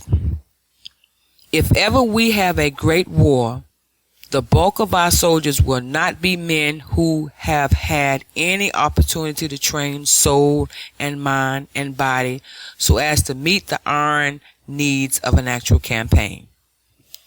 Long continue and faithful drill will alone put these men in shape to begin to do their duty, and failure to recognize this on the part of the average man will mean laziness and folly, and not the possession of efficiency. Moreover, if men have been trained to believe, for instance, that they can arbitrate questions of vital interest and national honor, if they have been brought up with flabbiness of moral fiber as well as flabbiness of physique, then there will be need of long and laborious and faithful work to give the needed tone to mind and body. But if the men have in them the right stuff, it is not so very difficult. End of Chapter 7, Part 2. Chapter 7, Part 3 of Autobiography of Theodore Roosevelt. The War of America, the Unready, Part 3. At San Antonio, we entrained for Tampa. In various sociological books by authors of continental Europe, there were jeremiads as to the way in which service in the great European armies, with their minute and machine-like efficiency and regularity, tends to dwarf the capacity for individual initiative among the officers and men.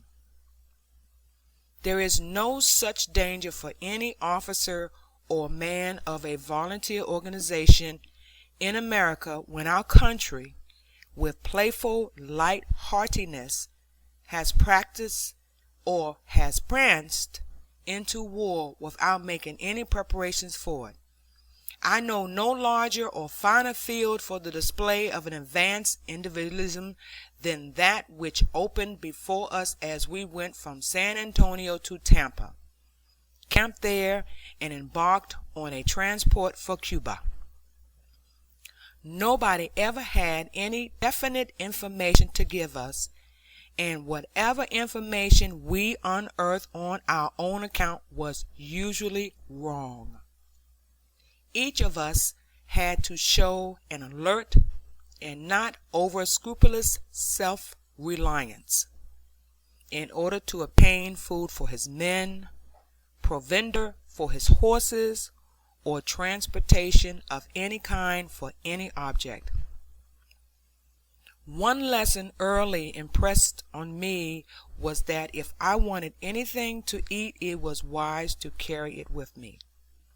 And if any new war should arise, I would earnestly advise the men of every volunteer organization always to proceed upon the belief that their supplies will not turn up, and to take every opportunity of getting food for themselves.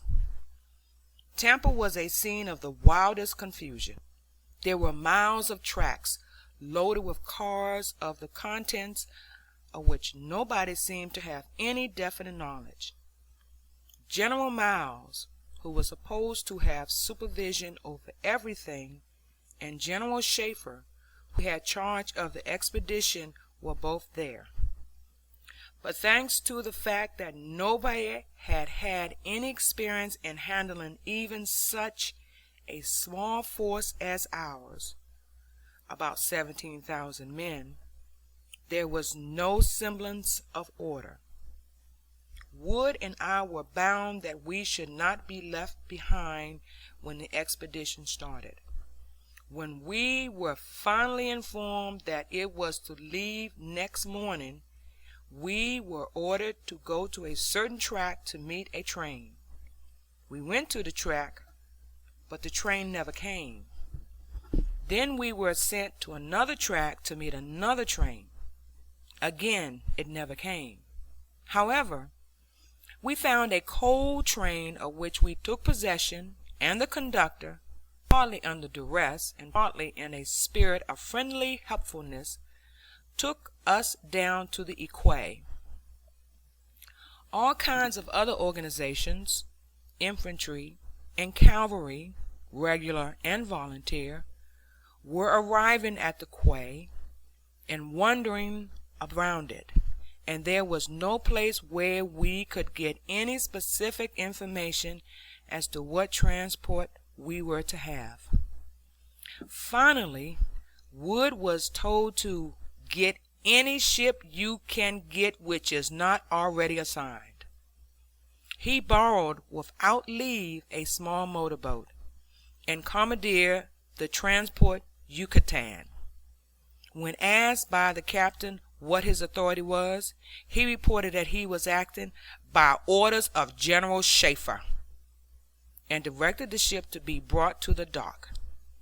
He had already sent me word to be ready, as soon as the ship touched the pier, to put the regiment aboard her.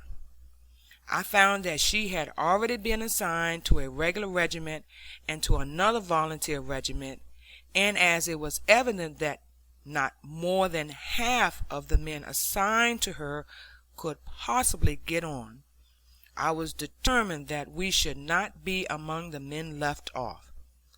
The volunteer regiment offered a comparatively easy problem.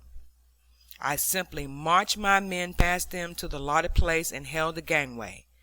With the regulars I had to be a little more diplomatic, because their commander, a lieutenant colonel, was my superior in rank, and also doubtless knew his rights.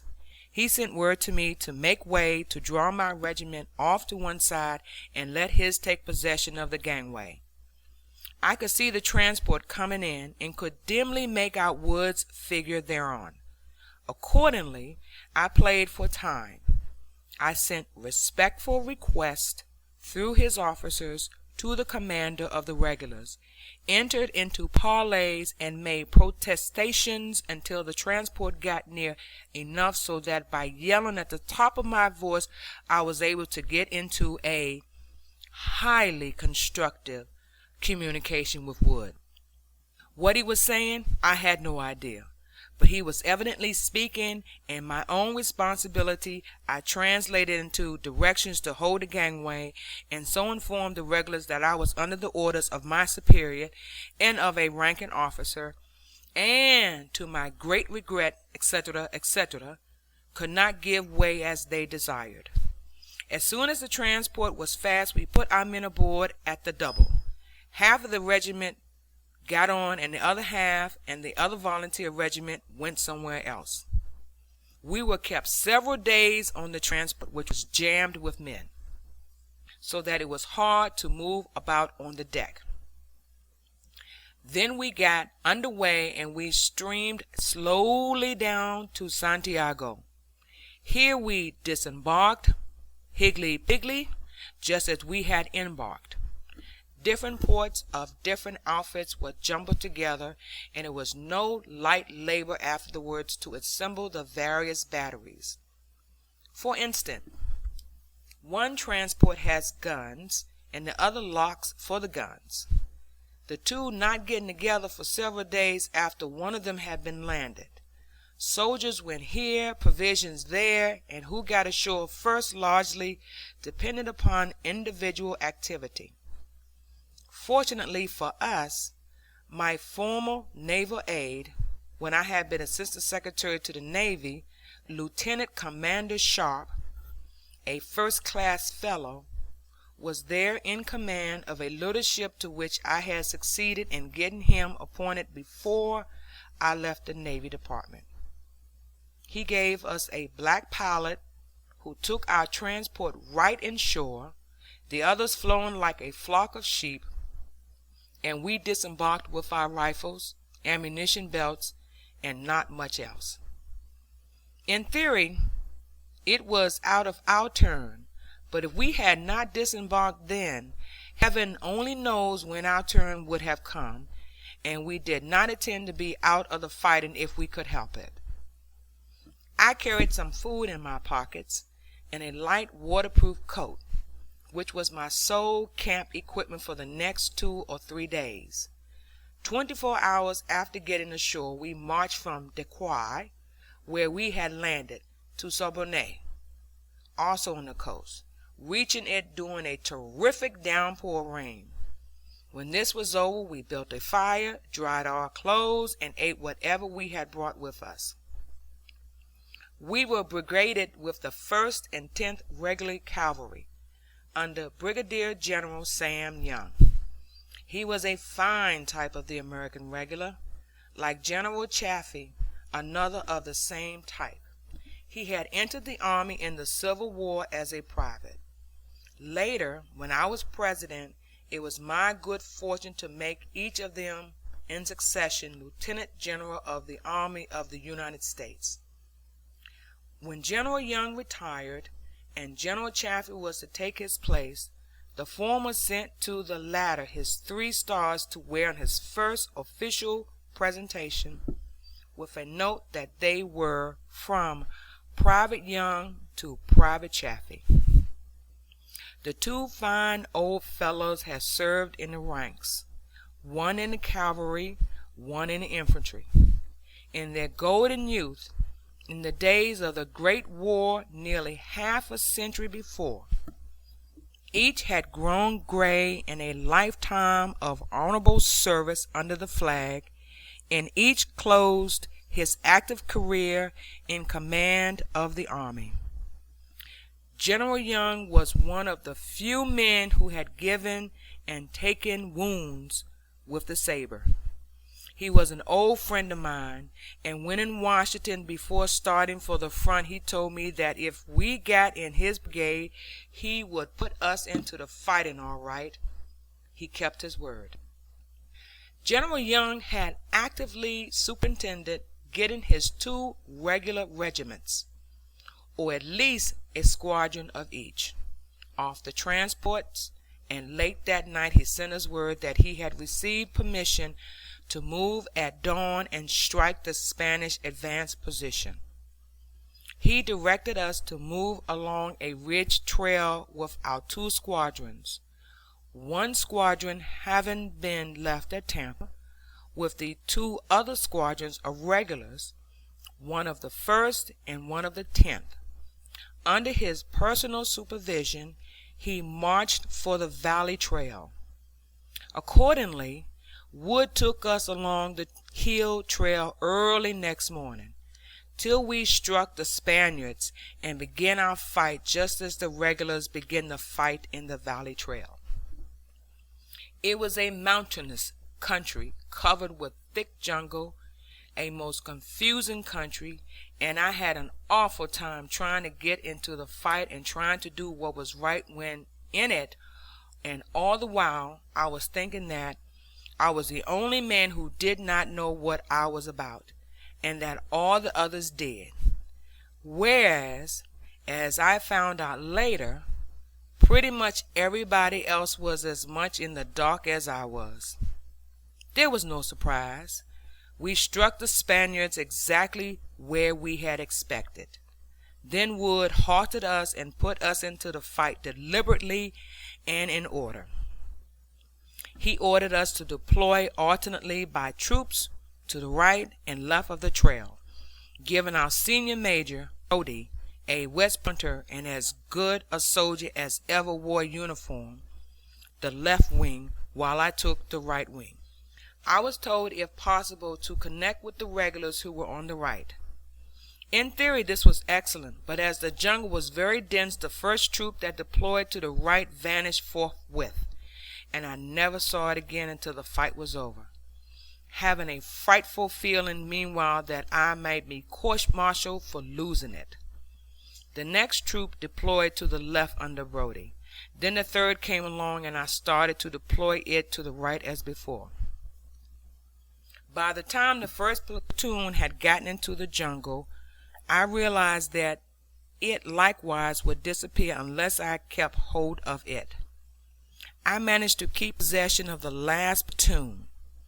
One learns fast in a fight, and I marched this platoon and my next two troops in column through the jungle without any attempt to deploy until we got on the firing line.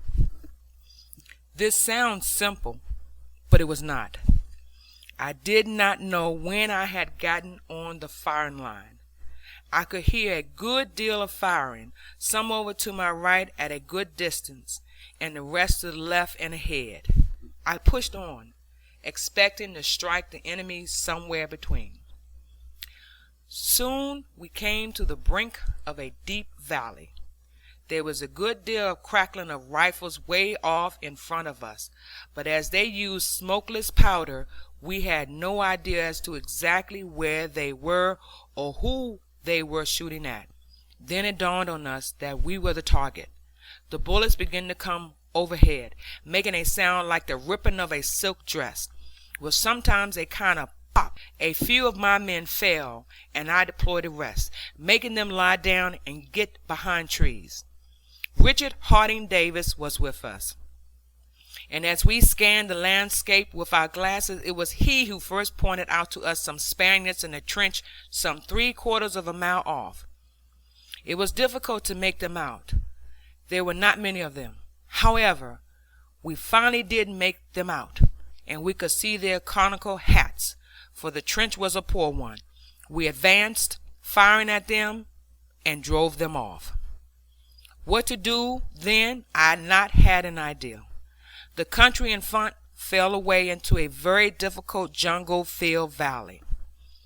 There was nothing but jungle all around, and if I advanced, I was afraid I may get out of touch with everybody and not be going in the right direction.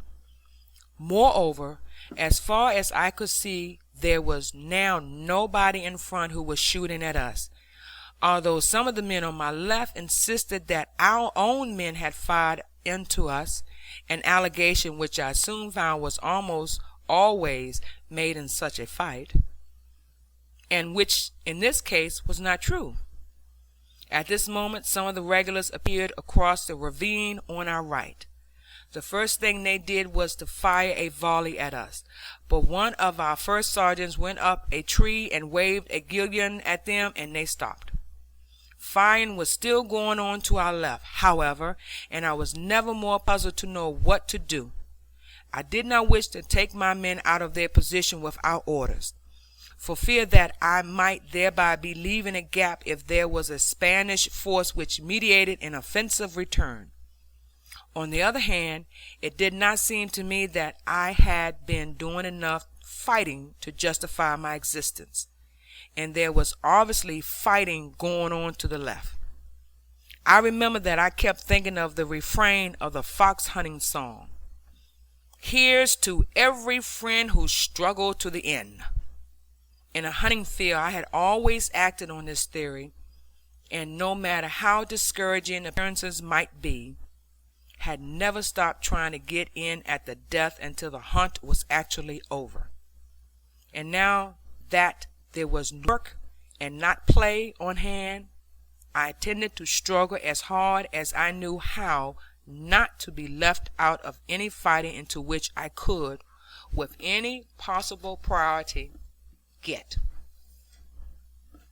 So I left my men where they were, and started off at a trot toward where the firing was, with a couple of orderlies to send back for the men in case that proved advisable. Like most tyros, I was wearing my sword, which in thick jungle now and then got between my legs. From that day on it always went corded in the baggage. I struck the trail and began to pass occasionally dead men. Pretty soon I reached Wood and found, much to my pleasure, that I had done the right thing, for as I came up, word was brought to him that Brodie had been shot, and he at once sent me to take charge of the left wing. It was more open country there, and at least I was able to get a glimpse of my own men and exercise some control over them.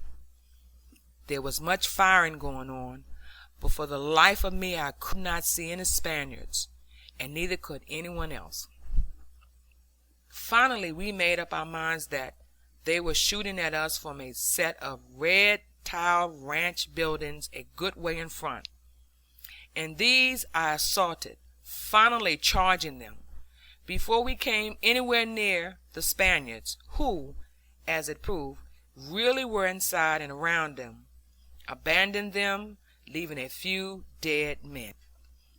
By the time I had taken possession of these buildings, all firing had ceased everywhere.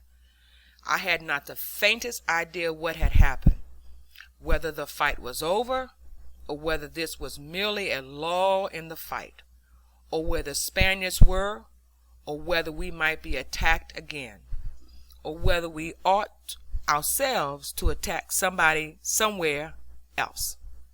I got my men in order and sent out small parties to explore the ground in front. Who returned without finding any foe? By this time, as a matter of fact, the Spaniards were in full retreat. Meanwhile, I was extending my line so as to get in touch with our people on the right. Word was brought to me that Wood had been shot, which fortunately proved not to be true, and as, if this were so, it meant that I must take charge of the regiment. I moved over personally to inquire. Soon I learned that he was all right, that the Spaniards had retreated along the main road, and that Colonel Wood and 2 or 3 other officers were a short distance away.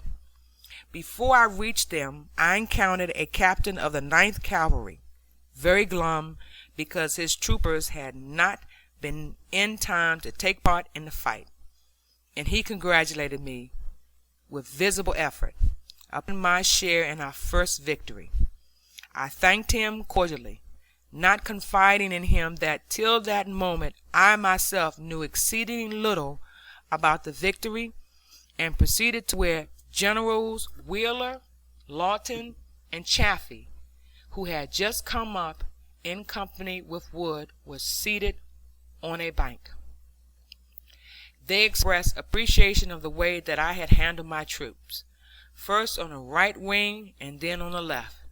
As I was quite prepared to find I had committed some awful sin, I did my best to accept this in a nonchalant manner, and not to look as relieved as I felt, as throughout the morning I had preserved a specialist aspect of wisdom, and had commanded first one and then the other wing. The fight was really a capital thing for me, for practically all of the men had served under my actual command, and thenceforth felt an enthusiastic belief that I would lead them all right. It was a week after this skirmish before the army made the advance on Santiago. Just before this occurred, General Young was stricken down with fever. General Wheeler, who had commanded the cavalry division, was put in general charge of the left wing of the army, which fought before the city itself. Brigadier General Sam Sumner, an excellent officer, who had the 2nd Cavalry Brigade, took command of the cavalry division, and Wood took command of our brigade, while, to my intense delight, I got my regiment. Therefore I had command of the regiment before the stiffest fighting occurred. Later, when Wood was put in command in Santiago, I became the brigadier commander. Late in the evening, we camped at El Paso. There were 2 regular officers, the brigadier commander's aides, Lieutenants A. L. Mills and W. E. Shipp, who were camped by our regiment. Each of my men had food in his haversack, but I had none, and I would have gone supperless to bed if Miles and Ship had not given me out of their scanty scores of big sandwich, which I shared with my orderly, who also had nothing. Next morning, my body servant Marshall, an ex-soldier of the 9th Colored Cavalry, a fine and faithful fellow, had turned up, and I was able in my turn to ask Mills and Ship, who had eaten all their food the preceding evening, to take breakfast with me. A few hours later, gallant Ship was dead, and Mills, an exceptionally able officer, had been shot through the head from side to side, just back of the eyes. Yet he lived, although one eye was blinded, and before I left the presidency I gave him his commission as brigadier general. Early in the morning our artillery began firing from the hill crest immediately in front of where our men was camped. Several of the regiment were killed and wounded by the shrapnel of the return fire of the Spaniards. One of the shrapnel bullets fell on my waist and my wrist, and raised a bump as big as a hickory nut, but did not even break the skin. Then we were marched down from the hill on a muddy road through the thick jungle towards Santiago. The heat was great, and we strode into the fight with no definite idea on the part of any one as to what we were to do or what would happen. There was no plan that our left wing was to make a serious fight that day, and as there were no plans, it was naturally exceedingly hard to get orders, and each of us had to act largely on his own responsibility. Lawton's infantry division attacked the little village of Caney, some miles to the right.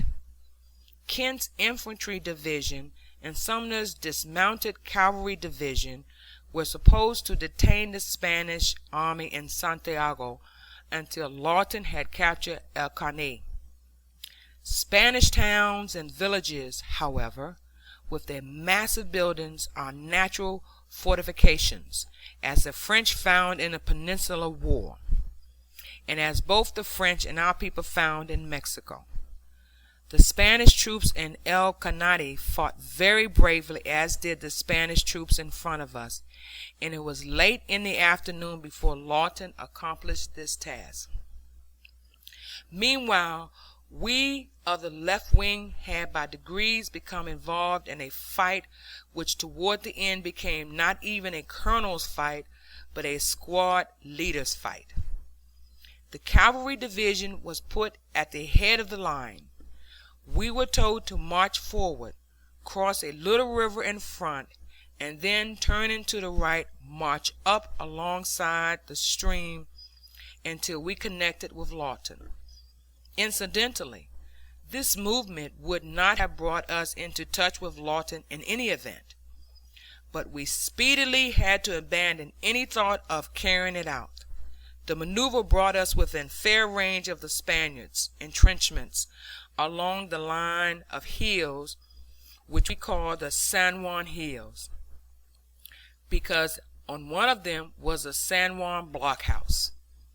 On that day my regiment had the lead of the 2nd Brigade, and we marched down the trail following in trance behind the 1st Brigade. Apparently the Spaniards could not make up their minds what to do, as the 3 regular regiments of the 1st Brigade crossed and defied along the other bank of the stream. But when our regiment was crossing, they began to fire at us. Under this flank fire it soon became impossible to continue the march. The 1st Brigade halted, deployed, and finally began to fire back. Then our brigade was halted. From time to time some of my men would fall, and I sent repeated word to the rear to try to get authority to attack the hills in front. Finally, General Sumner, who was fighting the division in fine shape, sent word to advance. The word was brought to me by Mills, who said that my orders were to support the regulars in an assault on the hills, and that my objective would be the red tile ranch house in front, on a hill which we afterwards christened Kettle Hill. I mention Mills saying this because it was exactly the kind of definite order the giving of which does so much to ensure success in a fight, as it prevents all obscurity as to what is to be done. The order to attack did not reach the 1st Brigade until after we ourselves reached it, so that at first there was no doubt on the part of their officers whether they were at liberty to join in the advance. I had not enjoyed the Gossameus fight at all, because I had been so uncertain as to what I ought to do. But the San Juan fight was entirely different. The Spaniards had a hard position to attack, it's true, but we could see them, and I knew exactly how to proceed. I kept on horseback, merely because I found it difficult to convey orders along the line as the men were laying down, and it is always hard to get men to start when they cannot see whether their comrades are also going. So I rode up and down the lines, keeping them straightened out, and gradually worked through line after line until I found myself at the head of the regiment. By the time I had reached the lines of the regulars of the 1st Brigade, I had come to the conclusion that it was silly to stay in the valley firing at the hills, because that was really where we were most exposed, and that the thing to do was to try to rush the entrenchment.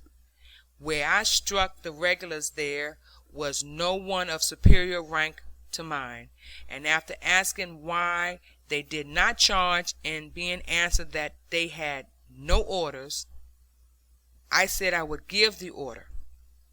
There was naturally a little reluctance shown by the elderly officer in command to accept my order, so I said, "Then let my men through, sir," and I marched through, followed by my grinning men.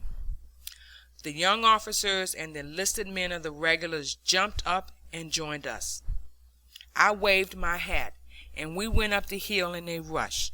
Having taken it, we looked across at the Spaniards in the trenches under the San Juan blockhouse to our left, which Hawkins' brigade was assaulting.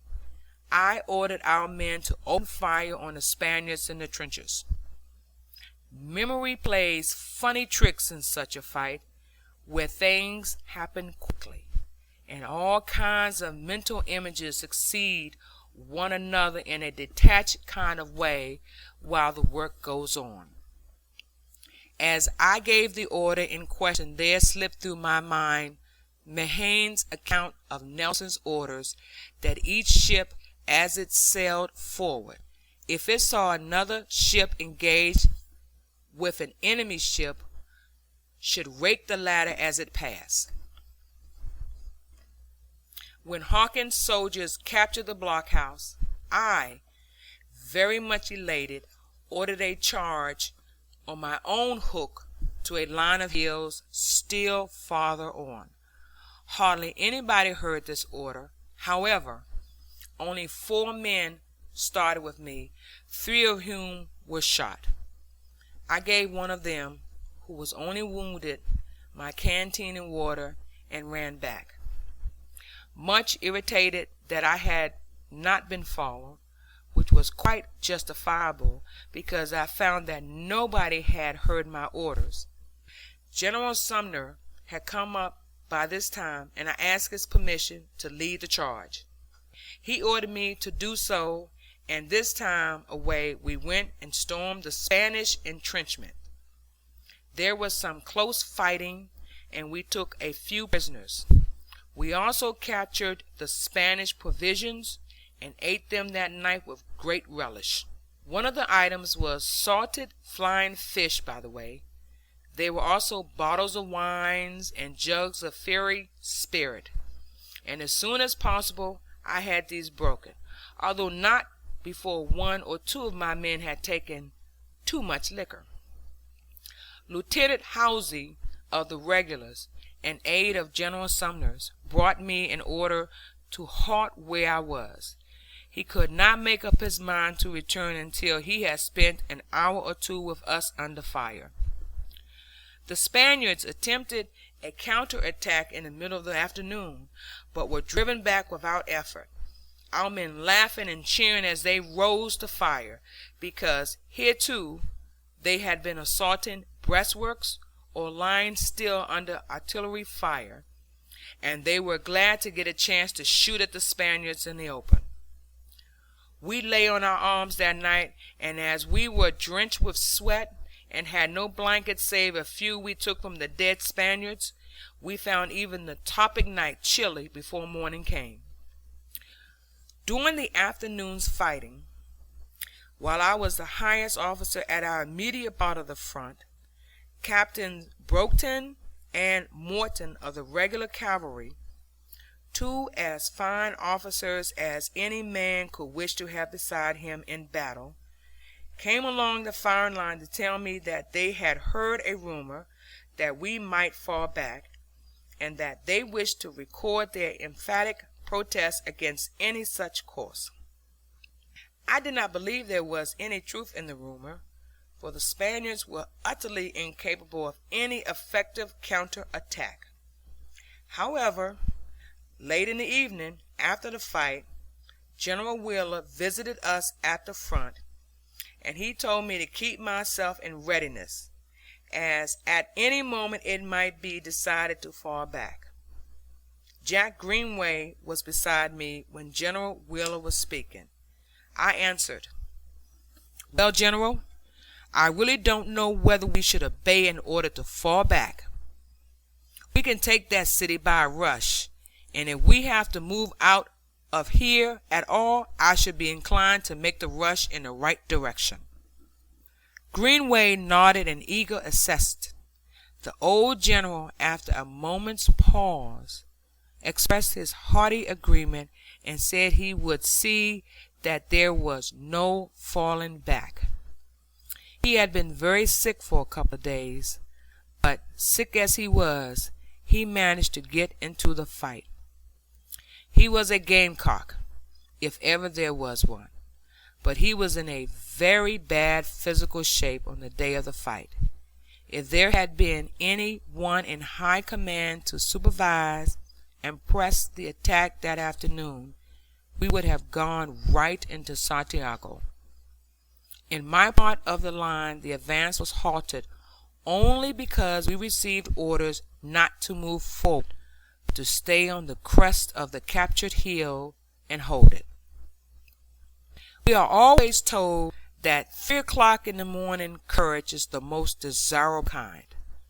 Well, my men and the regulars of the cavalry had just that brand of courage. At about 3 o'clock in the morning after the first fight, shooting began in our front, and there was an alarm of a Spanish advance. I was never more pleased than to see the way in which the hungry, tired, shabby men all jumped up and ran forward to the hill crest so as to be ready for the attack, which, however, did not come.